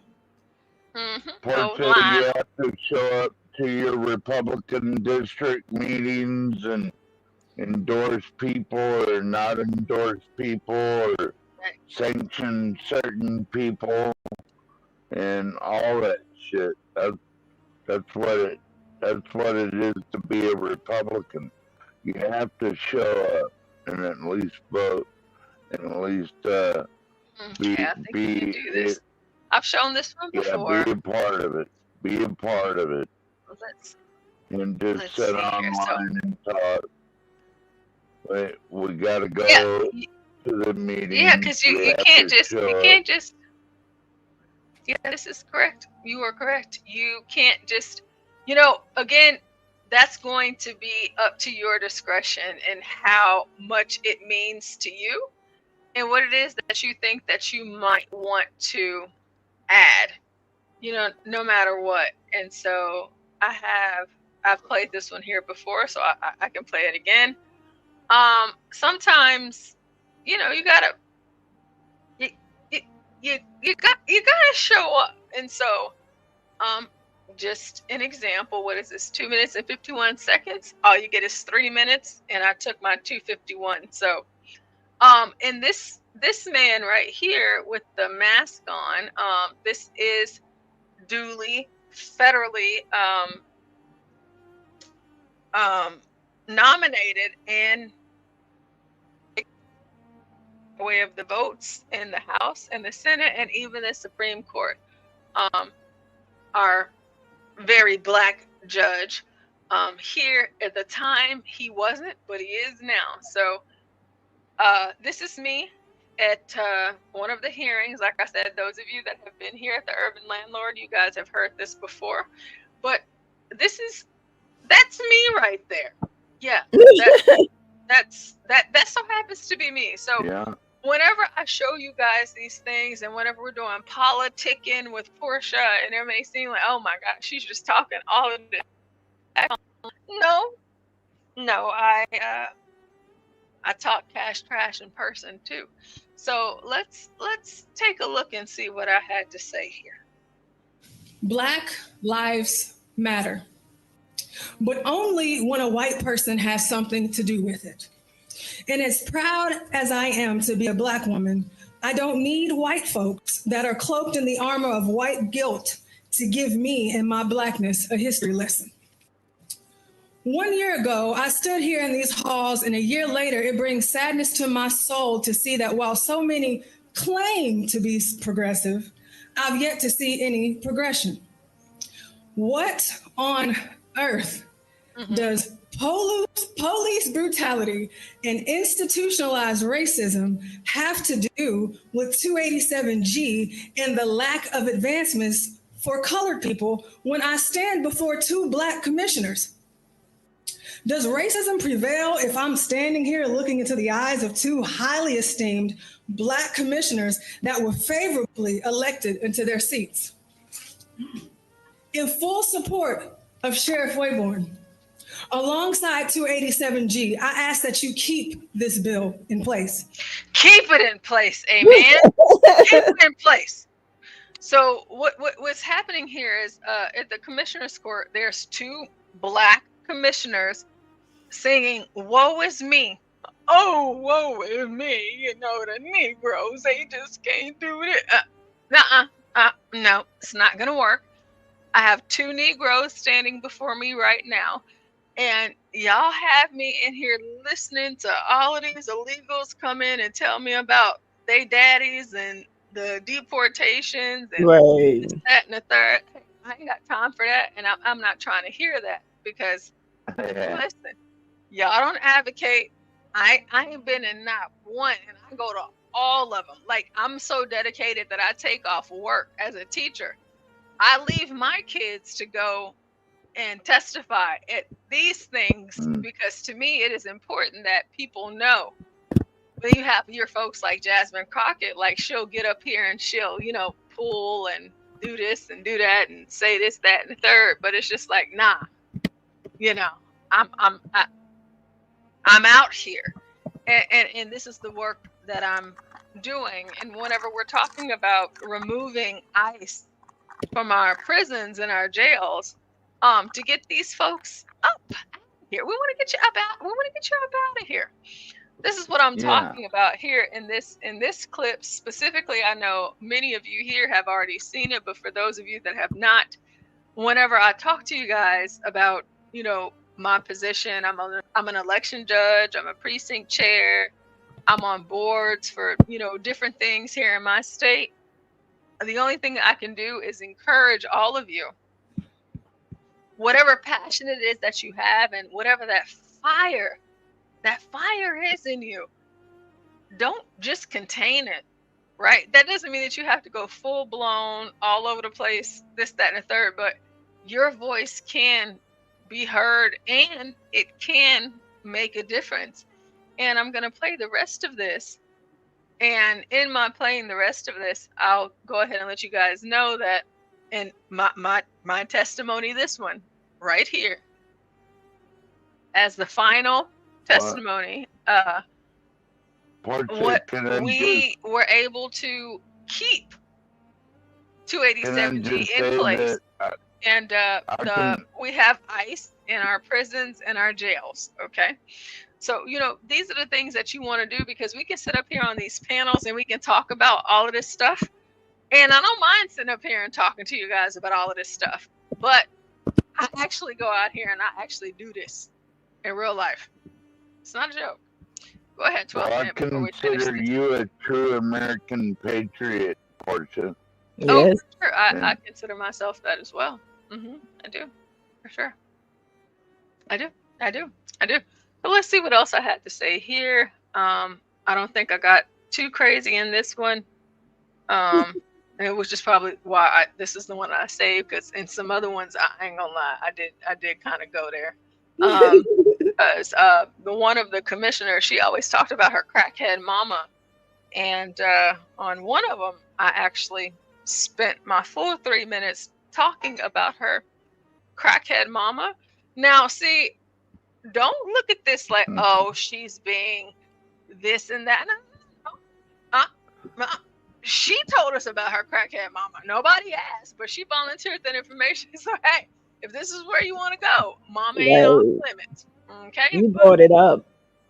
You brought it up, but let's keep going. If white people are so bad, and if white skin equates to police, and if white skin equates to white supremacy, then why are there so many white folks giving testimonies to protect people of color? While this might make sense to you, it completely baffles me, considering the fact that by doing that, you are implying that my blackness equates to weakness, and that my blackness equates to incompetence, so much so that you think that I need your help to fight my battles. I don't need your help. In closing, if we are to ignore the laws of our great state of Texas and ignore the laws of this country's constitution, then the next time I come in here, I want to see the same passion in the halls and streets filled towards the promotion of Black families sticking together. Because if illegal immigrants can break the laws and disobey the rules, yet have strong families, then let's bring all of the Black fathers that are in prison home too. That way, Black lives will really matter, immigrants' lives will matter, and all lives will matter. I want you guys to pay attention. I'm gonna go back maybe about 20 seconds or so, and you see in the back these Hispanics in the back and like their body language, because I have had to sit here for hours. I had to sit here. I had to sit here. Not that I had to, but chose to, because I had to wait for my name to be called, because I signed up to testify. Like, all I'm hearing is you guys talking about these illegals and their fathers, and I'm like, damn, I ain't going for it. Y'all got these kids hitting the stands, crying, oh, my dad might get deported, like all of it. I'm like, I've never seen y'all have this same energy for Black fathers. So why is it this heavy push for their fathers? What about fathers in Black America and us having wholesome households? Y'all aren't giving us this. And so you expect me to sit here and listen to all of this mess and feel some sort of remorse for you people. Hey, listen, your dad, your mom, however they came over here, they ain't got shit to do with me. And because it has nothing to do with me, what I would like to see is these halls filled with Negroes that are fighting in favor of themselves. But they're not. But let's go ahead and finish this. Let's just get through it. We'll get through it. I'll rewind a few seconds. We'll get through it. Towards the promotion of Black families sticking together, because hold on, wait. So much so that you think that I need your help. Supremacy, then why are there so many white folks giving testimonies to protect people of color? While this might make sense to you, it completely baffles me, considering the fact that By doing that, you are implying that my blackness equates to weakness and that my blackness equates to incompetence, so much so that you think that I need your help to fight my battles. I don't need your help. In closing, if we are to ignore the laws of our great state of Texas and ignore the laws of this country's constitution, then the next time I come in here, I want to see the same passion in the halls and streets filled towards the promotion of Black families sticking together. Because if illegal immigrants can break the laws and disobey the rules, yet have strong families, then let's bring all of the Black fathers that are in prison home too. There you that go. way, Black lives will really matter, immigrants' lives will matter, and all lives will matter. Was that lady cheering in the back? You have asked many of these people. You said what? Was that lady cheering in the back, all the way back there? It seemed like she was like, Yeah, so all the way in the back, this lady. yeah, right here, her, yeah. Seemed like she was cheering. Yeah. Yes, she was, but like you have the arms folded, like all of these up here at the front. Right. Yeah, like, okay. They did not like what to hear. They did not like hearing. Who is this mammy trying to come up in here and tell me it's me? It's Portia. All right. So hey, listen, I ain't going for it. You know, I hear you, but I could give a good damn about whatever it is that they're coming up here crying about, because it ain't got nothing to do with me. Right. See, the difference is that you see, Black people, we're going off of what you guys have told us. We were stolen, even though we know that the Africans were selling us, but let's go with the idea of we were stolen. We were stolen, we were brought here, this, that, and the third. We've toiled the road 400 years, all of these things like that, and we're still here. And so now you are actively coming here so you could be a part of us.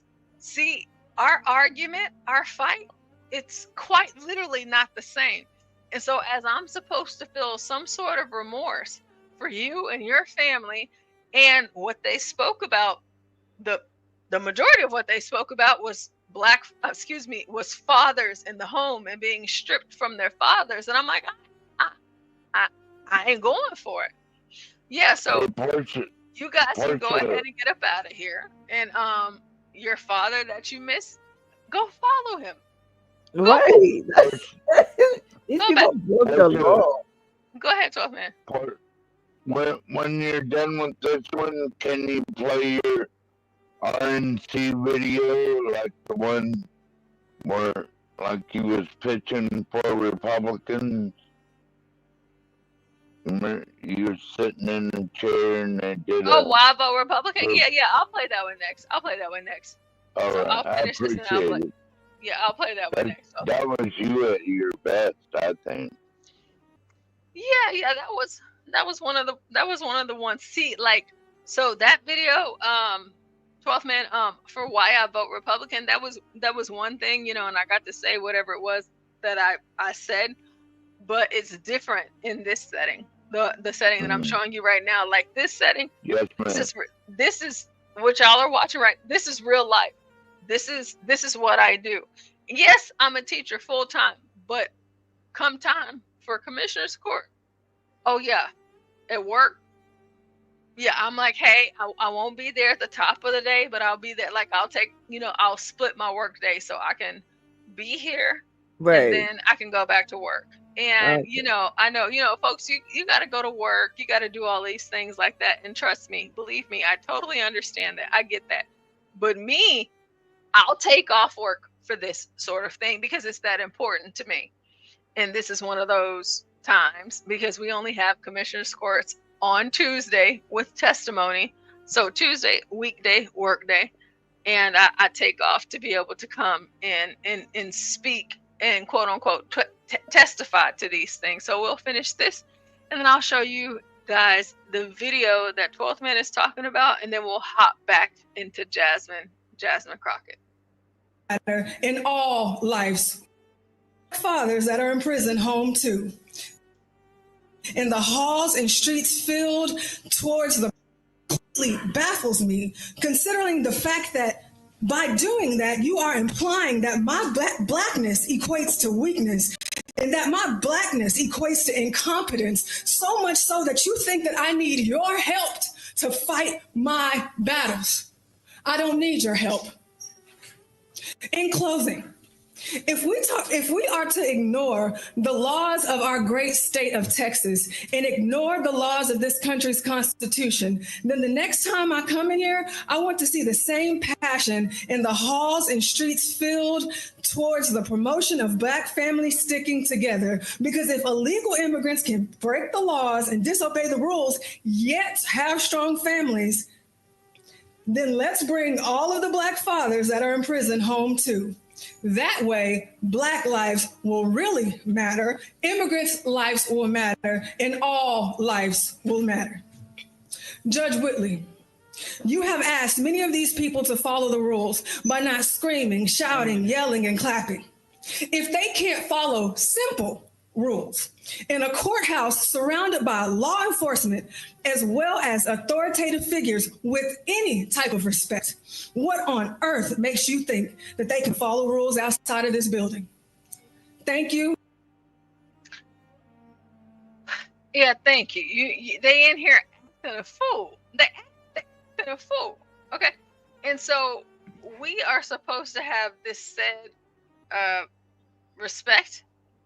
They're in here acting a fool. They said no clapping, no audiences, no this, no that, whatever the case may be. Hey, don't put your eggs in this basket, all right? Because they can't even follow simple rules. I don't have time for it. I don't have time for it. And I believe that this is the video that 12th Man wanted me to show. But before I play it, you go ahead. Y'all go ahead. I was gonna say, and the idea that they think that they should break the law and stay is just mind-baffling. Like, it's like, are you serious?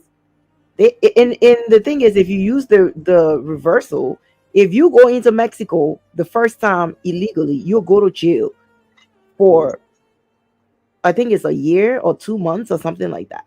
If you cross into Mexico the second time illegally, you'll go to prison for 10 years. And Portia, I'd like your permission to use this video for the Alaska Republican Party, and if you could send it to me, I'd really appreciate it. I'll send it to you, 12th Man. Just let me put it in the back chat for you. So you can jghb.info. Yeah. So, why I vote Republican. This is the one. 12th Man. This is the one that you wanted me to show. Yes, ma'am. Okay. All right. So, hey, y'all know I'm just an avatar up here, but that video you got my email, right? Oh, I do. Yes, you're right. I do. So, here's another video of me talking about why I vote Republican. So, the girl that's sitting in that chair, that's me. It's me. Yeah, it's me. This is not a joke. It's not that's me. So let's see. Why do I vote Republican? It's been a while. So let's see. I was really curious about my position in America and a lot of things that didn't make sense to me. I drove up to the GOP and I was afraid to walk inside the door. I was under the impression that, they don't like people that look like me because that's not our party per se. And I walked inside and I was like, oh my gosh, look at all these Black folks. I just didn't know. I see Asian and Hispanic and just everybody. There's a place for everybody in the Republican Party, from the elderly all the way down to the young. And now that I know better, really beautiful. It's like now I have to do better. A lot of us feel like our vote doesn't matter. And I'm talking to young people especially, because we think that whenever we post on social media, we voted. I sent out a tweet, I voted, I'm good. They got me. No. You actually have to go vote. Whenever I'm complaining about the way that things are going, whenever I don't like it, when it doesn't look good to me, I know that there's something that I can do. I can vote, and that's the power that I have. The Republican Party to me is the party of can. I can. I will. You can be anything you want to be. You can do anything that you want to do. You are not incapable just because you look a certain way or just because there are certain stereotypes that have been bestowed upon you. That does not mean that you are not capable of thriving in this country. But to me, in my mind, the Republican Party tells me that I am capable. I believe in reaching my full potential, and that's why I vote Republican. Oh, that's nice. Yep. So I vote Republican, eh? Yeah. I wish a lot of Black folks would like understand why that is a good thing, instead of, kind of like pigeonholing themselves to like the Democratic Party, because I just, I only been in America for like 25 years, and I would say like it don't take you that long to even realize that the Democratic Party is not for Black people. If you just look at yourself as an individual and look at yourself as somebody who can do whatever you put your mind to, you will be able to do the right thing for yourself. But whenever you see yourself as a victim, it will be hard, for you to do that, because anytime you always want to make excuses, and for a lot of human beings in general, accountability is like kryptonite. And when you can take accountability for your actions and your choices and the things that you do in life, you'll be able to go a long way in life. So yeah, and those things, I have like 2 Republicans. The rest of my family is all Democrat, and I have tried, girl. The thing is, like, I just don't. I just don't try. And this video here, now I'll show one more. Okay, I'll show one more. However, I get invited to a lot of things, to speak at a lot of things, to give testimonies. I know I've shown this one before, and there are so many others, but I've been keeping it kind of, to the ones that I've shown. Now I get invited to speak at a lot of different things, and some of y'all might be like, Portia, why would you say this to the white folks, that they need to use us, because they need to this, that they need to that? Well, the thing is that a lot of times white folks, like, whatever it is that they're trying to paint, whatever message they're trying to put out, it doesn't always go over. But then there's a thing where I've had to check these white folks, which I haven't showed you guys all of those videos as of yet, because believe you me, I have plenty where I have been up there checking these white folks. Like, hey, checking the white people. Hey. I'm a Frederick Douglass Republican, and so don't you ever for a second think that it's something different, because it's not. So yes, while I vote this way, the Republican Party here in the great state of Texas was founded and started and enacted and pursued by over 150 Black men. And so for me, if they don't know me already before they invite me, they get to know really quickly, okay? Because I don't play those games. And so I do this thing where, whenever I get pulled to talk and all of this, that, and the third, I show up sometimes I don't. I actually had a huge event, and this has been going on since Trump became president, the MAGA Gala. That was this past Friday. and I was one of the keynote speakers. And you know, you just kind of, for me, again, I don't expect everybody to do what it is that I do, but whenever I hear the passion of talking points here on the panel, the only thing I can say to you guys is that, you know, you can get involved in your community, and it doesn't have to be, you know, like just too deep or whatever. It's just you got to get out there, and you have to speak and talk and make a difference. And sometimes they'll invite you out to certain things. In this particular video right here, if not this week, hopefully next week, because I'll be on spring break, I will go through a documentary that I would like to show with you guys, share with you guys about Black genocide. And then I will give you more from this video. And whenever we go through that documentary, it will make more sense, because you guys will see who I am sharing the stage with. And so, like I said, it's not a matter of begging the whites. It's just that we're here, and from a business perspective, in my opinion, it's just like, hey, Black folks, we're here. We're very active in the party. Y'all should use us, you know, if y'all don't want to have this cloud over your head about, you know, Blacks not being a part of the political process, and especially not a part of the Republican or the right side of things. And so this is, I was invited, and I get invited to speak at a lot of places.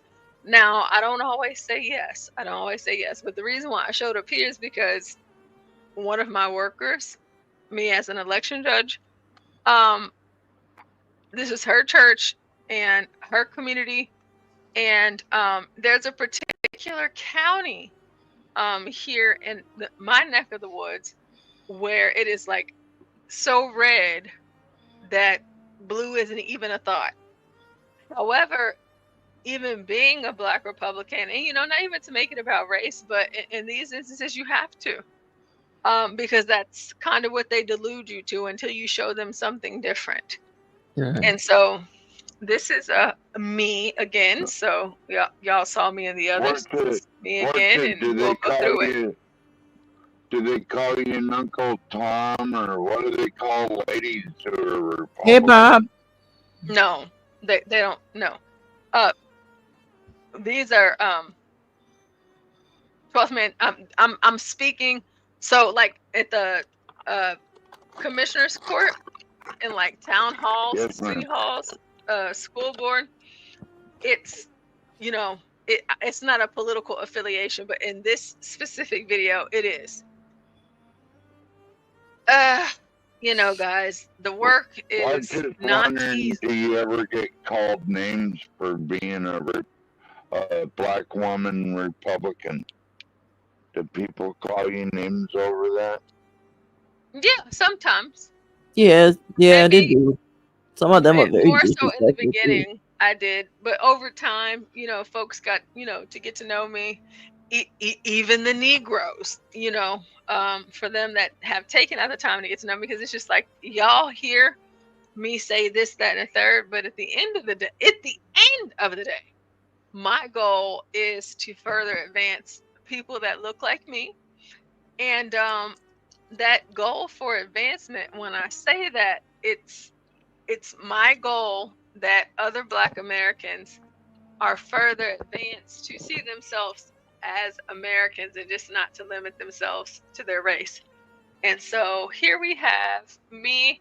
I got invited to speak, and where I'm at in this the clip that I'm about to show you guys right now, it is out of the whole entire state of Texas, this is the most hard red, heavily, these people vote at 98% clip anytime there's an election. This is how strong this county is here in Texas. But I don't remember what all I said, but I guess we're about to see what I said. So in this moment. So whenever I say y'all have to use us, again, this is not on some weak. I need you to help me, master. No, it's just that there are Black people that are heavily involved in politics and in the Republican Party that, you know, we're passionate about it. We feel the way, but please do not call me Candace Owens, and just listen. And I'm not saying this to you guys, but these were my thoughts during this video. So let's play this one, and then we'll hop back into Jasmine Crockett, and then what Whoopi Goldberg said in response. That was a pretty big deal for me. I was really nervous, but I was also excited.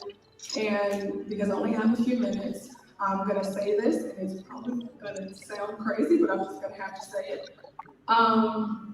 In my talk or speech, if you will, I mentioned the expectation of white Republicans and what they expect whenever they see Black Republicans.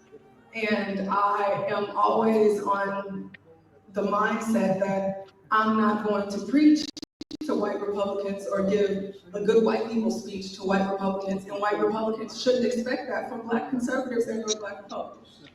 So I say that because there's no reason. And so I just want to pause really quick. This feel-good speech. I'm not the feel-good speech Negro. So whenever the whites say, "Hey, Portia, we want to have you speak at one of our events in Texas, huge, totally different counties, a lot of different movement." You white people, because everybody in there was white except for me and the other speaker. Like I said, I'll be going into that next week, and I'll have this video to be able to, not this video, but other videos from this particular moment. I'm coming in here to make white people feel good. I'm not, because white people, listen, to me, it's embarrassing. Well, we have our faults too, for them. It's like, we hey, ain't right don't about be everything. y'all calling the Negroes in. Excuse me. Yes, ma'am. Listen, it's just like, okay, y'all call me in. All of this. I'm here. I don't have a feel good white people speech for you tonight. I just don't. And so, even though like here at the Urban Landlord, like you have John Galt, like I said, Stanley Cross, he doesn't agree with us politically, even though he's here. So he is the one that makes sure that we don't have an echo chamber. However, one thing that I've learned throughout my experience, and just the different opportunities that I've had, is that whenever white folks are involved, like I said, they do this whole, you remind me of Candace. So I am not Candace. So okay, let's chill out. However, I'm not here to give you white folks a good white people speech. I don't have it. Now, you probably could have called someone else and not me, but you called me, so you're gonna get what I'm giving to you, because I ain't got that for you. I just don't. I didn't have it then. That's all right. I certainly won't have it now. But You're doing a great job. Thank you, 12th man. So what we'll do is I'll just let the rest of this play out, and then we'll go ahead and pull up Whoopi Goldberg, and then we'll wrap it up. And I suppose tomorrow I will get into all of the illegals and their issues. So let's see. Said that I'm not going to preach to white Republicans or give a good white people speech to white Republicans, and white Republicans shouldn't expect that from Black conservatives and from Black Republicans. So I say that because there's no reason why 2020, in the greatest country on earth, you have Black people that have to stand up in front of white people and tell you to be patriots.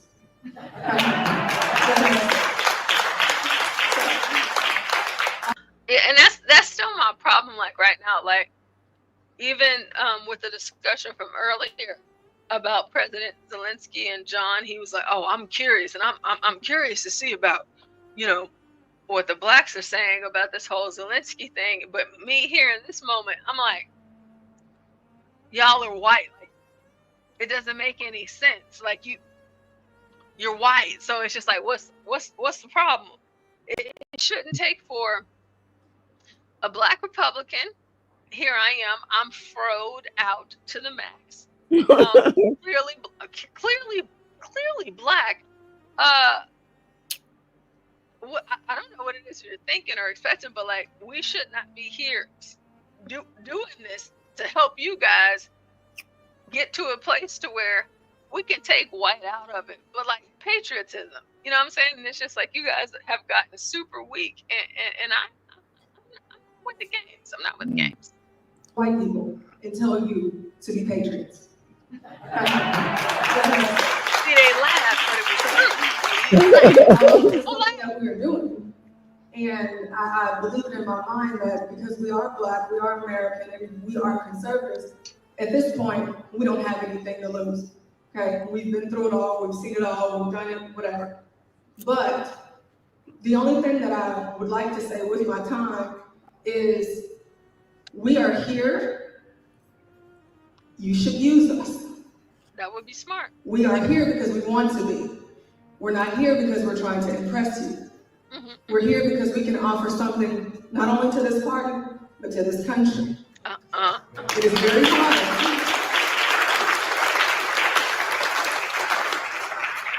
It is very. And you see they clapping and stuff, right? So it's just, whenever I'm saying use us, I'm not saying that, you know, me falling down on my knees begging the white man. No, it's just political strategy.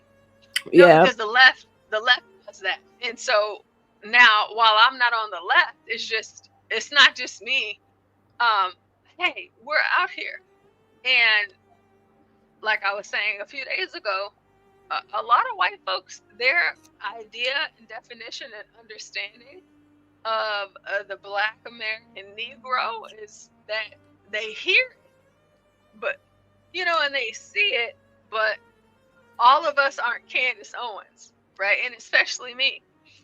But the fact that you guys have invited me here, y'all done paid me all of this money to come and speak, I ain't finna give you what you think that you want. I'm gonna be like, hey, this shit's ridiculous. Y'all shouldn't even be inviting me to speak to this. You know what I'm saying? Like, I'll show up to the meetings as I always have, but it's like, maybe I want somebody to coddle you. I'm not coddling you. I'm just not. Because at the end of the day, after this video concludes, I'm still running back to my main organization, which they're Republicans too. They just so happen to be Black. But it's just like, hey, I gotta let these people know, whatever type of time you thought I was on, I'm not on that type of time. Right. I'm just not. I'm not. What's you coddle HB a little bit? Be honest. Come on now. I coddle HB. Is that what you? That's my 12th man. That's my sweetie. So yes, I wouldn't say coddle, but I'm sweet on him. I'm very fond of him. He's a good man. He is a good man. You chose wisely. Yes, he did choose wisely. I'll say that he chose wisely. He has a good girl, and I have a good guy. I love that guy. Yeah, really he did. You know, you guys can't get. I can't get. Well, me what do you think about off this tangent? Talking about him. Let me finish this one, 12th man, and then I want you to hold on to that question. Let me finish this, and then we can get into that. So, you know, in the midst of me showing you guys different videos here and there, the reason why I played these videos here, especially whenever I do a show, is because, you know, it is the internet and stuff like that, but as much trash as I talk, and a lot of you guys may think that I actually hate Black people. No, Black people. No, my main involvement in politics is because of that. And the thing is that I want more Black people to see the light. See the light. So let's finish this out, and then we'll pop into something else before we shut it down. It is very hard being a Black Republican and feeling like an outsider in the Republican Party because of the white folks in the Republican Party. Mm-hmm. Because I think that you guys are waiting for me to go full. Again, I'm saying you guys have no idea. Y'all are just seeing this angle. Y'all have no idea how many white folks are in this room. Thousands of them. Thousands. And I hate to keep having to bring her up, but right, and she might appease and appeal to them. And I'm like, hey, you white folks, y'all have no idea. You don't even have a piece of a clue of it. And yes, I am a conservative who votes Republican. However, me being a Black woman who is conservative and votes Republican, they still view us the same, and I don't like that. But at the same time, it's just like I can't worry about that, because the only thing I can worry about is they can feel as they wish. But at the end of the day, we're all still Americans, and that's what I'm going off of. That's my story, and I'm sticking to it. I'm sticking to it. But you know, in instances like this, so anytime, you know, I'm getting booked to speak and whatnot, you know, I have to let the team know, okay, we can talk about this. However, I am not going to skip over the reality. For me, I'm not speaking for every Black person, but for me, the experiences that I've had with white folks as it pertains to not, you know, well, I guess I would say me being Black, but me being Black in the position that I'm in. And, you know, again, this is not like no victim card or anything like that. All I'm saying is that if you ever find yourself in a position like the one that you're witnessing right now, you better go ahead and just go ahead and let them know, like, hey, I ain't on that. I ain't got time for that. This ain't what we doing. I'm here. Y'all are paying me. I appreciate that. But don't forget, I'm still Black.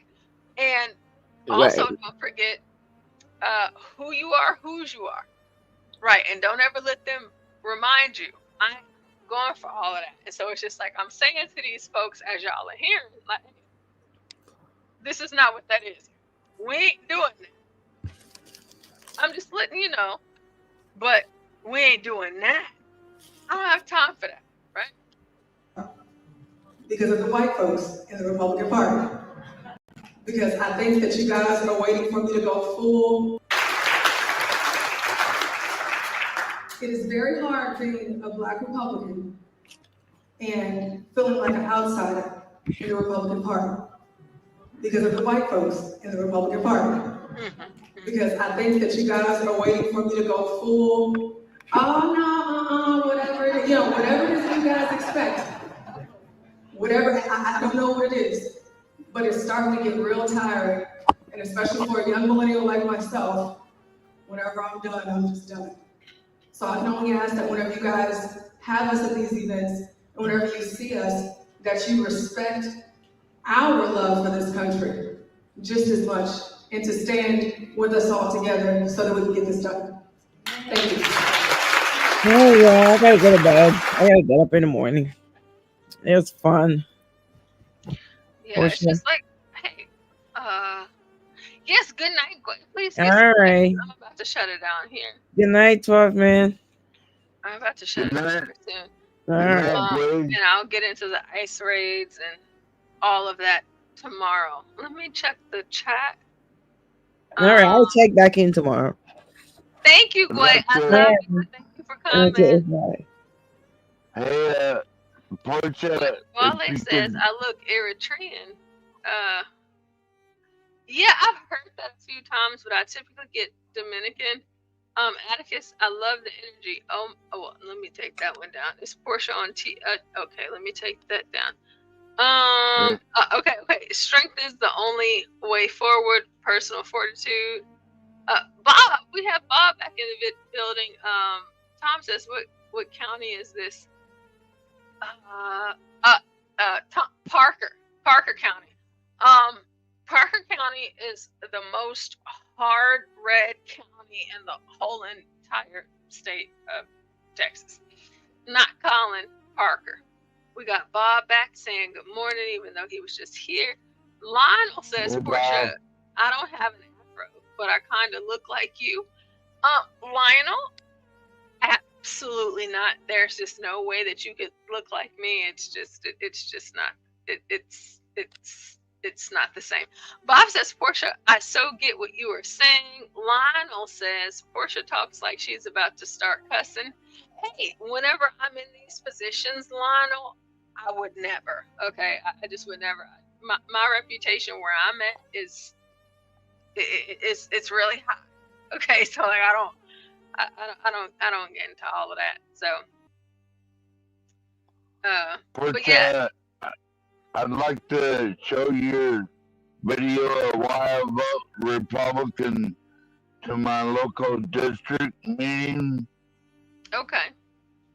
For the next one coming up. So. Yeah. 12th man, I'll email that to you.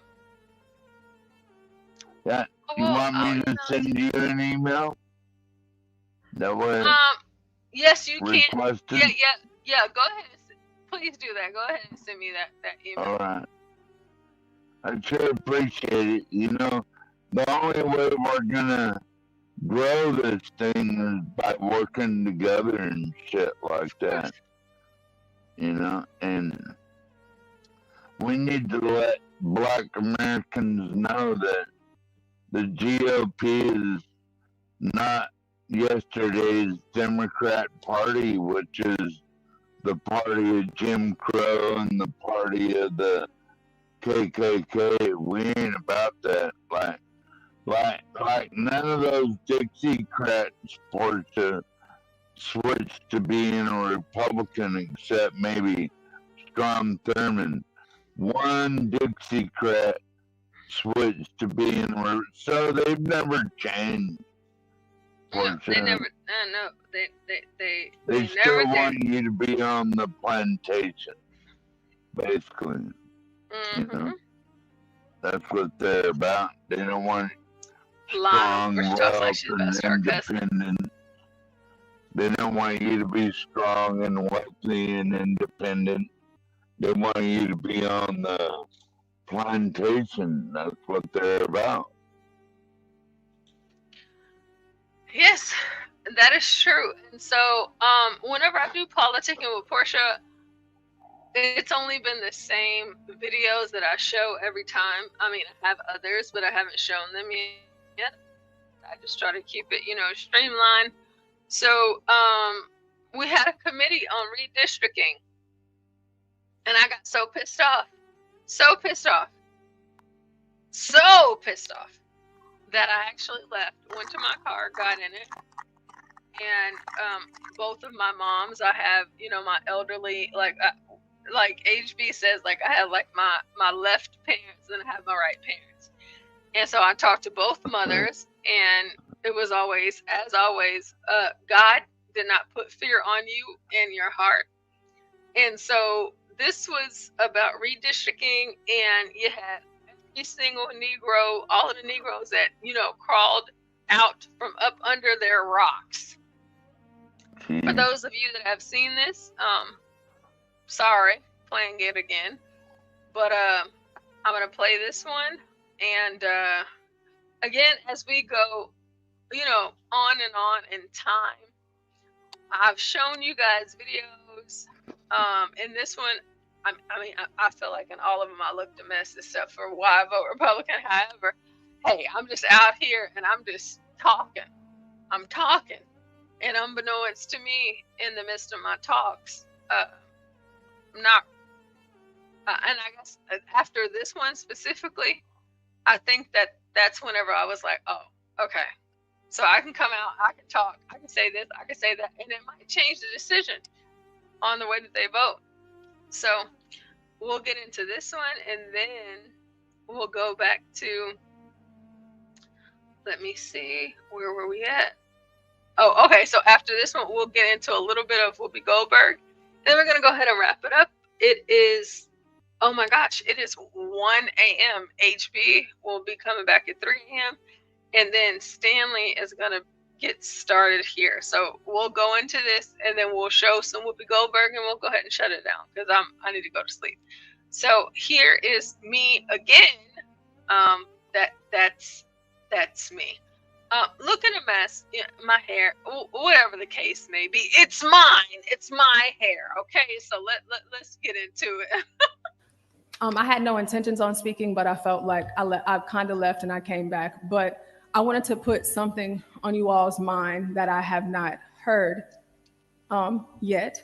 I believe that we are here and we are talking about different communities being diluted. We are talking about Blacks and other minorities that are being left out, and the minorities that are underrepresented, or they don't have access to health care or good schools or jobs or things like that. But I want to come and sit here today to be a representative for myself as a Black minority that went to college, that has a job, that has a car, that can take care of myself, and to put it on record that all of us are not suffering the way that it seems. All of us aren't from communities or areas or districts that we're not doing well and that we don't have the capability to do well at. So I need you guys to understand that. And whenever you guys go to these different hearings and you're listening to minorities, do not forget about the minorities that have overcame and do believe in overcoming. And listen to the minorities that do. There's cops in here that are Black. There's students walking around on this college campus that obviously got high school diplomas, otherwise they wouldn't be in college, that were able. There's Black kids all over this campus. I just saw them. They have the capability of growing and succeeding in the state of Texas. So do not rely heavily only on. And so whenever I'm saying like, hey, there's Black kids here on this campus, so what I'm combating is all of the Black Democrats that have come and said, oh, they can't go to college, they can't get a job, they can't get this, they're not eloquent, they're not intelligent, they don't know how to speak for themselves, they don't know how to this, they don't know how to that. And I'm over here like, listen, it's Black cops everywhere, it's Black students everywhere. What are you talking about? But to give you guys the benefit of the doubt, I'm just gonna present it in the way that I'm presenting it, but also say like we're capable. Like I don't know, like y'all put out this message to where it makes it seem like Black folks are incapable, and I just don't agree with that. And so whenever I'm saying those things, I want you guys to know where I was actually coming from as I said those things, because it's like, no, I'm not incapable. I am very much so capable. Every Black student on this campus and every other campus, they're capable. Now what it is that they choose to do, it ain't got nothing to do with me, but we are capable. And because you guys are voting on redistricting, this, that, and the third, like, nah, absolutely not. Like, if it don't work, it just don't work. It don't work. So we'll go ahead and play the rest of this out. Got high school diplomas. Others to the minorities that do. There's cops in here that are Black. There's students walking around on this college campus that obviously got high school diplomas, otherwise they wouldn't be in college, that were able. There's Black kids all over this campus. I just saw them. They have the capability of growing and succeeding in the state of Texas. So do not rely heavily only on the idea that Black people and minority people cannot be successful on their own, because we can. And we don't just live and reside in the hood, if you will. That's not where I'm from. I don't want to leave out the people that are there that are underrepresented.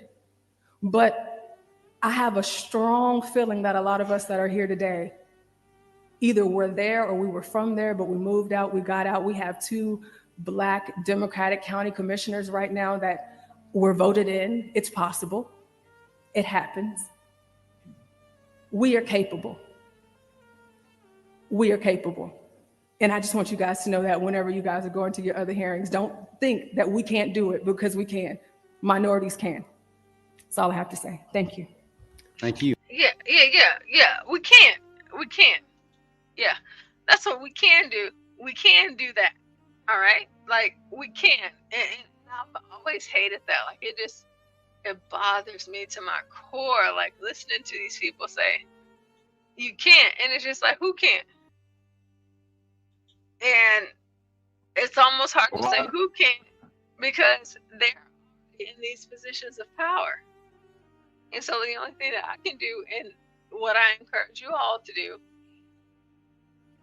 go to these meetings and get involved if you really care. Now, if you don't care, leave it alone. But if you do, go that route. Go and do that. Go ahead, 12 man. Well, I'm proud to and honored to have you a part of the GOP purchase. I mean, you're an inspiration for a lot of Black Americans out there. You really are. Well, 12 man, thank you. And you are a wonderful part of everything. Honestly, I would say that you bring a lot of joy to the show. Yeah, and maybe when you come to Alaska with HP in your RV or whatever, you can come to our district GOP meeting and then speak live yourself there. We hold it in a big old bar. Okay, that sounds good. Yeah, it's got a little stage in there and everything. Filipino woman owns the joint, but isn't that America? I mean, you never know who owns something. She's happy to have it. She didn't invite the Democrats there. So, plus I've known Tessie for a long time at the Big T Bar. I mean, we'd love to have y'all, Portia. That'd be awesome. So thank you, 12 man. Let's see what else I have for you guys for tonight. So just because of how the things have gone, I will be doing the. Hold on, wait. Let me look and see what it said. I'll be doing mostly white though. I hope that's okay. And Trump refused Zelensky. So I'll be talking about that more tomorrow. You know, getting more, historical and things that I care about. Let me see what else. What else? Oh, wrong. So when are you and HP getting married now? What you day? Said what? What day are you and HP getting married? I thought y'all had a date set. Yeah, so, oh gosh. Hold on, wait. Oh, you forgot? The date is. Uh-oh. It'll be like it'll be next year. It'll be next year. Next year. Okay. So I got time to get ready to come down there. Yeah, you do. You do. And then you got time.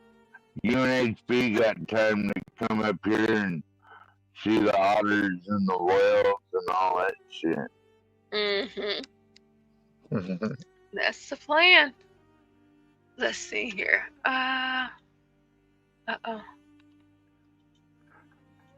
So if John doesn't come back up, guys, within like the next 10 to 15 minutes, I'm gonna go ahead and end it.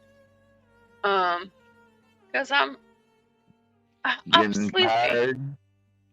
Yeah, and I have to get up in the morning. Getting sleepy, Portia? Mm-hmm.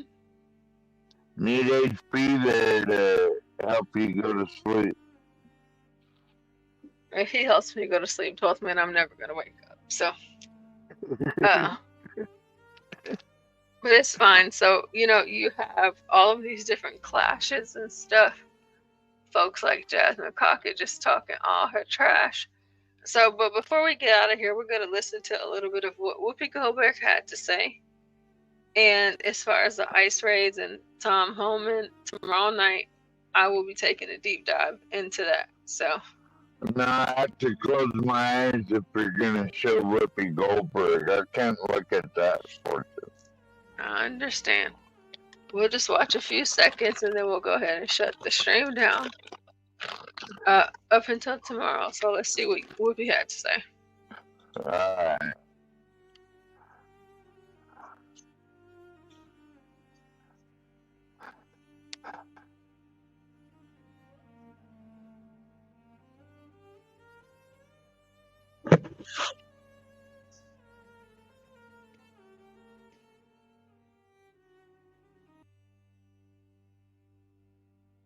You all right? You all right, Fortune?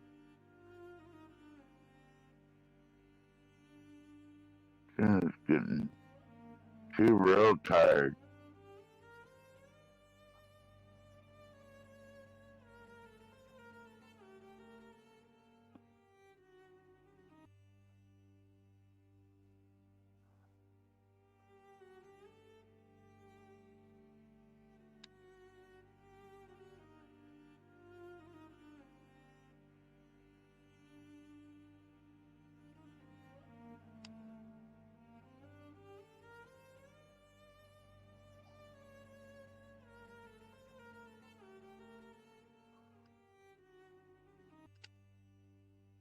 All right, Fortune. You still there, Fortune?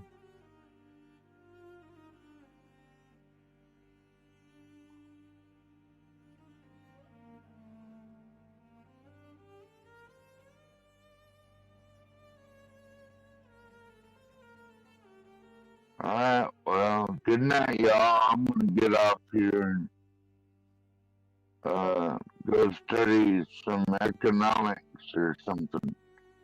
All right, take care, y'all. Peace out. Love y'all. Oh wait, there's Stanley. Man, I'm still here. Give me 1 second.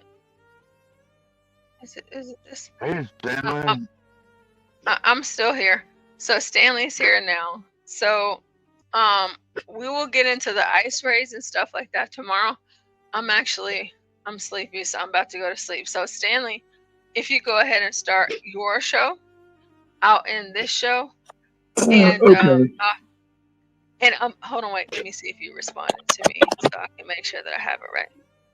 Okay. So great, perfect. So since I have everything all set up, I have the redirect on, and so everybody that's here in the chat, you guys can just stay or y'all can head on over, whatever it is that you want to do.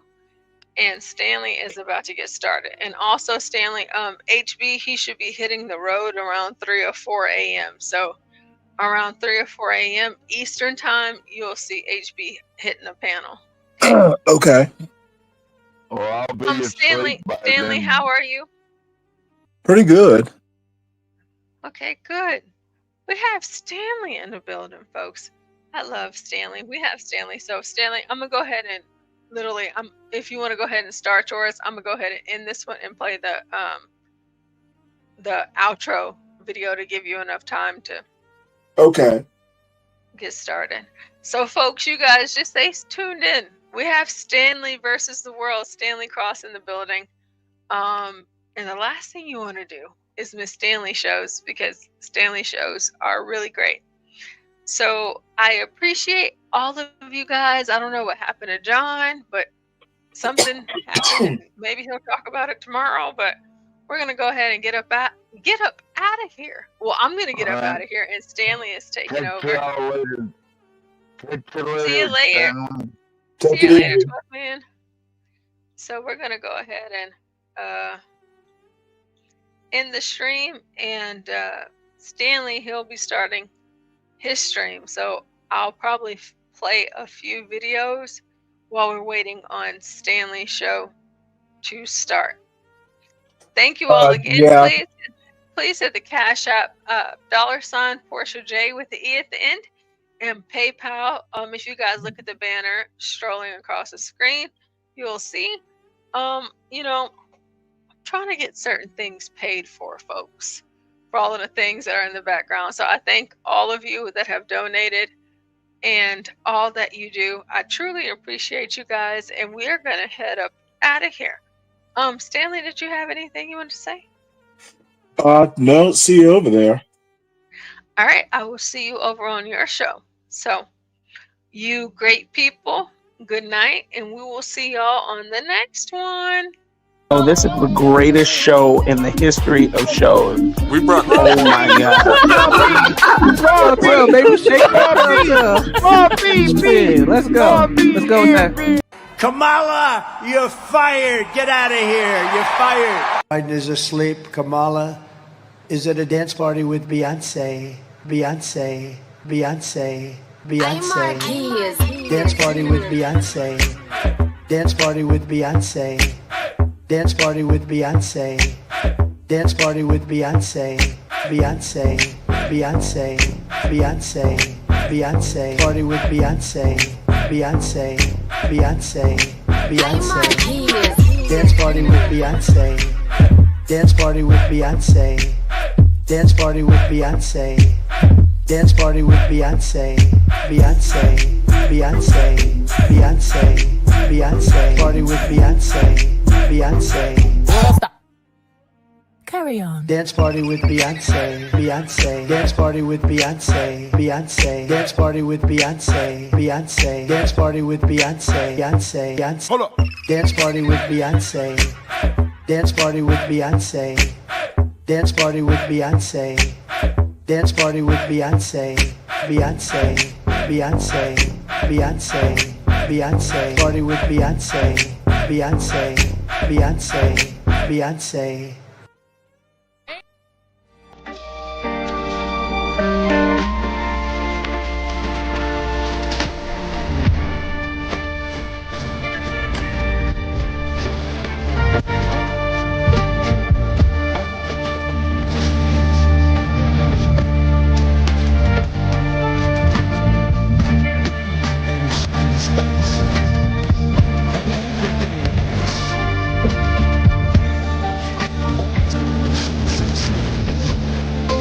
And I did die too. But then I couldn't understand. It's why that's what he did me, man.